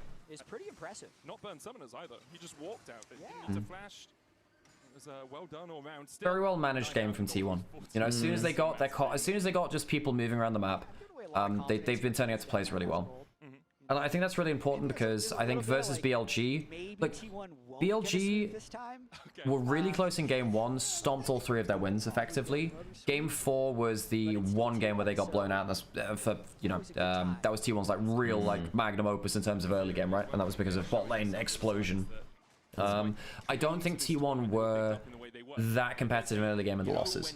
You know, the Trundle game in game 5 was obviously a disaster. Yeah. Let me think, do I stand by that? Oh yeah, and then they got decked in the Ryze Annie matchup mid lane. That was really not good for them, and things fell apart through mid lane. That was also the Jax Zarhen game, which was also really not good. They just got destroyed through lanes. The Senna Vel'Koz couldn't play early game as well. Yeah. And then the game 1 was very even. That was very even. Yeah. We are. Okay, this might be the play. Tatu tries to break the cage with the kick. Does, but still got pulled back. Actually, not bad from him. Yeah. Tatu's doing alright. No, they're making it really hard because T1, again, they're not actually... They're trying to, like, threaten a Baron, but haven't really been able to commit to it fully. So they've been stalling relatively well of Furia. They're down 9k gold. They can give 2 more dragons.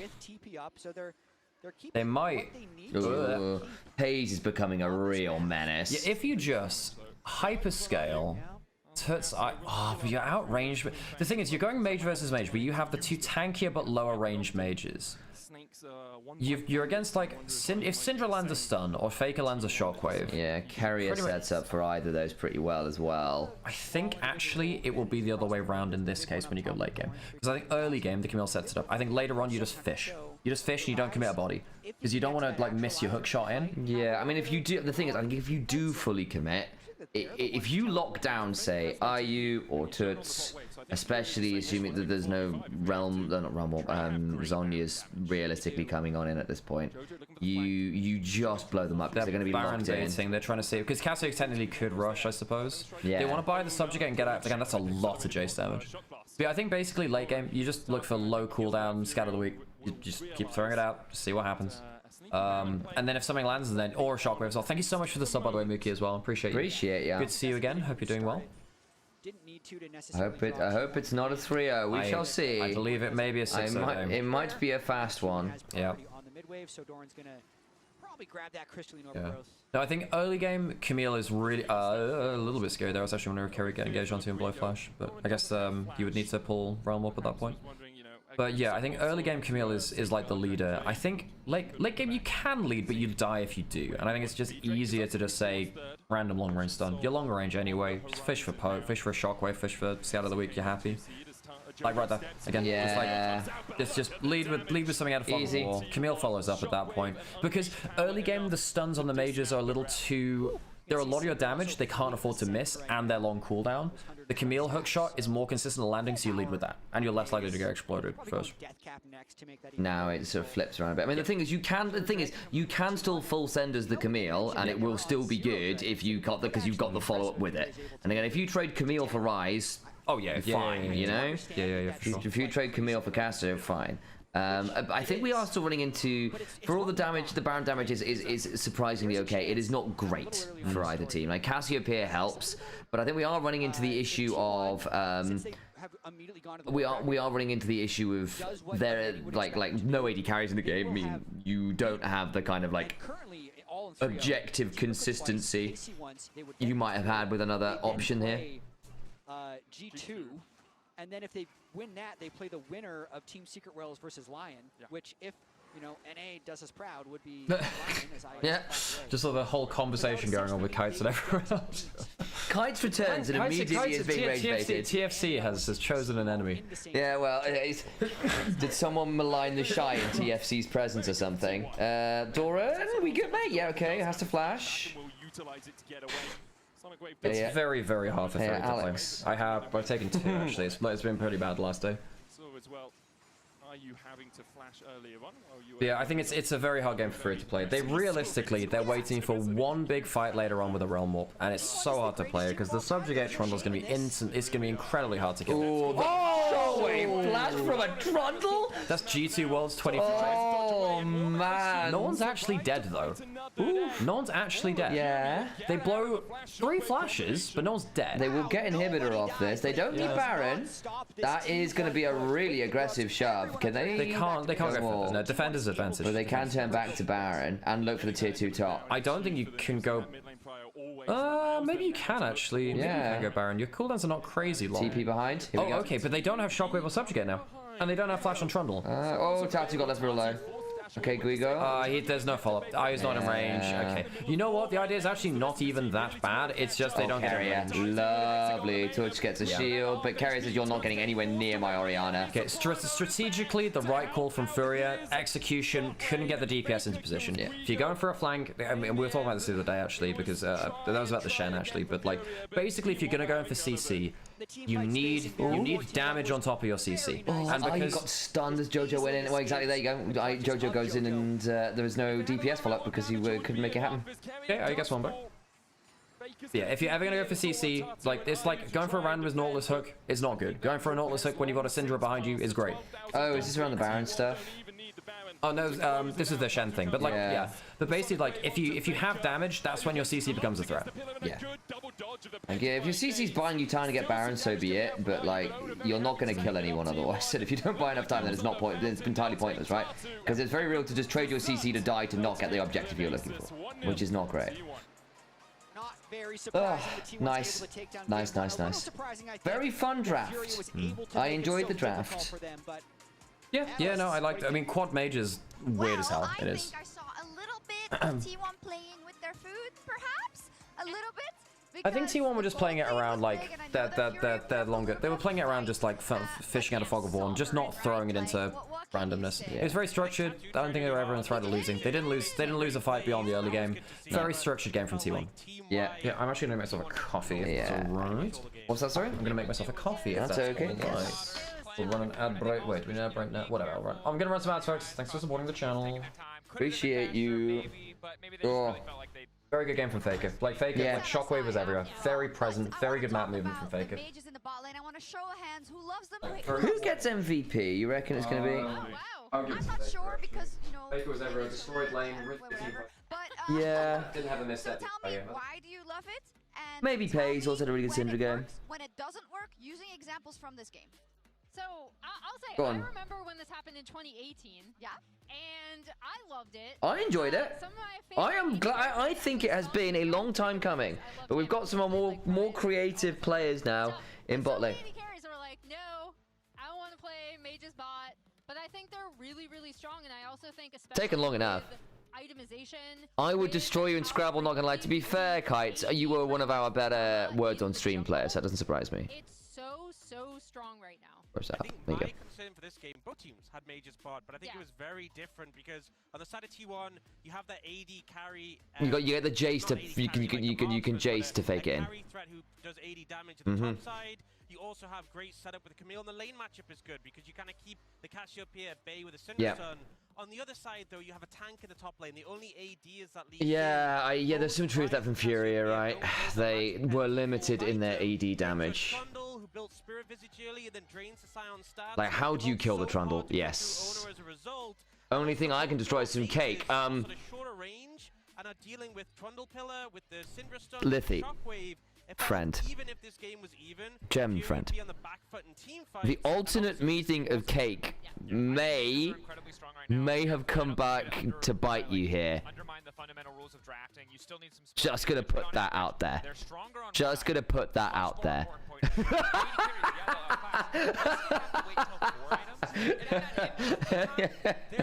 And Rich Lathy's like, wait, no, not like this. All of the mages I'm excited about, even the Cassio I'm a little skeptical about. The Seraphine didn't look good. The Ziggs, the Mel, the Syndra, even the all look like fantastic options. I also think it's easier to slot into defensive items for mages. And 80 Alright, screw it, I said what I said. You can grab a Zhonya's if you really need it. Double down, that's it. One small stat. That has nothing to do with Mage's bot, but it does have to do with the Mage. Okay. Faker's Orianna. Yes. Second most played. He's played it 122 times. Wow. Has anyone ever seen that that kind of TikTok / Instagram reel that went around of like this is a song that's real near and dear of my heart? Just played a really bad version of the Nicki Minaj, like, ate my ass like a cupcake. Oh, so good. So good. One champion? Phenomenal reel. Just in the New York subway with everyone else just dying on the train, laughter. So the top lane to me, you got to commit. Correct. We already knew it was one. How was the BLG series? LYON had no chance, right?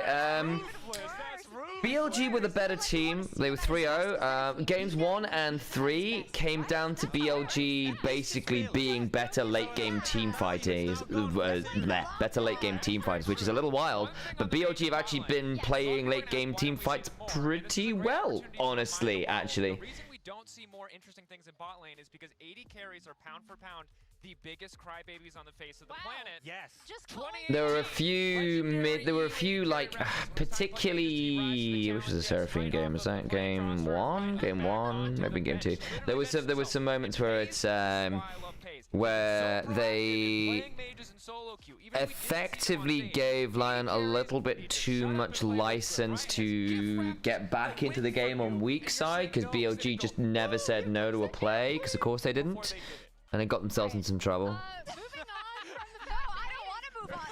Does anybody else have something to say about ADCs? I mean, I have a lot. I don't think we have time. I'm an ADC main, and I started by playing LeBlanc bot lane. That's my guy, Emily, with the LeBlanc bot lane. But I respect that you were innovative. It was season 2. She was OP, and one of my close friends was a LYON main. Shout out to Morgan if she's listening. Shout out Morgan. Tatu. I did appreciate, we saw those first clips here. I did appreciate the fact that he was trying, right? He was trying to get IU ahead. I did like some of their early moves around the bot lane, but yeah, this was just, look at that Jace damage. Yeah, Jace just got to hit Sion a lot. Orianna did a lot of work. I mean, it probably is the Orianna MVP. The other thing is, like, I do think that Sion is not as good into Jace as he used to be in lane. Like, it used to be that actually you were on a real timer to get ahead of the curve against the Sion. I don't think that's quite as true anymore because the Serpent's Fang tech has been very, very good into Sion. And because it's a cheap item, you can do Muramana, Manamune very early as well, which helps your transformation time. I mean, Sion is still good into... Oh, a bit of a hype train rolling there. That was amazing. Thank you very much, guys. I will say, I think no matter what happens in this series, no matter how good the drafts look from T1, we're going to come back to this question next time. Owner wearing his jacket, general style as ever. Does not leave those question marks answered, but it is good that we did see some much more stable drafts. T1 picking blue side, of course they do. Alex called this out the other day. I think Al's got the right of it as well. I think T1 picked blue side because they want to be able to rush Baron, and it's easier to rush Baron from blue side. Much easier to rush Baron from blue side.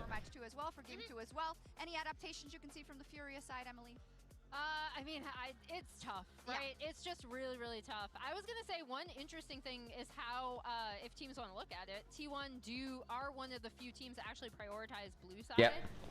And because if Emily calls it now, right, it gives you that kind of Baron control. So, there you go. Emily had the same call. That's really cool. There we go. Sometimes I see teams, if they think they're in a deficit, I will clip that one as well. So maybe which game's worth watching today?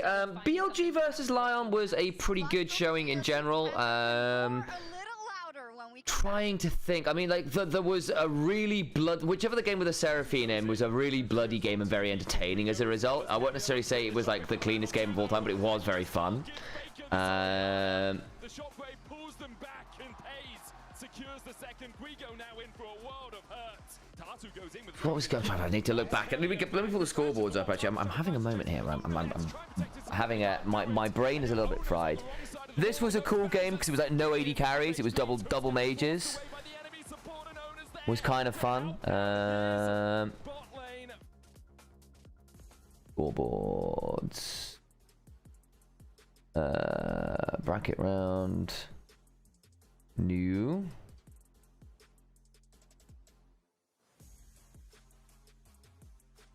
Where am I looking at? Bracket round 2, probably, actually. Yeah, here we go. I'm trying to think what we've been there. Game 1, actually, was pretty cool. Basically, because we had, like, BLG not respecting Lee Sin Shen's response times quite a lot. So, it's actually been quite a close game. 2 was the most entertaining, like in terms of, like, wow, what a bloody game. That was very entertaining. Isles had a tough time on the pike, but otherwise pretty competitive. Probably the best quality game was game 3. It was a good series, honestly. It's a 3-0, so it's a relatively quick timer on that one. Do we need to run some ads? I don't remember.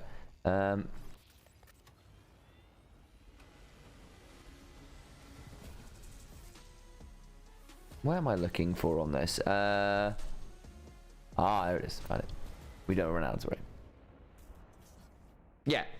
Yeah, so exactly. Game 2 was a really bloody game. That's the most entertaining. I think game 1 is perhaps the most macro interesting. Game 3 was probably the highest quality. I think something like that. They were all probably worth a watch. This one was fun because, again, it was double mages, so just a bit different again. The awesome dudes meta has returned. Can't find my sanity on Alex's laptop. Sorry about that, it's true.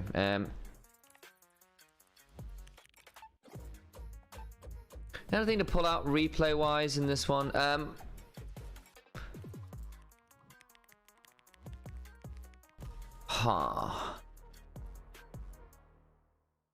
Not really, I think. Maybe we can put... Actually, I tell you what we will do if we can find it. Where is the one where they try to jump on the trundle and just can't kill the ban? Is it here? I can't remember exactly where it was. After Baron is spawned. Do you remember the timer on the Trundle play?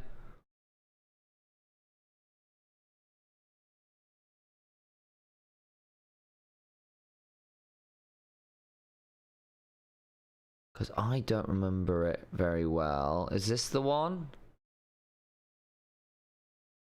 It is. Here we go. Found it. Found it.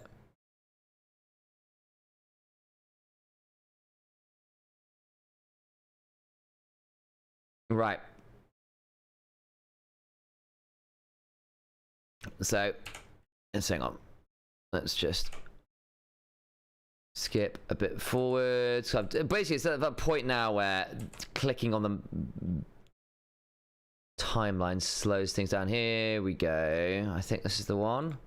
Yeah, so Owner's going to run at Jojo here. So basically goes, I can just keep bonking this. And then he goes a little deep. They're trying to bait him out with the Scion. And again, let's pause it here and have a look at Owner's items. Owner is level 12. Rank 2 ultimate. But importantly, we've got a little item here called the Spirit Visage, which does a lot of magic resist into Arise and Acacia Pier. This is your AD damage. This is it. Kind of Scion, but not really. You've also got Mercury Treads. So you've got a lot of MR, a lot of empowered healing, and a rank 2 ultimate with double mages. All the damage is magic damage. Owner's health bar currently is about 2,500. I'm going to try and Realm Warp onto him. The Petrifying Gaze goes wide, and they basically spend... So we've had about... If we count the bit up here as well, about 5 seconds of fighting with Owner, right? So he's 2,000, subjugate, down to what, 2,000, 1,000, back up to 1.5. They just can't kill him. That is 5 members trying to burn 1 Trundle, and they can't do it. You have burned Cyanol, Realm Warp, Petrifying Gaze, everything but the kick. Everything but the kick. That is kind of sad. All the while, of course, there's a Jace over here that is going to get full turret and inhibitor, I believe, off this. Yeah, he gets inhibitor off that as well. That's mad. That is mad. Ooh, punch the mic. Need to do it at some point. Against everyone but BLG, dominant so far here at MSI. And the good news for the traditional... Maybe should have burned the kick too. Maybe. Probably for Dracos as well, is that... Okay, into draft we go. Played in that first game. So that's 4 champions that can't go bot lane in this game to a Fearless. And how many mages are there on the roster of League of Legends? 45. Yeah, probably a few. I think we could go through all of Fearless with everyone playing a mage, and we'd probably get back to the top of it. As Vi and Poppy once again banned away by T1. Fury are going to remove the Nocturne, the Nautilus, and the Pike. Does mean Bard is on the table alongside Ziggs. Well, TS is already considering roster changes. Really? Are they now? What would they change? I mean, to be fair, with a load of teams going down to Nirvana, does roster change it? I mean, maybe they just need the mental reset, and it's just like, actually, screw it. The team is too fractured. But what would they change, Frank? We're gonna have to focus on draft here, but if you've got some posts on, like, if you wouldn't mind linking it in the Discord or just dropping it in chat, I'd appreciate it. So Vi, Neferi, Poppy, big playmaking early skirmishes from jungle, and then double hook owner champ, carrier champs away in Pike and carrier, plus the Nocturne away from owner. Is it just not our first pick? Bard's let through. Do you care about Jojo having it? I think the Jarvan's probably a better blind pick. Does want a little bit more CC alongside him, maybe 369 back and join support. Poor Zwian. I mean, like, had a tough tournament, kind of fell away from being really good, but I don't think Fengyue is going to be... At the very least, keep Fengyue. I'm not a fan of that one. Are the opponent's flyers getting this tournament fair? Show so many cards as a result of going through the play-in, losing in the upper bracket of the first round of the bracket stage, and now going through the lower bracket. In fact, if they are to win this MSI, you mean LYON? play 9 best-of-5s. Yeah. Not Fly, because FlyQuest isn't here. Rumble gets through. Oh, you got the hot pot combo already? Bloody hell, guys. Everyone in MSI Lion, yes. So I was thinking, like, I enjoyed the FlyQuest process. Wait, FlyQuest, we're here? Like, no, it was Liquid and it was Liquid and Lion. Is they want to vary draft as much as possible. I mean, if you're in the upper bracket, you are. Despite playing nearly every day. I guess the other argument is do exactly the same drafts every game. I think they've ended up with with the easier end of the draw, right? Because they've only played one LPL team. They've not touched LCK as yet. So that's always going to be a win in that regard. You've avoided the two strongest regions for 2 out of your 3 matchups. I still think it's kind of fair by virtue of just being a bit of luck there, but I think they are still going to have to come against better teams at some point in the near future, right? And to be fair, otherwise it would have been Top Esports, right? They would have faced Top Esports, not Secret Wales, if Top Esports hadn't collapsed. So actually, I think that's then discrediting Secret Wales in their own run. Because then Secret Wales get the joy of facing Lion. It's like, okay, it's not another LCK LPL team. We just took down an LPL team to have this opportunity, which messes up your general seeding bracket. So I think on the whole it's fair. I need to look at it and think it through a bit more, but I think part of it, like, this is also then like not acknowledging Top Esports double fumbling best of 5s. So you get Annie for Faker, Jarvan with setup from Annie plus a hot pot plus AoE damage from Tibbers to go into the hot pot as an additional filling is pretty disgusting. Aatrox realistically into the Rumble. I don't think Aatrox is actually that much of a counter into Rumble. You could flex into jungle, I suppose. Jarvan doesn't enjoy it, actually. You can mess with Jarvan pretty heavily. He can get mashed in his own Cataclysm with it. You can fight him over Raptors very early. You've got the ability to invade the Jarvan better than most. So it might actually be Aatrox jungle. Akali ban, Lucian ban. Yeah, you don't want to give phase Lucian. Can't do that. Just can't do that. Akali away from...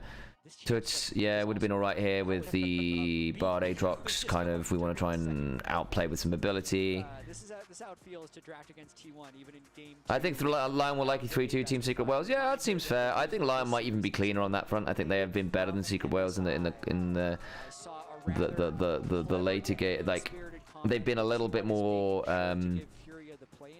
stable. I think Histo and Pun are going to be a really fun matchup there, because I think Histo versus Inspired.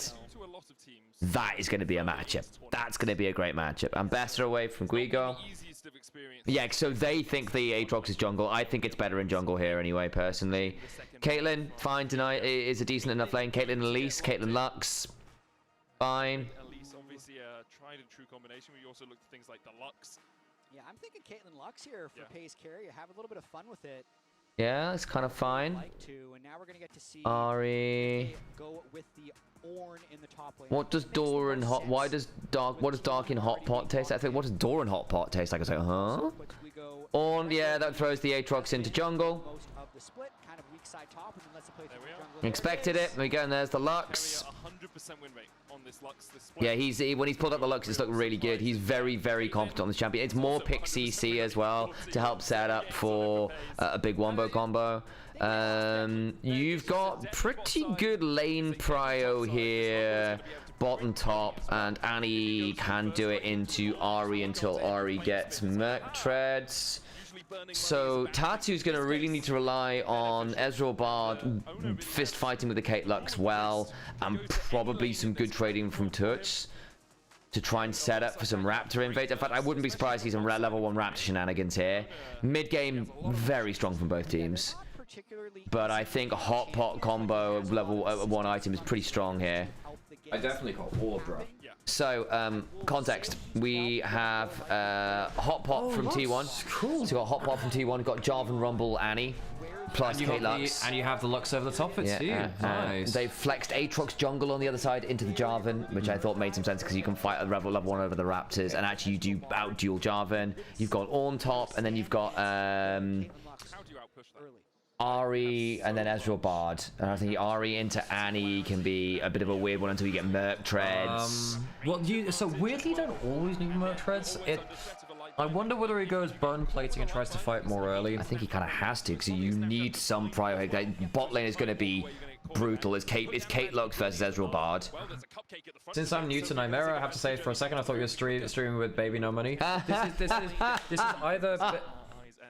It's either Baby No Caster or Baby No Pennies because we're British, so, you know. Yeah, I know. I get that a lot. Yeah. I didn't even know who this guy was to be when, hey, you look like this guy. I was like, who? Oh, yeah, you're not wrong. Funny enough, a friend of ours, like, met Baby Dos, like, not too long ago. It was like, they actually don't look like similar in person. But the photos, I'll tell you that. Yeah. Early on there, has not spent his ward, so... Giorgio Nopun. So he has gone for bone plating, and he went for the W electrocute trade early. Didn't go that well from low. Obviously, I don't want to lock in on an early game, but there was a question in chat, which I think I would like to set up if we get a quieter moment. We're saying, hey, what do we think about Lion's run, and was it fair? Because obviously they're only playing one LPL team, and obviously they've had they had Furia. Yes, they just lost to BLG, but then they had Secret Wells. And I was like, well, it would have been top esports, right, if we'd gone by expectations, but top esports.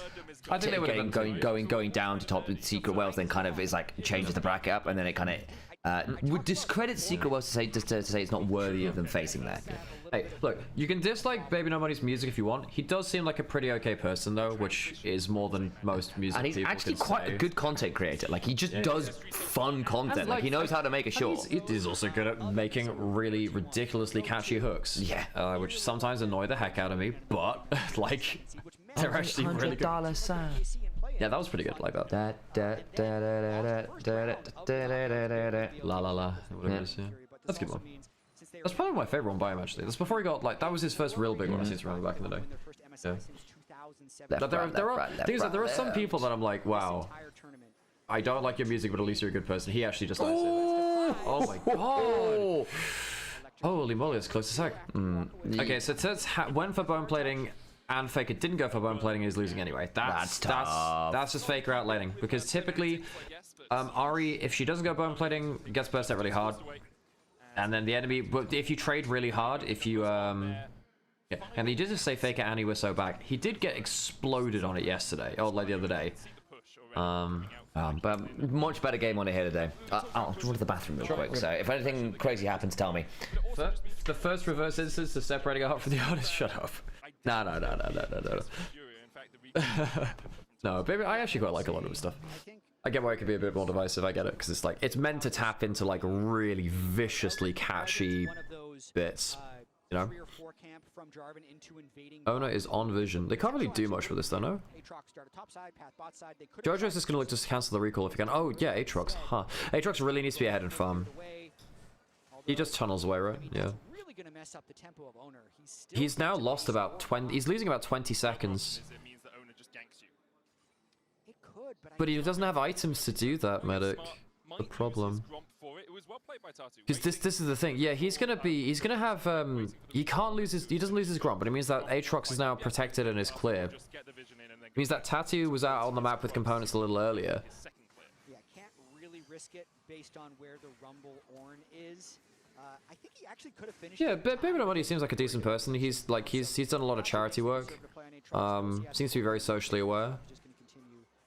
Which is, again, and I don't think I've heard any drama about him. Then again, I suppose can't always assume that stuff, but yeah. As far as I'm aware, yeah. Oh, Tuts, man. Yeah, what you really want to do there is like try and clear minions and chow them back into tower if you can, but it's pretty hard to do that at that range. Do that with the HP range rather than minions. I was so upset when the stuff about like Dave Grohl cheating on his wife came out.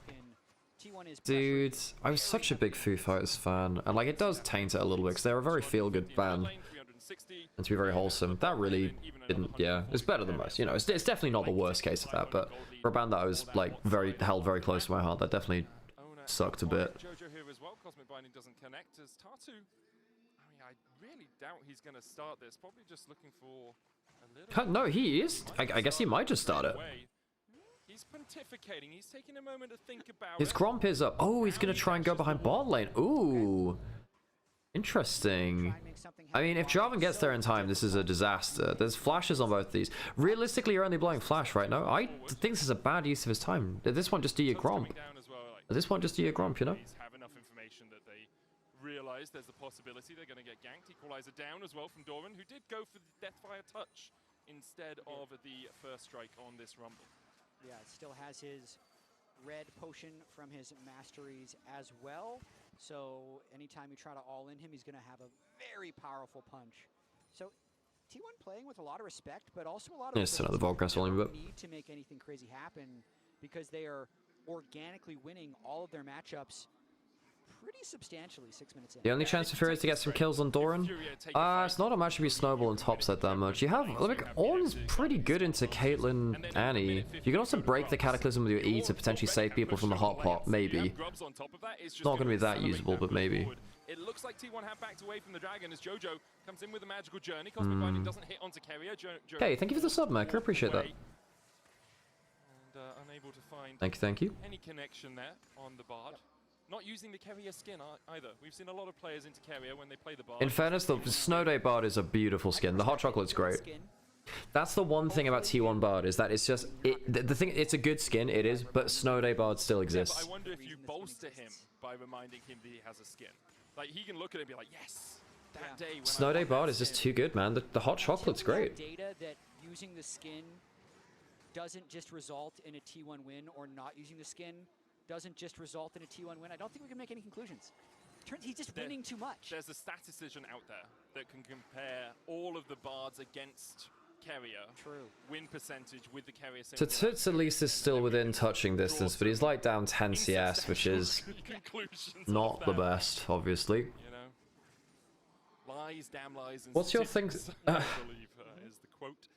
As Toots gets a little bit of vision around the Infernal Drake, and T1 just continue the pressure that they have across the map. I think that is very cynical, Fern. Has gone for the Swifties first to make sure you can get the chase. Within touching distance? Perhaps. Perhaps. And Carrier is out on the map with that Aether Wisp Faker.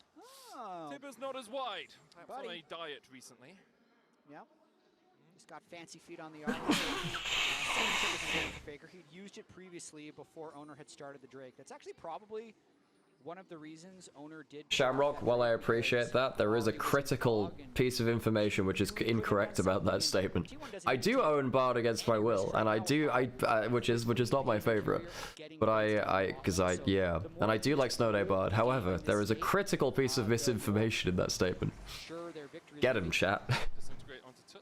Jojo looking for the chase. Get him, chat. Got the pronouns wrong. The Tibbers does die. Look at the side.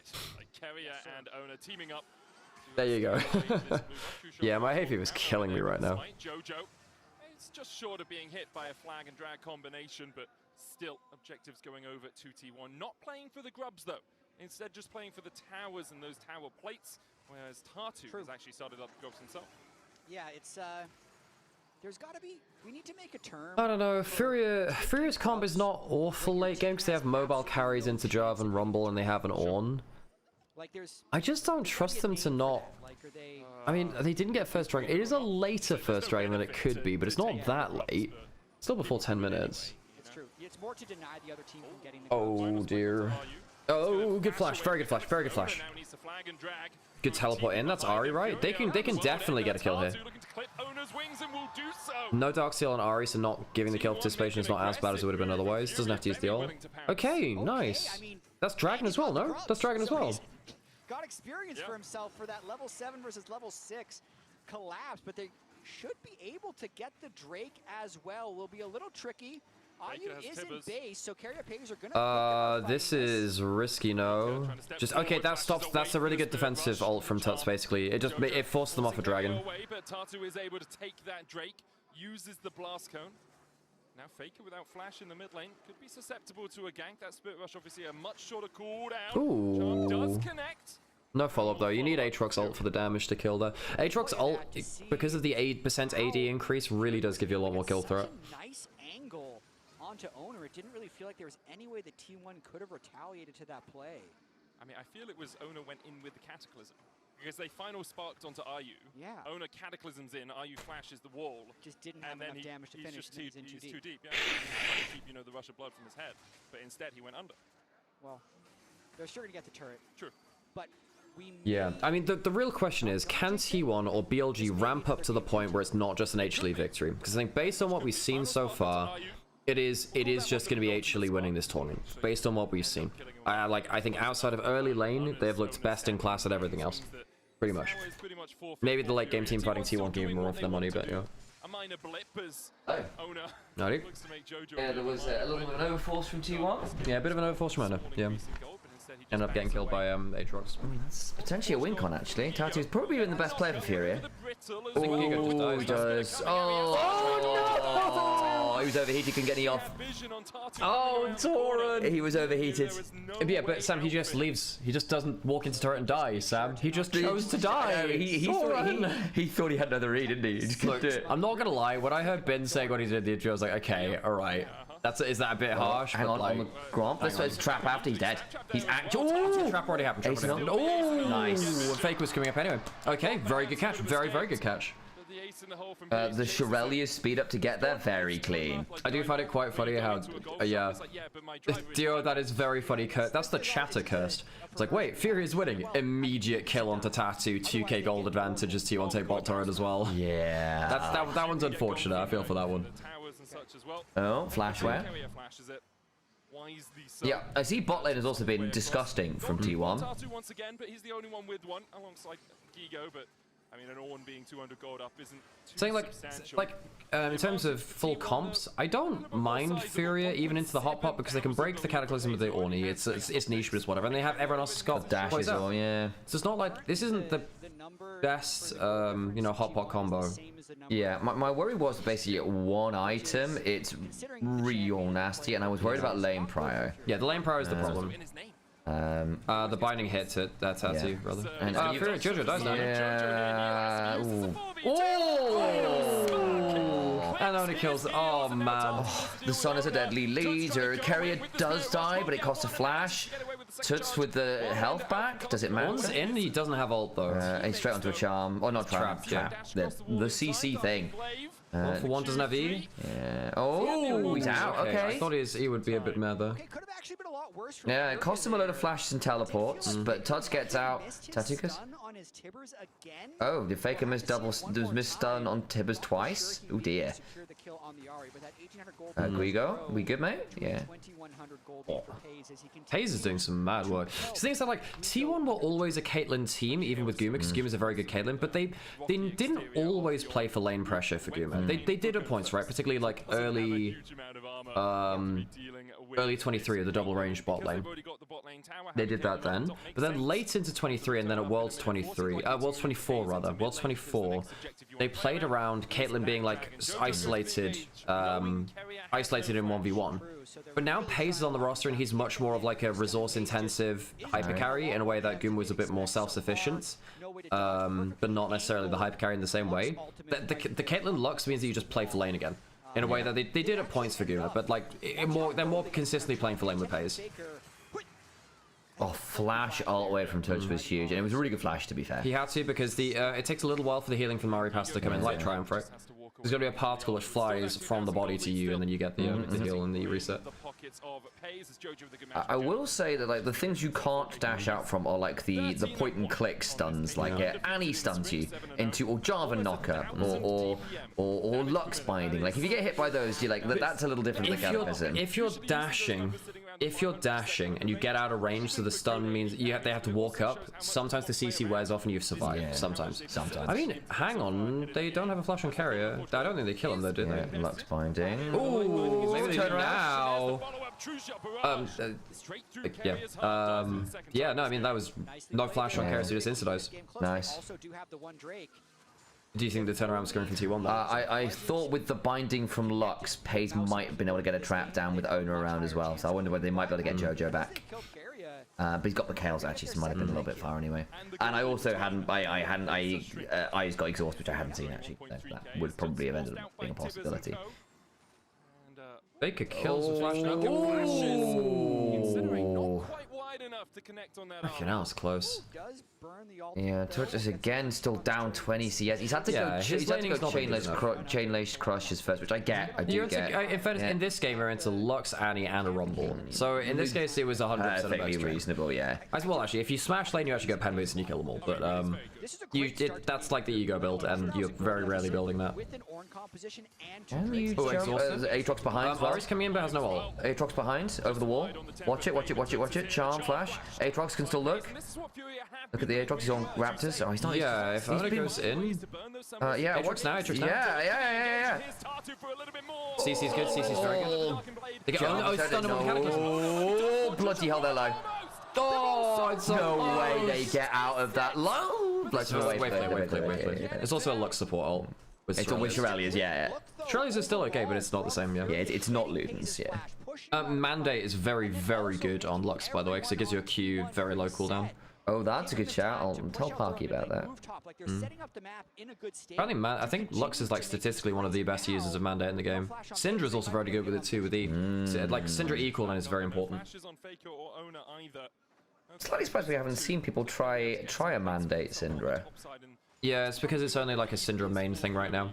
But I think Syndra builds in Pro need to be updated a bit, much in the way that we were talking about like Ahri builds. People just autopilot what they've been doing for the last while. And it takes like one item being super crazy broken, and then like a big pro player to use it, and then it becomes meta. It's a bit dangerous here. Yeah. Well, hang on. This is actually, you know, I don't read like memed or do early for like saying, wow, Fury winning, and then they like lost a kill and bot lane, blah blah blah. However, I actually think Fury have a winning angle now because you have two dragons. You have a team fight which is actually very good with the Ornn upgrade, Ornn ult into like triple immobile backline, quadruple if you can, the Rumble in there too, and like an Aatrox that's ahead. You just give up two dragons. You just don't die for a while. Now, they need to not die, especially here. Yeah, and the fact that the Aatrox did get fed was a necessity. Because if the Aatrox didn't, I think you're having a different conversation. Equalizer, that's a nasty combo, and they steal Herald. They're trapped in the pit. They have ults together. They Giga flashes. So all they had to do is not die. It's a good steal. Probably shouldn't have started out in the first place. You've given up quite a lot there. But like, they're only 1k behind, you know? Tempered Fate just got used, so you can herald immediately for mid lane turret. And mid lane turret is going to give a lot of license to this Caitlyn to be a really annoying. That's actually pretty huge for the dragon fight as well. Your mid lane priority is going to be non-existent. Ezreal's okay at wave clearing still. But mid turret going down is always a bit of a challenge for objectives, just by virtue of what it provides. Yeah, for sure. But like, it's if you were like Varus or something, which is very immobile, it's a little worse. I don't think they should unleash this. Realistically, your job now is survive through to like hyper late game team fights. I know you have an Ahri and Ezreal which are mid game, but just like you've got Ornn into a static backline. That's good. And you're not that far behind, and Aatrox can be a win con against this comp. Yeah. Now, Aatrox is really strong when he gets the lead. If you remember watching like Rilek and stuff like that in LEC, it's kind of a... Area might have to be careful here. Okay. He does have flash, but they can maybe bait him by not going onto him, so they assume they're safe. This is one of the ways you can freak out top tier teams where you should punish them because they're shown on Vision XYZ, but you don't, so they think they're safe. So they think they're safe, and then you do this. Lovely. This is what you do. You freak him out by doing this. Doesn't die, but he doesn't. I don't think he dies. Okay, yeah. True shot barrage. Ooh, good feat. But he's still down both summoners. So that's what you do. You don't go the first time. You go the second time, maybe even the third time if you really want to play around it. Jump scare rules. It was the Sam Vimes thing from Discord. It's like, hey, you. Go stand in the darkest corner of the room. No, wait. Go stand in the second darkest shadow in the room and see what's in the first. And see who comes out of the first. Exactly. Right, you are, sir. Aatrox coming up. Faker has TP, has flash. Misses Tibbers. Again. I think that's the third one I've seen miss. Rumble's coming up. Does have equalizer. Might force flash out of Ahri. Yeah, that's nasty. Oh, you see, burn is pretty good. Ult! Be safe. It's support Ahri. Support Lux. Oh, I wonder where the burn. Oh, there you go. That's better. Man. That's better. And actually, they can look at Jojo. Oh, cleanse. Does it matter? No, they took it to save them. I'm exaggerating a bit there. Yeah, I don't think it changes anything. No, but it's just insult to injury. Like, I've thrown it out to actually prevent Ezreal doing any damage while they're trapped. What he's trying to do is keep the Jarvan out of the ult and hit the back line, hit the other person in there, but then obviously Jarvan step back into it. That's a real. The last minute or two have been really annoying from Furia for me personally because I think all they have to do is not die. Just don't give them random stuff. Not being able to execute on the Kellen to carry up, whatever, get both the summoners. But then, like, randomly dying top lane for a play there too. He's just doubling down, and it means that T1 now have a potential game-winning lead. You know? They do. And I was a little nervous early on when the Kate Lux ended up so ahead, because I thought, well, you can just play for Siege and make things really tricky. But they punished that really well. And actually, the escapes as well, because when Furia went for the pick on carrier and stuff, the fact that they didn't lose anyone else was pretty huge. Yeah, and then Kitten, that gives, because they far side for the ace in the hole, that's kind of mental actually. The Lux and the Caitlyn just turn up as orbital defense parts, and then Paige gets to 90 cal net to just keep autoing Jojo down. Yeah, am I sure he's safe? Well, I thought he should be safe, and then like he ends up getting hit by a lot of quite avoidable. Well, the flash out of the Rumble was good, and then he could have backstepped the Luxol. If he doesn't get hit by the Luxol and the Caitlyn ult, which you can't dodge, but if he gets hit by the Luxol, then he's obviously dead. Poor Furious being clip farmed. There have been some clip moments. I will say there's also been a few moments from T1 like the Doran dumb. I'm gonna go try and solo concentrate. Wait, I'm overheated. What have I done? Faker missing a few ults is a bit unfortunate. Doran literally walked into tower because you can still flash while you're overheated. You could have just flashed away or just not walked to turret. Yeah, didn't he flash under the turret, be overheated, couldn't he? No, he just didn't flash. I can go. Yeah. Do you want to look back at it? Yeah, because genuinely, because I thought he did flash. You might well be right, Al. But my memory was he flashed from just overheated and was like, oh god, I flashed and overheated and don't get the kill. I'll go find it. I think speaking of Doran, he's in a 1v2. Does he care? Good feat, Doran. No flash, still probably dies here. Oh, they flashed to take turret aggro. No way. No way. Okay, thank god he dies, but good grief. That was a solid 30 seconds. Yeah, they're all here. They've burned a lot of summoners. No, he just walks into tower range and dies some. He doesn't even flash. Just okay. No, I got nothing now. I got nothing. Puts the equalizer down. Puts him with the flame spitter, blow up, short call. Minion dies. So many point blank skill shots, still die. Still have your team not be able to get a meaningful cross map. The timing just wasn't quite there. Yeah, that was almost a very good survive from Doran though. Almost, very close. He's had a bit of a weird game. Again, like the random solo kill on top lane. 2 levels down. Toots has not played very well, not gonna lie. Laning phase was a bit meh. Misses the first part of the Q. No, what? Okay. Calling it dodging at the Q is a bit cheap there. Q bit off again there from Toots, especially given he's no flash. And then as the Ari, you got to step close to the wall. You're not threatened here. You're not gonna die. Yeah. I mean, but you see it, and you just it's really good side steps from Doran. Okay, no, I don't want to take it too much away from Doran. Those are really good. He forces the errors, right? Because like, yeah, but also like Toots, my dude, as an Ari player, like there are ways to make those angles easier by standing close to the walls or just firing. Just because he has no flash, just center character model, you know. He has to run back towards tower. Aatrox can. Oh, hang on. They can leash Baron. They're on it still. Oh, hang on. Good knockup. But Paze is. Paze is free. Oh, choke point versus Equalizer. Squeago's dead, I think. Owen might be dead though. Flash out. Caught in the pit. No flash. Oh, that's close as hell. Oh, light binding. Oh, the light. It's not quite enough, but Paze is going on the autos. Oh my lord. Oh, Paze. I'm so surprised that Fury got nothing from that. I'm so surprised he got nothing. That is so sad. But look, to be honest, on the other side, T1, like, Paze is doing a boatload of damage. I thought Ona might die. Key moment in that fight was Lux binding. Oh, Paze is still here. Oh my god. I is still pretty strong. Key moment in that fight was actually the Aatrox getting hit by a light binding while he was looking for the follow-up. He had flash, he had E, still gets hit by a Lux binding because there's too many particles. We'll watch this again on the replay. But as soon as Aatrox gets hit by the light binding, the fight is really hard to play because Tatu shouldn't get hit by that. Like, this should be peak Aatrox moment. I think there's a world where actually you just go straight onto Baron here. Yeah. He thinks about it, like, he backs up. And then watch Aatrox here. He has flash, he used his E, and he goes into it. And I think he would be able to follow up. Then here he has flash again. Charm through, he cataclysms through the charm, so he goes unstoppable. Really well played from Ona given the situation. And then Paze just has headshot loaded up, and he stacks his headshot on the ward, I think. Yes, he does. And that means the headshot is then loaded and just one taps. Yeah, that's very heads up. The best Caitlyn players know how to play. Good Caitlyn players play around headshot. Is the honest answer. Like if you're really good at stacking headshot off stuff, you just get so much more value out of this champion. Right, like if their damage sticks a little bit more, if Ego is a little tankier, perhaps it's enough. But now T1. Man, Pays is just really good, isn't he? Through the bottom lane. We used to have him in our region, Sam. We did. Oh no. He's got Lux coming. Caitlyn's coming down. No Temper flash. Fate lands. Flash Drag's gonna be off cooldown again. I think you need to run T1. TP coming. Oh, Ono got out. No way. Oh my god. And Charles is dead.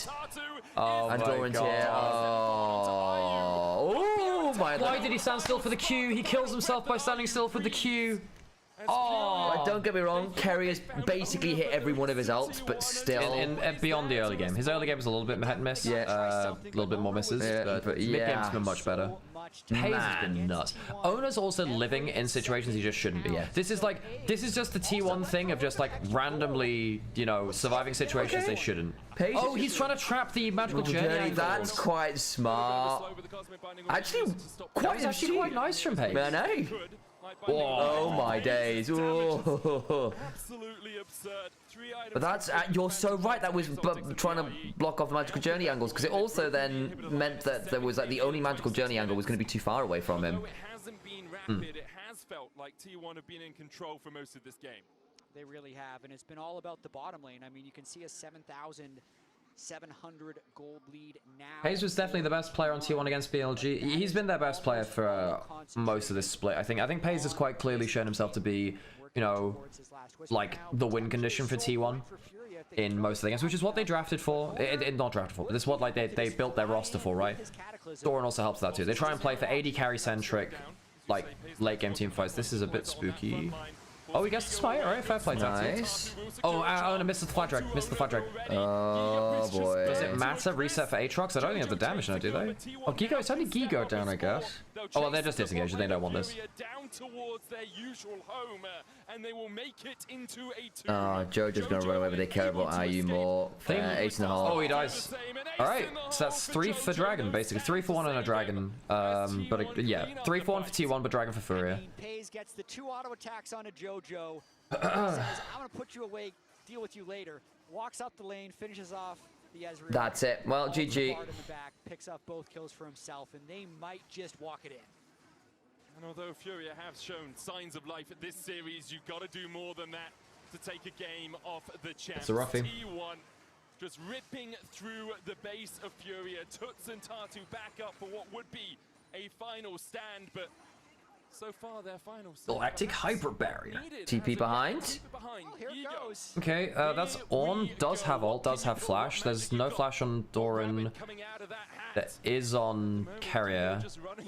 They need to wait for the damage to be there in time. If they just collapse on one side of the pincer, he does get the double knockout. Tempt. He's too far from the damage. The damage isn't there in time. Tempered Fate lands. Damage isn't there. They can't get in range. They're too afraid to walk up to the Tibbers. There's a flash Tibbers available. Man, flash. There you go. They were too afraid of this. Yeah. Yeah. You can see again, like they tried this in the last game too, where they tried to look for the pincer with Gigo on the tank engage, and it's just the damage can't get in range and T1 cut off one half of the pincer. Oh, the charm, the quarter flash was almost there. He still dies, I think. Maybe not. Oh, close. Pays just does ungodly amount of damage. Yeah, Pays has been nuts this game. He's barely put a foot wrong. I think he's had a great tournament in general as well. Yeah. He's been I mean, very the BLG good. series. Well, the BLG series was more nullified in that right. Like the Senna versus the Melkor. Melkor's he couldn't do much. Yeah. Gen game was very good. Lordy. Gen game was very good. His Mel game was very good. Struggle on the Senna was completely countered. Yeah. Gosh. That didn't feel like didn't feel like player error so much as draft concern. Well, there was also the Ashe Seraphine game against them, which nullified them too, right? That's true. In game 5, it felt like he was on what, Nymaera that game, was he? Yeah, and then he said that they had like no way to break the phalanx of BLG. I can't remember the last game in that series what he was playing. It was the Yunara Lulu with the. No, we talked about them. There's 5 games. There was the Jin, there was the Mel, there was the Yunara. Oh, sorry, I thought you meant game 5. And then sorry, no. I couldn't remember the other games he played on that series. The other champions he was playing in that. Yeah, I think that obviously Pays like he's not bad at mages. I think he's still like he's just good in general. But I do think that he's just much better on traditional AD carries. He's very good. Because I think he's the best player in the world on traditional AD carries right now. Because, like, you know, sliding scale, things are relative. This bot lane did some unspeakable things. So I actually think that Furia, if they just not died beyond, like, the 12-minute mark or whatever, and just scaled up for a bit, would have been... Or Ezreal, yeah, this is the Gen game one. Ezreal Gen, yeah. Yeah, it's basically Kerry is 18-1 all time on the Kate Lux lane, and the only loss was to Pays in 2023 at the LCK. What's SP finals? That'll be spring player. It's being spring finals. He was so clean on dodging. So like he's just ridiculously good at the champion. Across the entire game. I thought he was dead at least 50 times. And the same thing maybe for Carrier in our HyperX reflex Yeah, Carrier really solid on the Lux as well. I think Page's my MVP. Carrier was also very solid. It's just bot lane domination, you know. Just great, just the instant take of the bot lane turret, roam around the map, never broke the power pressure. This is meant to be, you know, vulnerable to. This is meant to be vulnerable to, like the Ornn being static and just Fury couldn't execute. Oh man. I think if he gets hit by the R1, which is pretty easy to hit actually on Ornn, but Carry manages to misjudge it, like wrong for them basically. But if you get hit by that, you're 100% out because the slow with no flash, you're just gonna do. Yeah. Okay, I'm gonna put on air break first. Yes. Oh, good grief. That's nearly 2k damage. Well, it's 1.5, but still. Yeah, it would have to be 60k. So it's way off this. It's about 1.5. Yeah. A little under. I realized it was 20. I thought it was mid 20s. I realized it was 29. It'd be about like 1.4 thousand damage per minute. That's still very good. It is very high. That's very good. Very high. Not knocking that one, that's all. Full-blown circus. This is like an opening act, right? We've seen much more craziness from T1. Al, yes. I might take this next game off because I've got meetings and I need to do some admin work just to make sure I'm a bit stressed about things that need to go in. All good. So I might need to bow out on this one. Chat. Do you want a coffee or anything? I can arrange that. Thank you very much. Chat, I leave you in the capable hands of Nymaera. That's me. Don't worry, our region knows it very, very well. But to move on, there was something that I noticed that was off the rift that could be an intimidation factor, and I want to pull up this image of Owner during the pick and ban. Right, let me roll this out as well then. Well, we can do that after, but yeah. Good. Okay, let me change this around a bit then. Cool. Please, one more time. Is it, or is it? I think it's a tiger. It's a tiger. Is this tiger? Yeah, he's got like a famous necklace. This is tiger. He wears it like all the time. Yeah, his tiger is like he's always wears that. It's very famous for owner that necklace actually. He wears it everywhere. Furia trying to match T1's macro and they can't. The thing is, I actually don't think Furia's macro is that bad. I just think that their execution on it at the it's like, yeah, it's like the final third in football, right? Like doing that final third is the hard bit for Furia. They're just not able to like, I don't know, probably a bad thing to be referencing today because obviously Brazil went out in the World Cup too, but yeah. The final third just doesn't feel quite as clinical. Like, you know, they have the right idea for the flank. Damage doesn't get in range in time. They can't make that work. Part of it's in the setup too, but I actually think they're largely making some of the right plays. I think the Herald, that was one thing which I'd just say is a straight up mistake. Yep, the famous foes. That wasn't originally Faker that did that. Obviously, he's very famous for it. There was, I think there was someone at a convention that did that, like ages ago. Or maybe it was like Evo. I think it was like, that was ages ago that a meme started. But then obviously Faker made it like more famous within League. How can we dare to dream then for some better showings? Because they oh yeah, folks, if anyone is interested in downloading Opera GX and trying out a new gaming browser, it makes a difference to us. If you download through this link, it makes a big difference to us. And yeah, we appreciate your time. And yeah, we appreciate your time, folks. We do. They're already in the mud. They're down to there first. Let's go. They're like, you're just getting to the mud. Because I want to highlight that game. It looks so one-sided. The only person on the side of T1 with a significant gold lead is Pace. Admittedly, it's a 4K gold lead. Every other role, it's like 500, 600 gold difference. And even when Pace wasn't involved in the fight, it is a little worrying. I have to say, it is a tad worrying that like things didn't go like as well as they could have done in like I was gonna say, it's a little worrying that Doran's still like getting like random solo kills and solo deaths. also a classic moment. I was gonna say, here's one window in, right? Yeah. Has Jackal retired yet? No, I don't believe so. Maybe they have something absolutely insane that somehow they're Tried to sign up again with my email, but Opera lied again. Thank you, Mac. I appreciate that. Why are the coach cam angles different? I reckon the coach cam angles are probably different because of the stuff about the draft Dark World, I'd imagine. But we didn't see the coach cam angles for T1 before, I don't believe. I don't think so. Yep, so Emily's picked up on the T1 Baron thing as well. I pointed that on Twitter the other day. Should Jackal retire? I mean, he's very good regionally, and he deserved to qualify. He was actually, on average, the best AD carry in LPL this split. He's just not good internationally. So I think that Jackal has... I don't think there's any reason why he should be, you know, rushing for retirement or something like that. Yeah, we're back. We're so back. We're so back. Noribang, very popular in Korea. It so, is. You know, I'm not very good at it, but I'll try. Speaking of, we'll see if Tatu can make it happen, or if all the plays he made will be running through his head, running through his head, running through his head. We'll be right back. Nice shocks. Wait, to quote one Weibo user, do we need to see to... Oh, pfft. What the hell? Yo, what? I wasn't actually paying attention to the coach cam angles.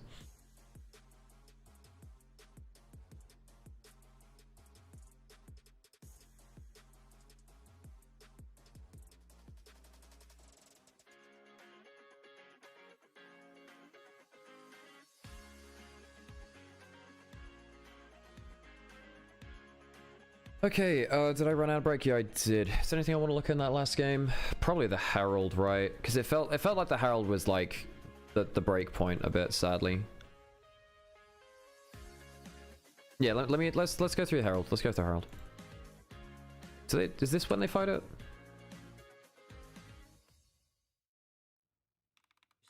Yeah, they choose to go onto Herald, right? When do they actually start it? Here. So why here, why now? Who's got flashes? No flash on, like, key members. You've got Ornal.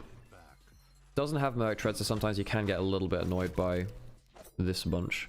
Wait, hang on. Why the hell does he have Tabby? Oh, I guess Tabby is really good versus Pace. It is really good versus him. Or against, like, triple AP. Whatever. No, actually, Tabby's okay. This actually might be Kino. Merc Treads are a severely overrated item for tanks a lot of the time. Ezreal's okay. Have flash on Ezreal. Thank you, sir. Oh, ow, what's up? Boiling water. Yeah. It comes out a little hot than it does from the machine. You've got Bardol as well. Equalizer instead, but like, why do you need to do this? You're like only 1k behind. Your team is good late. They're not like your Aatrox is so good into their team later on. Giga goes for the knockup in case Owner's gonna flag drag across. Because he sees the Q from Owner and he wants to get the knockup maybe. It's a tight timing on trying to cancel the knockup lawn. They all get out largely fine, right? No, when's the fight where they die around Herald? Oh, what is this? What is this? Oh, talking to fans. One second. 지금 현재 T1이 2대 0으로 앞서고 있는 가운데 여기 수많은 팬들이 대전의 큰 함성을 채워주고 있습니다. Okay. Was a pretty solid game from bot lane from T1. It was really solid. Just playing through pressure. Playing through pressure really helps them. Oh, that's for one. My bad, sorry, everyone's going to replace. Why is Diana not arrived in pro? 2 Feast or Famine. This play's not bad, actually. Very good vision control. Baiting carry into thinking he's safe. He's obviously... and obviously we know he's not. They get a little bit lucky here with him being out of the brush.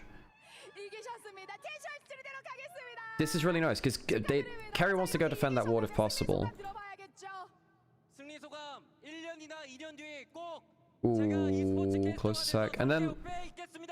does he have vision on where he'll be there? Because you should wait until Carry's flashed, right? That is well off. Do they? He has vision of him. He has no flash. Oh no. Yeah, at this point he's just flashed. At this point, that's just a bad ult angle. Because I know he's got Shurelius, but he should get hit by the slow, and at that point it's pretty easy to hit it. You've lost vision at this point, so you're just firing in the dark. So at that point they're both blind shooting. That's like a bad Ornn ult, the R1, really. It's still good side taps. I mean, you have to force the errors, right? You have to or capitalize on the errors, but it's a bit, yeah, Gigo a bit sad though. I thought Ornn wanted to dive Pays. Not at full HP with barrier, I don't think. He still has E here too, right? Puts the trap down, puts 2 traps down. Still got E available. You can't really dive Pays there. He's got E and he's got barrier. And Aatrox would have to flash to even get in range at that point.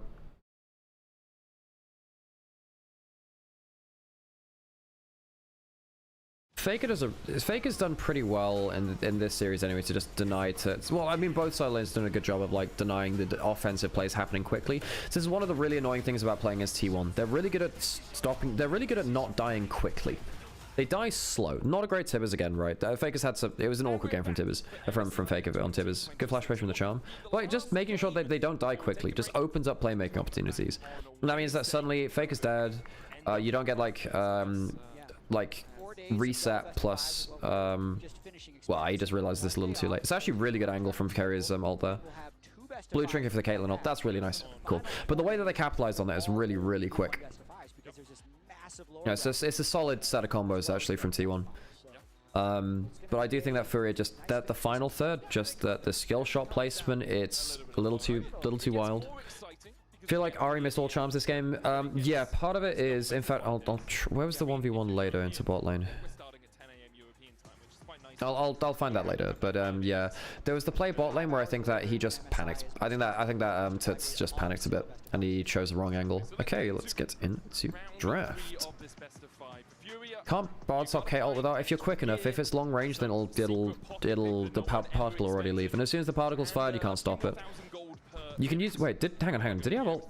Let me just check. Did he have ult in that? Did Bard have ult at that time of casting? I didn't know. You could just cast onto the Ahri, of course, yeah. You could just cast onto the Ahri, yeah. I mean, if it was off cooldown. I didn't see the cooldown there. Well, I didn't see if it was...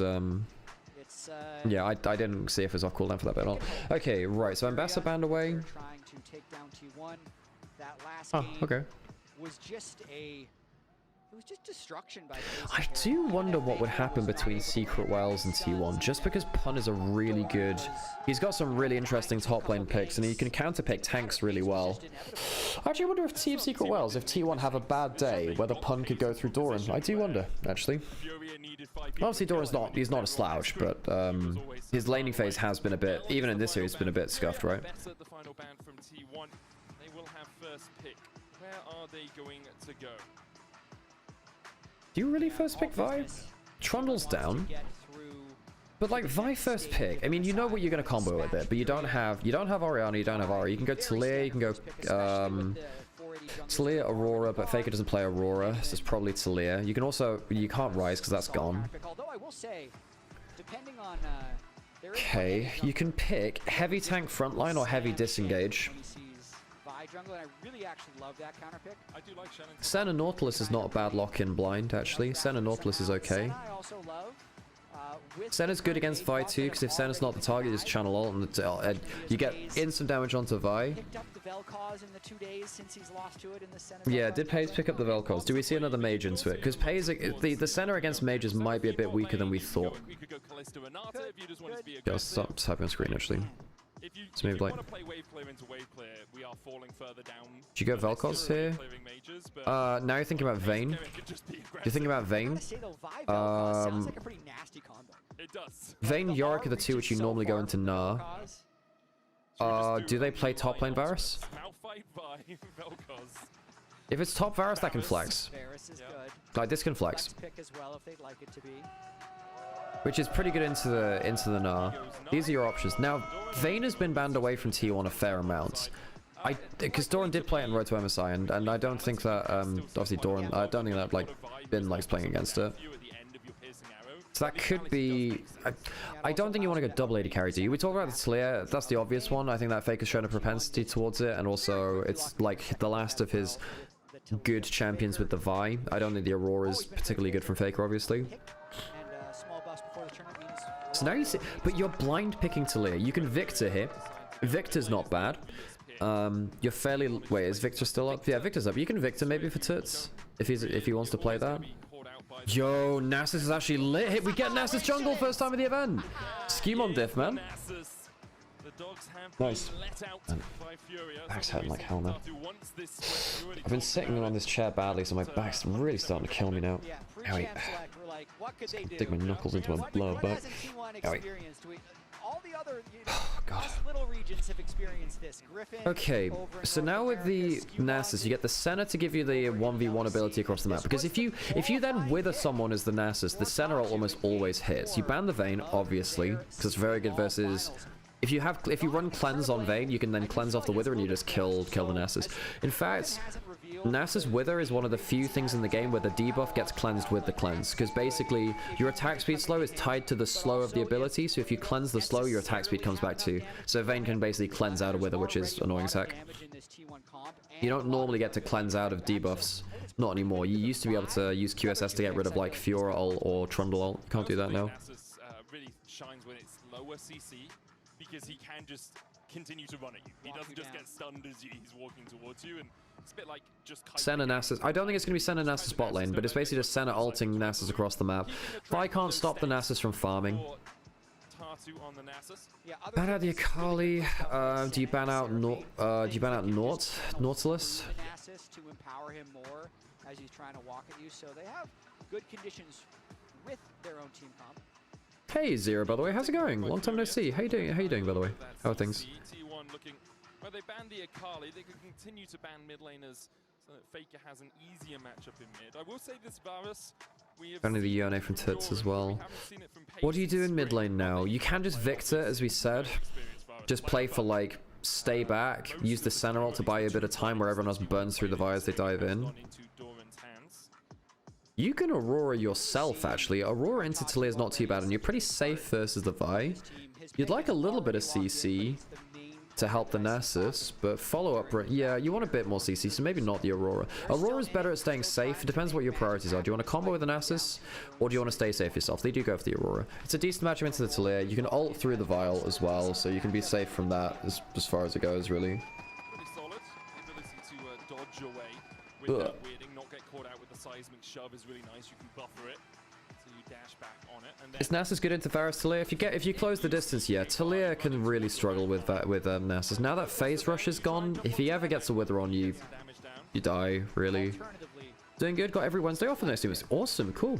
Good to hear that. Oh, Kalista Renata? Okay, now you go to Kalista Renata. What do you do for Jojo? You can go Senna Seraphine now. You can actually Senna Seraphine, I think. So the Varus does go top. The Varus does go top. We did wonder if that'd be a flex. I don't think you want to play Nasus support into Kalista Renata, dude. No, I don't think you do. No. I think Senna Seraphine's good here. Yeah, you can play range versus range. It gives you the CC you're lacking a little bit right now, and it means that your full disengage is incredible. If you just go Seraphine Senna ult traded for like Renata ult, it gets messy, but at least you have tools to fight that out. I don't mind that at all. Okay, right, I'm gonna go for a quick ad break on Twitch. If you don't want ads, please subscribe, and if not, thanks for supporting the channel anyway by watching the adverts. See you in just a minute. Well, a minute and a half, but yeah. I think the Seraphine's a pretty good call out here. I'm saying I called that. Sorry, it's a pretty good pick here, and I called that out, but whatever, the secondary. Lot of squishies to T1. If they get hit by Seraphine ult and Nasus gets to just wail on them, so dead. You're so dead. Even if Nasus just gets to farm, I think it's fine. This is a good draft from Furia. This is a good draft. A little bit low on the CC outside of Senna W and Seraphine ult, right? But it's not bad. It's not bad. You can play around that, I think. I mean, Pace is playing Kalista because he wants to play Kalista. Sure. I think that's as complex as this is going to be. Also, he's a really, really good Kalista. I mean, yeah. In fairness, he is one of the best Kalistas of all time, Pace. He's very, very good at it. MSI going back to the Plains. And I think they're going to do it, Medic. Although, I give this Furia draft 5 stars. For how are you going to go out? Are you going to go out? Yeah, it's a good draft. And of course, Furia are now 1 game off the brink, as Jack mentioned as well. Yeah, go out on our terms. Go out on their terms. As you say, 4 top-tier Nasus games in spring. Griffin 3 times, Skumond once. CBLOL not included in these statistics because it's... Someone's got to talk to Benji on Games of Legends Games of Legends, because there is a 5th, obviously, with Tartu having played it in their finals. It's the 2nd time we've ever seen Nasus jungle ever internationally. So Tatu has played it in their finals. Yeah, Games of Legends doesn't have CBLOL in their top tier because basically historically CBLOL wasn't on wasn't top tier region. They were like tier 2, right? Because they're a minor region. Oh really? Yeah, he would have made it through that best of 3 quarterfinal, and he would have continued onwards. Unfortunately, he did not. Sad times. Sad times. Sad times, yeah. Oh. I can barely remember it. It's not a big deal. Geeko just looking for a little Oh man, Heavy was killing me today, man. Taking like 2 anti-streams. Okay, right. Let's lock in, chat. Let's lock in. Okay. NASA's going to be clearing bot to top. Vi's going top to bot. Where are the wards? We have wards in both sides of river. And we have one on Raptors as well. So T1 will have information quite soon that Nasus isn't starting top side. He's starting bot side, which makes sense. It's basically, Nasus is better on the sides of the map where you can use single target damage a little better. I know that your E is better for clear up points, but you really want to stack up your Q is a good amount of DPS too, right? The 5th most DPM ever in an international. And, you know, Hayes carried JDG on Kalista for like a whole year. He was also on Kaiser and Zeri too, obviously, though. But his Kalista on Gen G 24 was really, really good. I remember that sneaky game, by the way, for those NA fans that happen to be watching live. That was just an insane game. Caitlyn into Mystics Kog'Maw, quarterfinals Worlds 2017. He ends up getting crit 5 times in a row by a 50% crit. Kog'Maw dies in the last team fight. They lose the game. Go to 5 games, don't make it to semis. Not a big deal. Barely remember it. Jazz got some very good photographic memory for some of this stuff. So bot lane, not the they're losing the push. Jojo needs to be a little bit more accurate with those double Qs. If you miss a double ability on Seraphine, your laning phase feels really bad. Ooh, nice from Toads actually.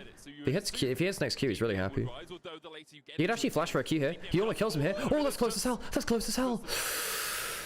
Extra auto would have killed him. Yeah, much better from Toots. He's been struggling in lane since then. So far, but yeah. Hey, Katari, good to see you. The later you get into the game, the more damage you have inherently, but the less you actually see your opponents, because you often only saw them at a neutral objective. Is Ona coming in for gank? Why do they be? Well, they see him now. It's too late. They can bail out. They can bail out. Shake has the bailout still, will put it on himself, trying to come back. Did they get 2? Oh, the dice gone really wrong. Oh, that's close as heck. Did they get any follow-up here? Is anyone else coming in? No, no one's following. No one's following. Okay, so that's 1 for 1. Kill goes to Jojo. I thought that was going to be like 2 for 1. That's exactly the play. Got distracted. I think the draft's good from Furia, and like the early dive for the Kalista gets the Kalista a kill, but they probably maybe should have lost 2.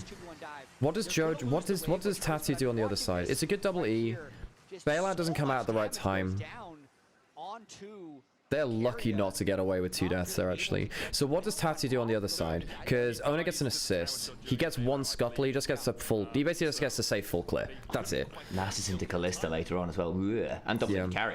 Yeah, Nasus into Kalista, very good. That's why... so Nasus support was a thing into Kalista specifically for a while. Now, they've changed the way that... that slows work on Kalista. Let me finish the point. Sorry. Getting involved.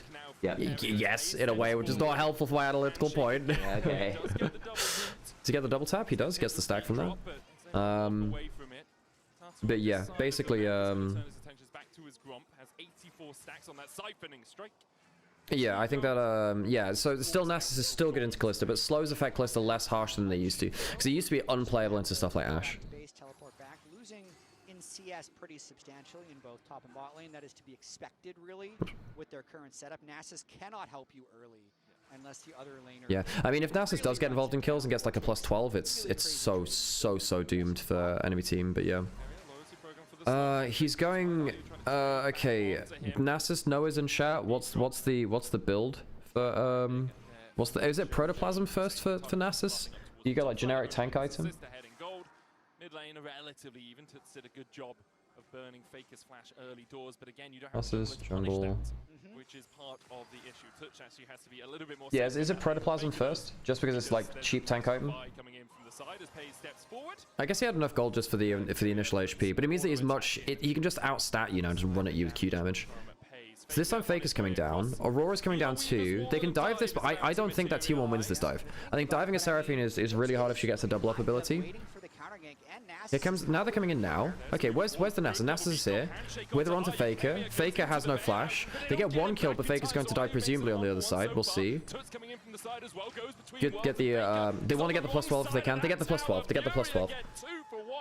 They're really happy with that. I think these dives from T1 are really, really... You're going to get Seraphined. I mean, you do get 2 kills into the Callista. IU's not happy. IU's not getting souls. And that's the second dive in a row that hasn't been quite that But it's not fantastic. And now, like, Tatu's not unhappy with his stacks either. Like, it's still not... It's not awful from T1 because Paze is getting all the kills. And this is... And Callista...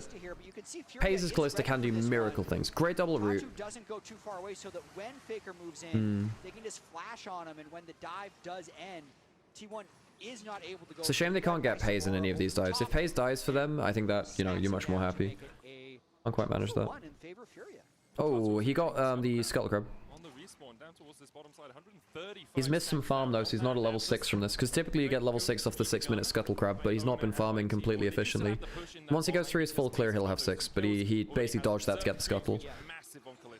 And he got the kill and the +12 from that too. And it's important that he does get the last hit with Q, it is. Misses the cannon there in mid lane, Tut's doing alright, but gotta be a little bit careful with those last hits, right? Carrier does have flash. Oh, that's a lot of CC. +12? Oh, he just about hits level 6. He just levels up to 6. Okay, but that's a long cooldown. It means they can't use that for a dive opportunity as well. Because you can use Fate's Call to reset tower aggro. On the wave as he got it right before he was able to save Carrier. Otherwise, he wouldn't have let it get quite so close. But comes in clutch there with the save, and looks like they're actually shifting around this Callista Renata temporarily. They're deploying out mid lane right now. Good vision control from both teams on bot side, actually. Just be a play around that front. Carrier still only just I don't think Fury are a bad team, you know? I actually don't think they're a bad team at all.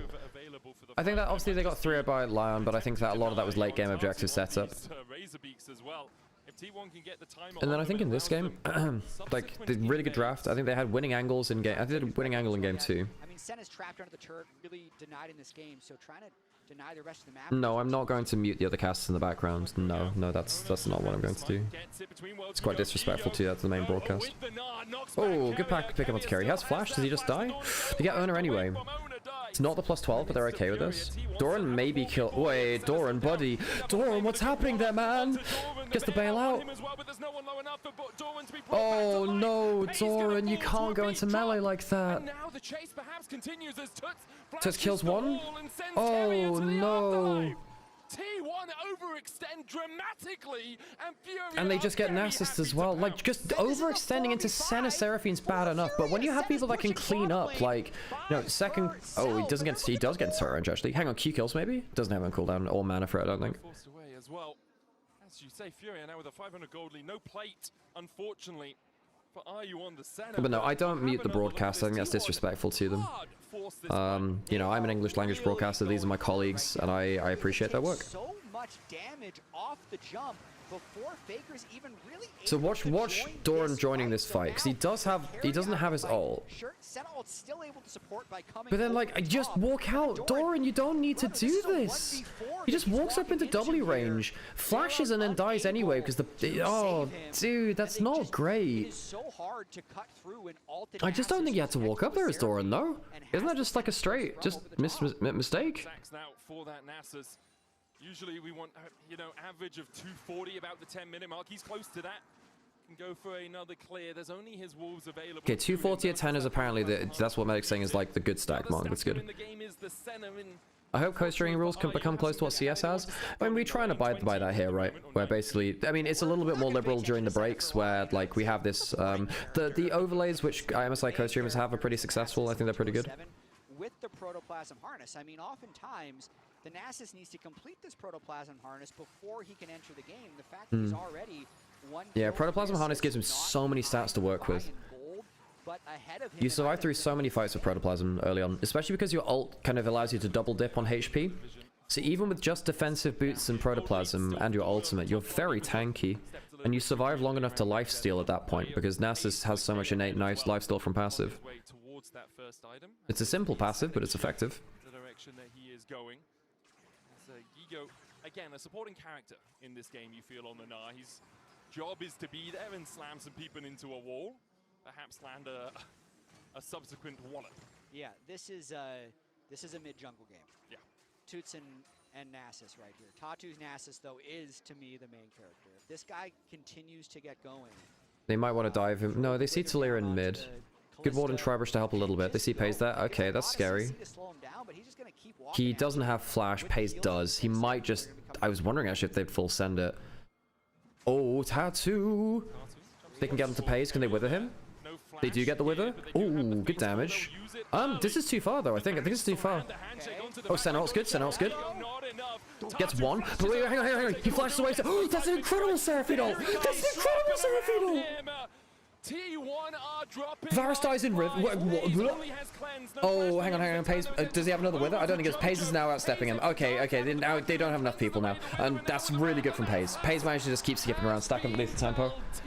Turn around the top side fight. Wow, that was so that's 3 for 2 across the map. I'm very surprised that didn't work out in Furia's favor. They are still pushing an extra wave, though. They're pushing bot wave. Very good from Pays. Pays is a very good Kalista player. Tatu, if he gets a second... if he gets the full combo, maybe kills him there with Electrocute. Not sure what the cooldown was on that. It was so close, though. Dude, I thought the Nasus was going to run. I thought the Nasus was going to run over a run. I mean, it's still strong for Tatu. It still gets a play out of it. But Pays gets a lot, man.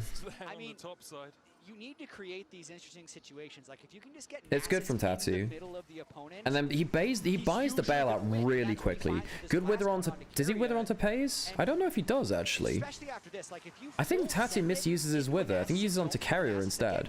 He flashes, which means the bailout actually just gives him increased attack speed, which is kind of funny. And then I think Tatu could just leave. I think Tatu could leave. Good sidestep, but it's just not enough. And then Pays is really good kiting, very good spacing from Pays. I think the wither going on to Carrier ends up kind of killing him a bit there. Doran is up like 30 plus CS, so he's actually doing fine with the top lane Nasus matchup. Tatu doesn't have flash for the next fight. You don't have bot lane ultimates for T1, that's kind of spooky. Oh, not bad Aurora. Aurora hits everyone there.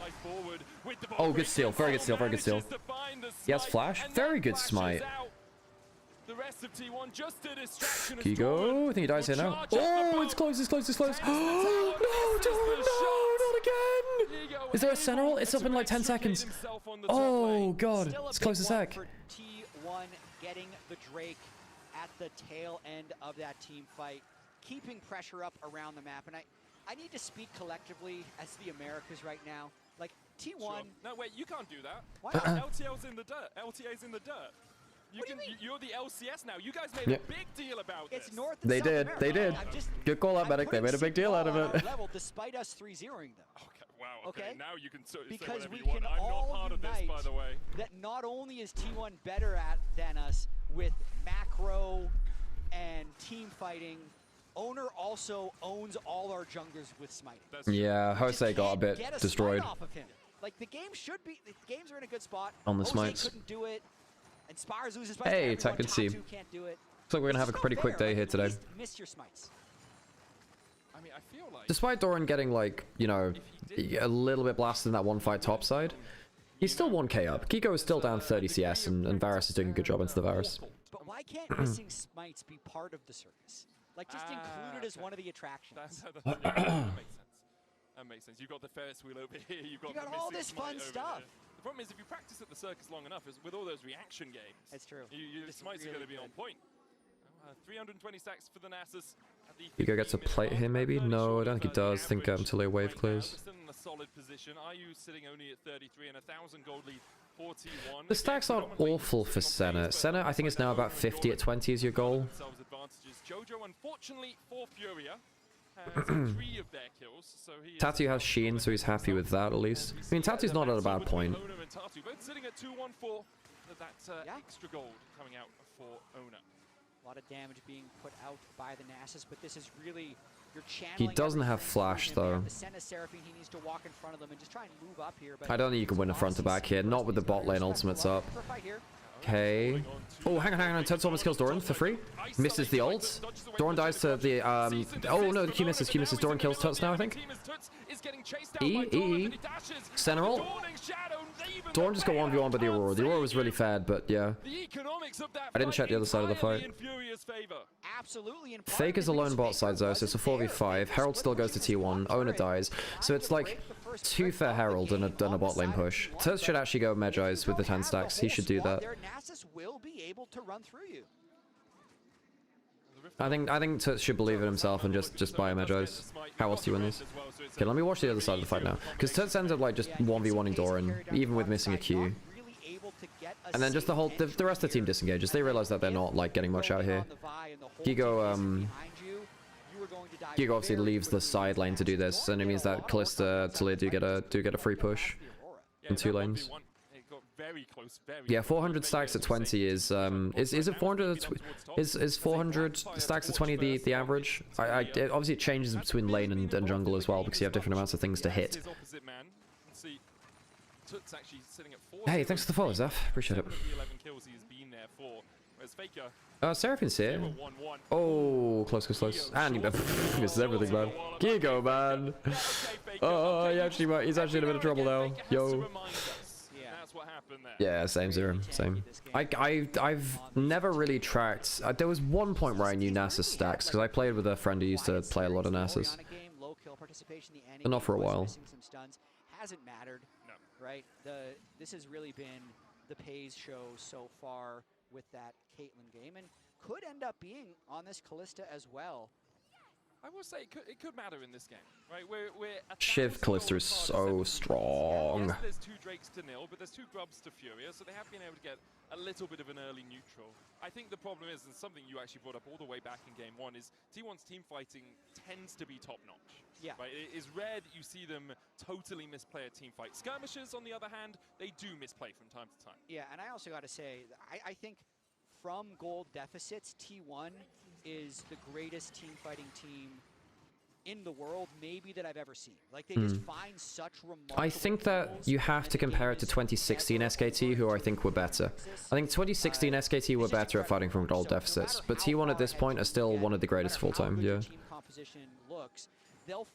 JDG 23 also had that aura about them too. Good mini stun into the Varus. Varus gets a lot of poke out of this now. Can Tatu get some lifesteal off of his passive? Is there a plant around? Doesn't look like it. You do have Seraphine for enchanter value. Not bad damage onto carry. Oh, they forced out the ult pretty quickly there. Now they might have to like quick force a fight. Oh, hang on, carry flashes for the handshake. Gets onto Ayu. Where's Tatu? Tatu's taking a lot of damage. Doran, what does Doran do against the everything? Hang on, Tatu doesn't get the last Q off. Gigo's close, does get 1.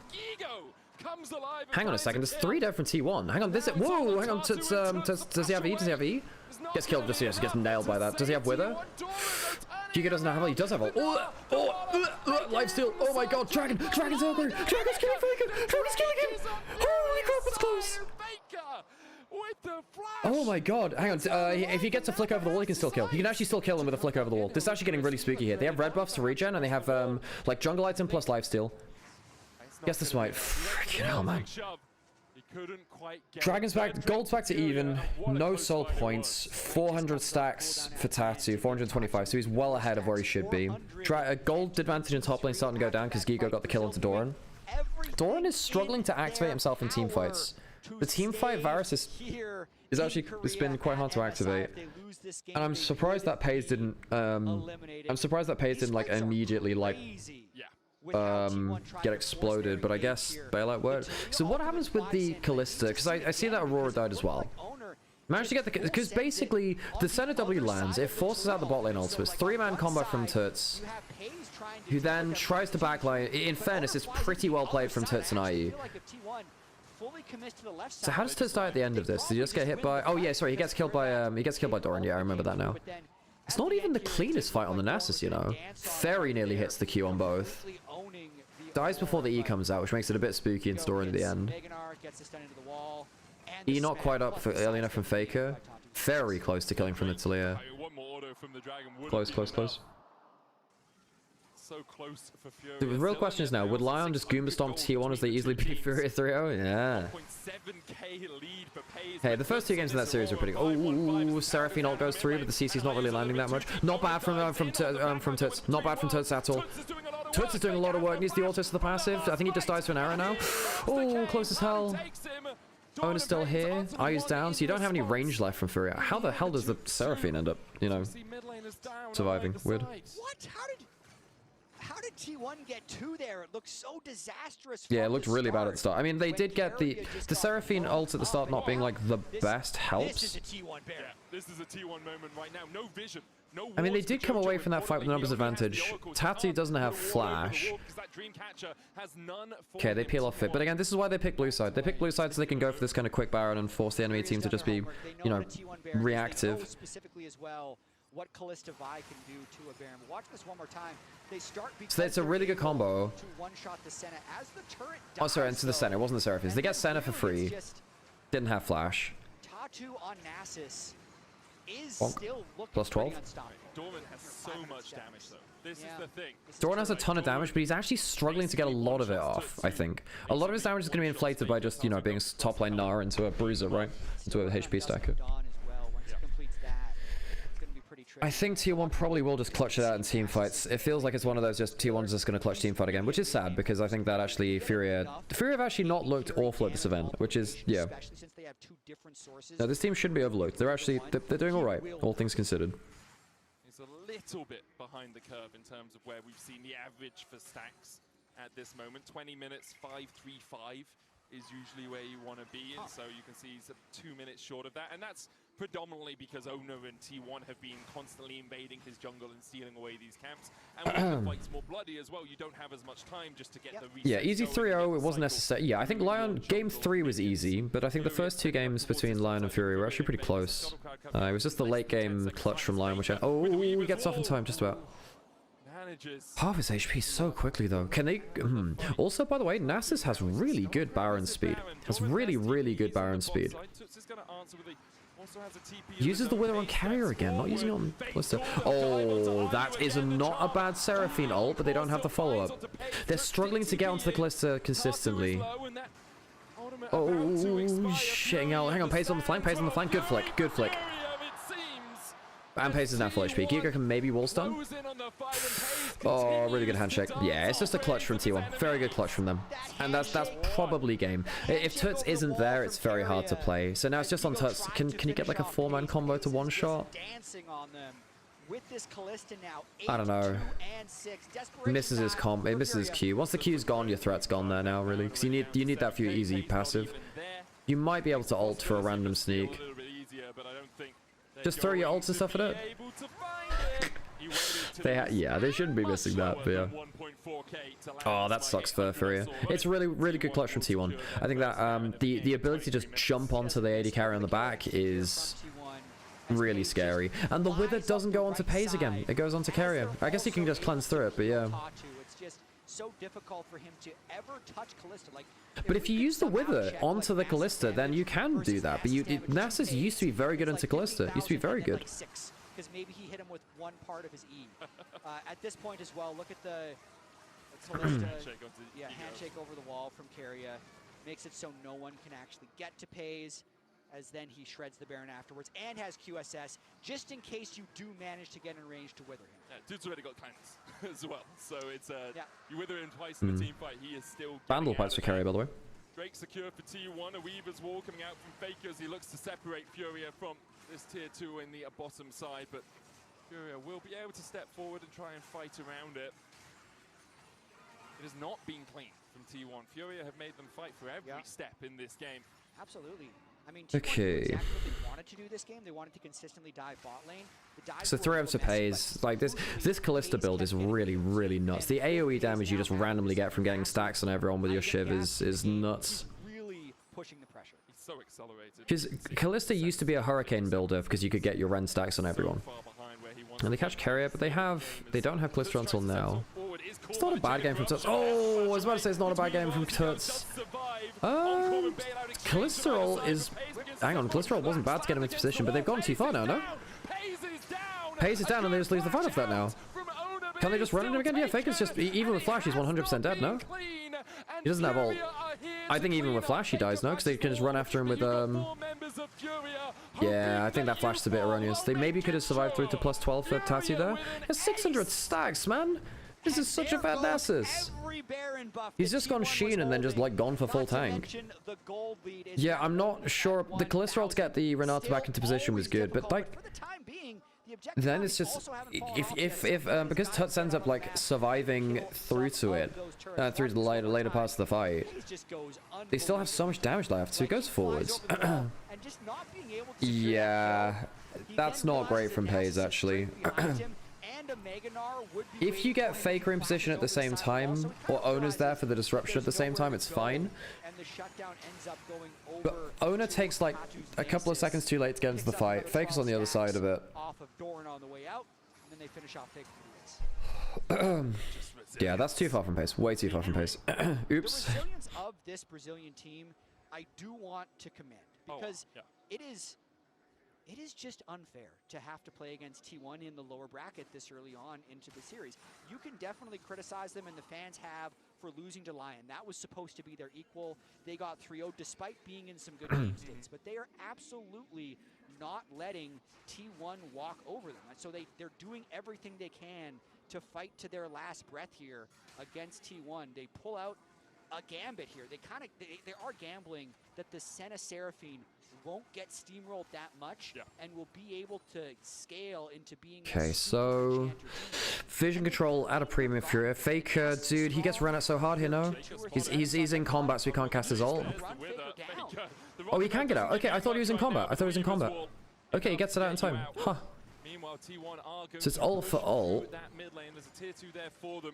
Should be able to secure it before anyone from Furia can really find their marks in that lane. In fact, deciding against it, didn't want to overstep. Instead, they'll go towards the top side and look for this tier 2. It's Tuts and Jojo on the defense, and they'll clear out the way pretty sharpish. Tuts already has 3 items complete. 7-2-7 on this Aurora. Obviously, a lot of our focus has been on Tatu, but Tuts has had an absolute blinder of a game. Yeah, Tuts is playing well. He is. If he gets caught, though, a lot of their threat onto the Callista goes with it. If the Aurora can get a good combo onto either bot lane, well, to be honest, anyone, it's a very squishy game for him to play into. But Tuts is like the one real backline threat once the ultimates are thrown out from IU and Jojo. Hey, Angie, how's it going? Hey, baby, you can threaten my backline anytime. What? Right. From minions. He is just right, hang on. Is that a catch? Is that a catch? I don't think it is. Get out. Overextended. They'll leave Ona. Oh, Faker TP out. So his teleports. Oh, his teleport's gonna be down for Baron and Dragon contest. Faker TPs to the top side, and Tuts is going to try and react to clear out that way before. How are you doing, Angie? How are things? Drake up in 45 seconds would be sold. Have you done your? Wait, it's only 10 AM. It feels so much later for me because I get up at 4 AM. You know. So far this game. Waves are in a decent spot right now in terms of getting set up for this. Just woke up again. Well, I hope you rested well. Okay, so 3 items for carries on Furia. Not 3 items for Faker. He's 0-3 on Talia. I don't think Faker's had like a bad game. I just think he's struggled to impact. It's just not an easy draft. I think it's really problematic that T1 don't play. I mean, Faker not playing the Aurora hurts some of their drafts. Like, basically when they got to that point of the draft when they had the Vi, I'm like, well, only the Talia is his good pick left out of his regular champions there. Okay, no teleport for Faker. Zoran teleport flank is not worth it. Hatu wants to keep his deadman stacked up if possible for the move speed. Furia are maybe a little bit afraid to go into River. You can see how they don't want to hold position in River. They're afraid of where the Vi is. They're afraid of like the full combo. They're using the Senna E quite well there. Another Wither onto Carrier. Oh, good W to the side by Tuts. Hang on. This is actually not bad for Furia. Doran's flashed over though. Aurora's out of position, but so is Paze. Paze not doing damage. Paze isn't there yet. That could be a problem. Doran dies, I think. Okay, so Paze is back in position. It's like 1-for-1, but the Seraphine's down. Good wall stun! Cleanse! Enough is so close. It's so close. Holy crap, that's close. It's 1-for-1. 1-for-1, but T1's very low. They're very low and they can teleport in with a Nas. Oh, that's a really bad CP. He has to flash out immediately. He has to like insta-flash. Maybe chant, maybe combo? No. Oh my gosh. Yeah, the Doran, basically this build with the Varus only does damage when you hit abilities. When you hit the auto attacks, it doesn't really do that much in mid-late game. Oh my gosh. It's even. It is. We are 30 It's an even game going into late game, and Furia gets a dragon. And this is a 700 stack, 8 and 2 Nasus. Why are we not seeing this Nasus more this event? So the best teams from behind are T1 versus old T1. You could argue Down 1 as well. Down 1 like 2020, 21, although they snowballed so hard. Like basically in slower poke games, Down 1 in 21, 2020 were really good. Weirdly, Samsung 2016 were really good at grinding you to a halt and then fighting late games, so Samsung were a good team from behind. Who else is good from behind? G2 were at different points in history. Nasus is so powerful. Yep, Nasus is ridiculously strong if he actually gets melee range. It's a very squishy game. Oh, good flick back. Very good. Oh, they catch the Aurora, it's a really good combo. There you go. That's the Faker clutch moment. They were afraid of the T1 Baron. And now suddenly with the Aurora down, T1, the whole map is theirs. Baron's up. This is just a free Baron, though. The Baron, because the enemy jungler was up, or in this series at least, but Tatu doesn't have any easy access. Can we go to the shops? Anyone want anything? I'd like an Aurora that doesn't face check around Baron, please. Sorry, is that too much to ask? I think they just give it up. Just give it up. Like, you lose it, but you need the Aurora to team fight. You can't team fight without it. I think people are underestimating how good LYON are. LYON are good. They're yeah, I think that they're, you know, they're competing pretty well. I think they're a pretty structured team. I think their drafts are pretty fine. Yeah. I think that their objective fights late game are not awful either, for sure. In this economy, yeah, I know. In this economy, asking for an Aurora that doesn't face straight dragon. Well, he's really fed at least, so at least, you know, we got a bargain on a really fed Aurora. Better than G2? G2 are going to look very different in the next series. G2 are going to look very different in the next series. I think G2 at peak is better than LYON at peak, quite easily actually. But I think G2 have a lower floor than LYON actually, weirdly. Even though I think that Isles can be a bit meh, but I think that the G2 can sometimes just completely crash and burn. But then again, not everyone is gonna, yeah. I think actually, I think G2 picked too much for lane versus actually, and I don't think they've really utilized Scumon's jungle pool. Because whoever had been in the jungle side would have been caught out. Furia now need to pass down towards this mid lane to make sure. T1 are so disciplined, man. I say that on the whole. Pace. Oh, he cleanses out from the Wither, but the QS is down. Can always pull carrier out of a tricky situation. Doran continues to push in top. The wave in mid now. He has flash. He doesn't have flash. He doesn't have exhaust. He does have exhaust. He doesn't have flash. He has to teleport out. Yeah, in fairness, I think he's afraid of just getting ran out by the Nasus. If the Nasus actually catches him, he's so dead. Pace did burn the QSS on that last Nasus Wither. Still has the cleanse, and QSS will be back soon. Carrier not going for the Mikhails. I think 84 stacks for IU at 30 minutes. Could be worse. If he gets to 100 stacks, he can't get 100 stacks even close to it for the next fight. I actually think that IU should be... Yeah, he is farming towards Infinity Edge. It is pretty huge for him, I guess. Yes, I see. That's good. You got a lot of those. Oh, yeah, it's just words. Just to be honest, just words. Trying to feed some stacks to Nasus. They actually missed the cannon there. He misses a +12. That's bad. Really want to get as many... Yeah, if he gets to the point where he like 2-tap someone, then yeah. Obviously Nasus is tad scary. He just used his Q in front of a Nasus. That's a bit spooky. Using the Talia to stop the wave play coming through, not that I think it was completely necessary. Oh, really going on? I'm not loving that. Good. That's a very good encore, but there's no follow-up. The Aurora's not there. The Aurora teleports behind them. So Aurora's going for the big teleport. Ego almost had the flank position. Doesn't it? He's not in range just yet. Oh, Meganar, but they get Faker, but Tuts is dead. The Talia ult, the Renata ult's good.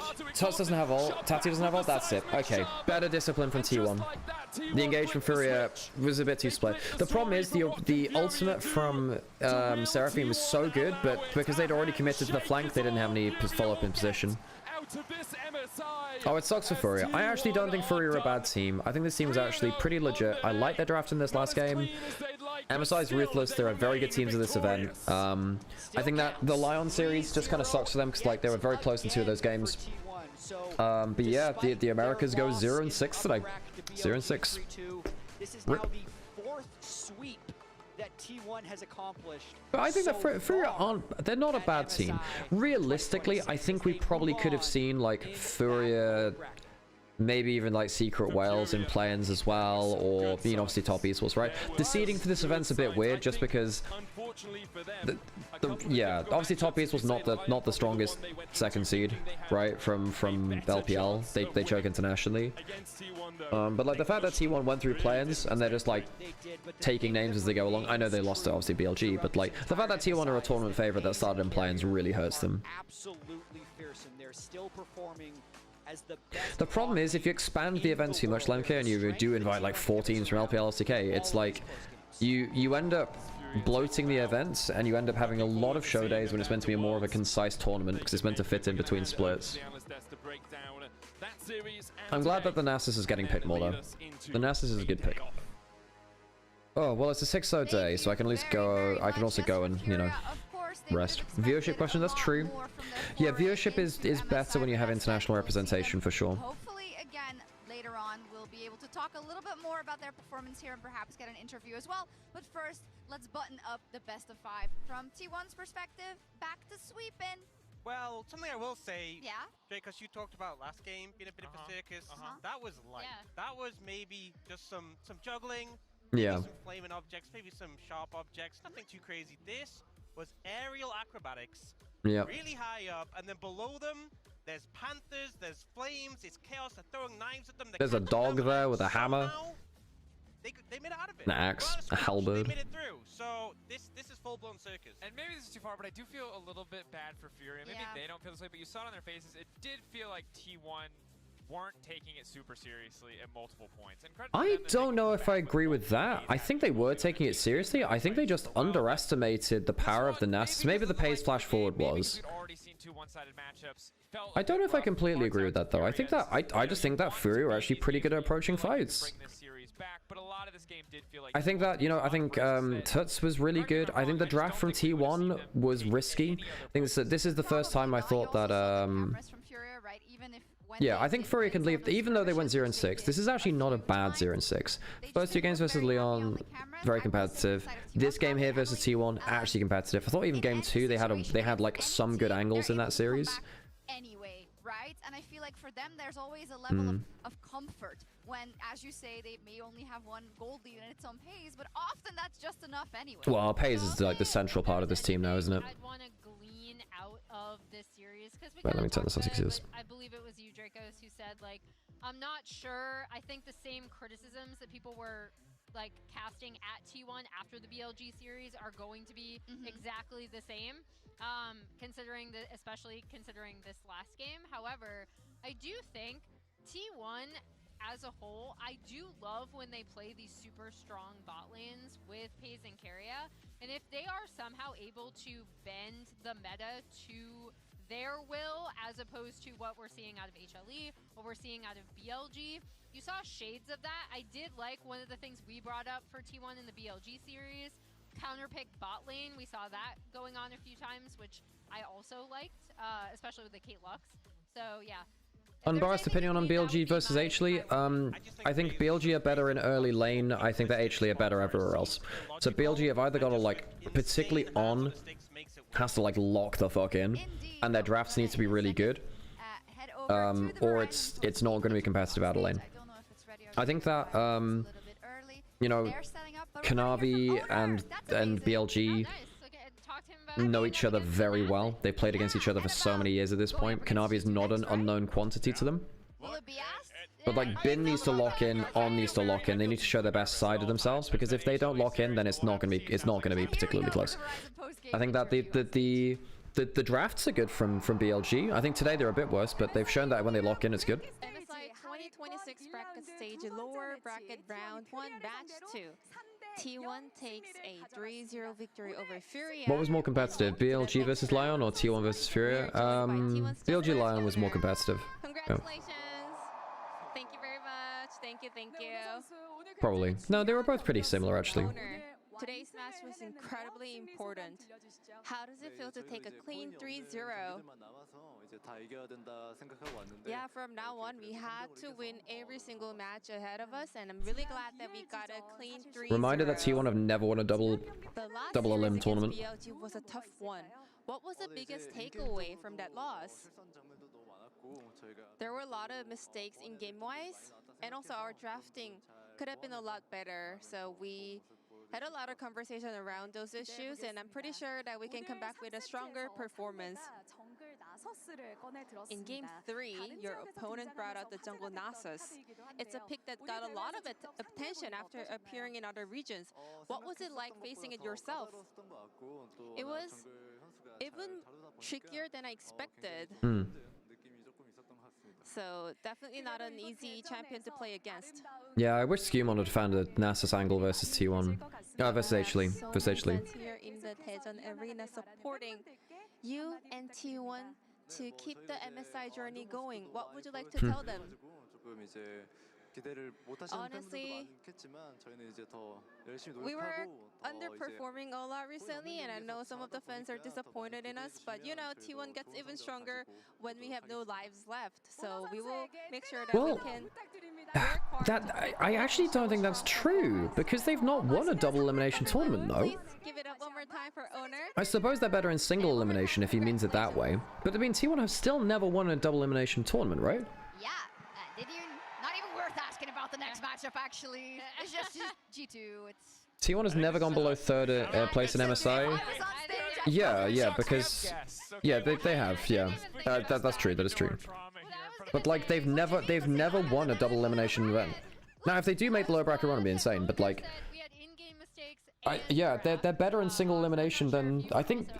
They are better when life's on the line, and they are better at longer tournaments. But I don't think double elimination has been favored. I mean, because they lost MSI 23, and MSI 24. And MSI 25, although they made finals of that. They've lost all of the double elimination LCK splits, right? Because they haven't won an LCK split since LCK 23 spring, right? Is that true? Is that true? When was the last time that... Was it 22? Sorry, 22 spring. Sorry, my bad. 22 spring. That's the one. I was trying to remember who first seed was MSI 23 from LCK. LPL seed, you know. True. And they were so good. Yeah. Conventionally, that is what it is, but yeah. So then we get LYON top and Secret World. So one of them is going top 4. That's a fun matchup. I actually think that, like, I think that Pun could do some mad stuff. Two very different teams, though. Secret Worlds are much more about individualism, much more about quick skirmishes. LYON are a lot more about structure. Drafts are going to be super interesting in that series. G2 T1, I mean, G2 got to lock the fuck in. They got to lock the fuck in, man.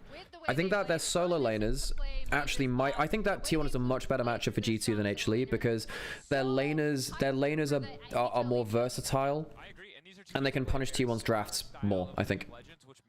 If G2 has a good set of drafts, I actually think it's winnable. I know it's a bit of cope. I think they're favored? No, they got destroyed. They got manhandled by H-Lee. But I think that if T1's drafts continue to be leaving openings like the game 3 here or most of the games versus BLG, where you know they'll I think that BLG will be in G2 will be in a position where they might be able to just outdraft T1, and I think that their combos are practiced enough where it becomes a problem. Hans needs to lock in though. He was good versus top esports. He wasn't good versus H-Lee at all. He had a bad series versus H-Lee. It is actually kind of crazy that I'm saying this. It is actually winnable for G2 versus T1. It is actually winnable. Yeah.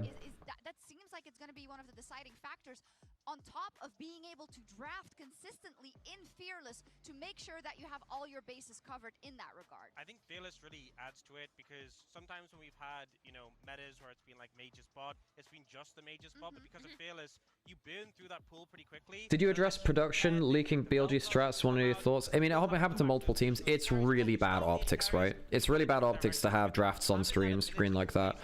I mean, I could make out some champions which Knight hadn't played yet, for instance, on the blurry image that was on the screenshot. I don't know how much the teams were told. If it's like every team was told this, you know, then obviously that adds a factor in, but yeah, it's I would imagine the coaches don't like sitting in that atmosphere if they know they're constantly on camera.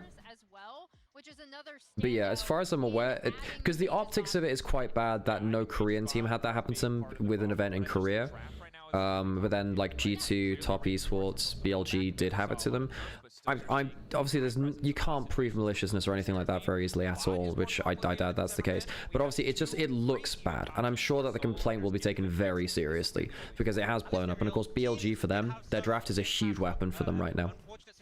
Yeah. Even before Fearless, there are a lot of big high-stakes matches where we saw things come out. I remember with T1 a certain Jin Yumi combo that wasn't very convincing, but But no, I think realistically the onus should be on production to like vet the footage. The footage should not be going out that quickly to air. One of the things about LEC with footage going out live is that they review it very heavily. I think that perhaps, I don't know what the production is like backstage. They might have to review production processes and just say, well, you know, we need to review it more heavily before it goes out to live. But obviously the optics of it are really bad. It's really bad. Oh, they got an interview list to this. Thank you so much for joining me after this series. Must be pretty harsh to end this way, especially because of how close this last game was. So tell me about the preparation against T1, how the series went, that last game, that Nasus as well. Well done. Yeah, thank you. For me, the ending the MSI in this way is like pretty rough at all because we dropped a lot of almost won games against LYON. So we get 0-3 there. We lose this game that was like almost impossible on my way. Yeah, Frank, there are delays on the coach cams in China. I'm aware of that. I think in LEC there's a delay as well. Not sure though on that one. There is a bit of delay. About this and get ready to AWC. Maybe there we can do something better. Yeah, because you're not going to have a lot of time to bounce back. What are your immediate takeaways, especially after going neck and neck, toe-to-toe like this? Again, the world champion, that's not an easy thing to do. Yeah, it's not easy, but the games was like, if you do something different, like we could win. I think we just throw away all the good options that we had in game. So T1 is an amazing team. They are like super players. They have Faker, they have Paisy. They are like amazing. Paisy. But I think if we are like better, we could like get some games. At least this game 3, like this was the easiest one. What was the inspiration behind the and again, like the whole broadcast, we already used it in Brazil. Draft stuff. Yeah, it's finals. The last game I played, it was in Nasus too. But yeah, it just the optics of it is bad. I don't think you can assume intense, but it's very hard to do that, right? But it just looks bad. It does look bad. A lot in this game on how to play around Nasus. Yeah. But it's fine. It's fine. I think. So bad. As close as it came, I feel like there's a lot of positive takeaways because again, playing against a team like this, making them sweat the way you did, I really applaud all the fire you had, and I hope there's going to be a lot of great takeaways for you, especially going into EWC. Is there anything that you want to tell your fans and people who enjoyed watching you? Just thank you all for the support. For me it's like pretty tough, pretty rough to end in this way. So just thank you all, guys. Hope we can do better for you in EWC and the next international tournaments. You will do better, no Thank doubt. you. Obrigada. Thank you so much for the interview. Well, good to see from that. Furia, I know they went 0-6, but actually I feel like they had a pretty decent showing comparative to what it could have been. You know, the LYON games were all besides game 3, the first 2 were winnable. There was not actually a very blowout, but I think it looks like the clean feed started a little bit. 1 second. Perhaps it would have gone a little different. but it is T1 at the end of the day. And you can sense the frustrations they didn't get that Nexus kill. Yeah. But I feel like if you just look at the score, it doesn't tell the full story because Yeah, they I really agree. challenged a lot of Yeah, these the games, 0-6 doesn't tell the story for it. They're actually a pretty decent team. a smart draft and they made T1 fight for it. And I think maybe if they'd played different teams, they would have come away with a better result ultimately. But I think it's, as they said, as Tadu said, a time to take away from this, to grow from this, and look forward to see what they can do next time around. And shout out to him for doing a losers interview. It's always a hard thing to It's do. very hard to do losers interview. That's a fair point. Yeah. Talk about that, you know, and we can hear he doesn't have all the immediate answers right now, and I think it's perfectly reasonable. You're feeling a little shell-shocked. For the second series in a row, you find these winnable games, and we've highlighted it, right? For better or for worse, history will remember the 3-0s and won't often give you the context of what could have been a one game, of what could have been an incredibly close series. But I also like the mentality he talked about. Look, bouncing back, looking ahead towards the next tournaments, looking ahead. Even if he doesn't have those answers now, I'm sure he's going to be able to look back at this tournament with his team and find a ton of ways for this team. Okay, what games we got tomorrow? What do we got tomorrow? I feel like this is one of the strongest representatives in the history of the CB Law, and I can't wait to see what they look like at Worlds. I have no doubt they're going to qualify. They're going to be demons in the Swiss stage. Okay, so tomorrow we have GTT1 at 5 AM, and then we have LYON TM Secret Wales. What is actually leaking our broadcast? We don't Oh. need it anymore. Do you see what's up with this?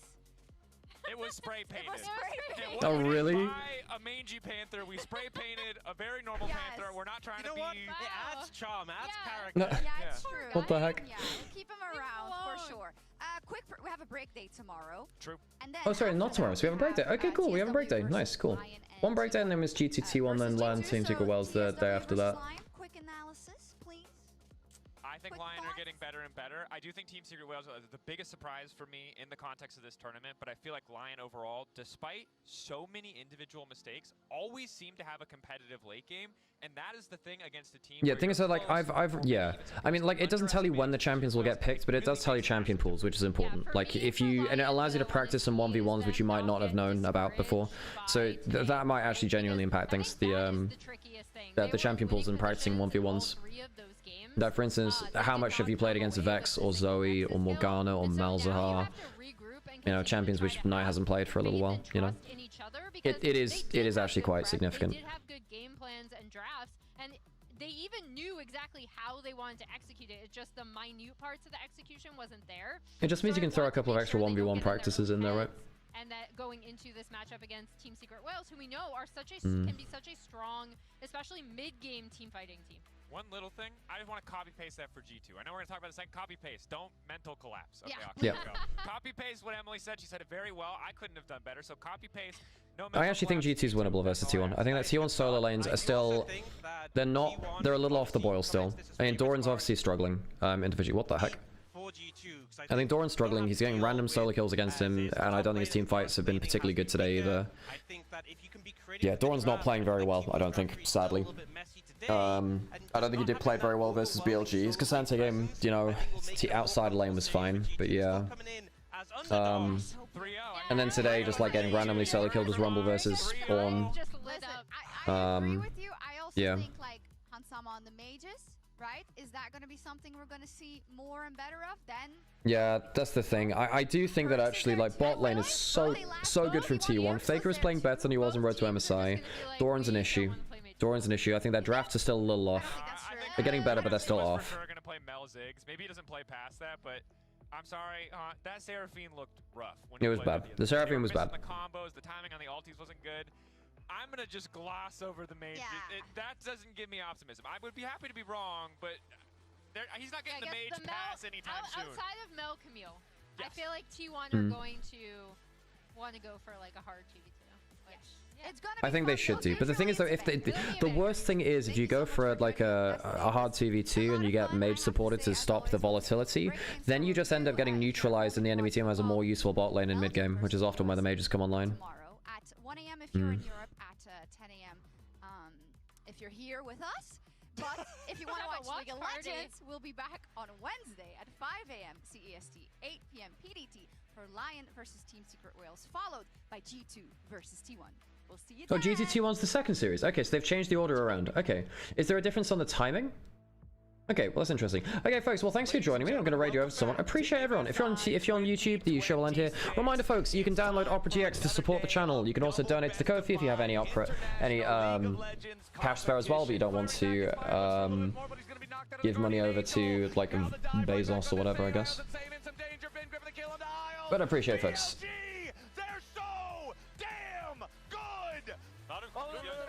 Okay, folks, I'm gonna head off now. Thanks for sticking by, as always. Oh, did I just... I copied the wrong one. Anyway, folks, see you in a bit, folks. Bye-bye.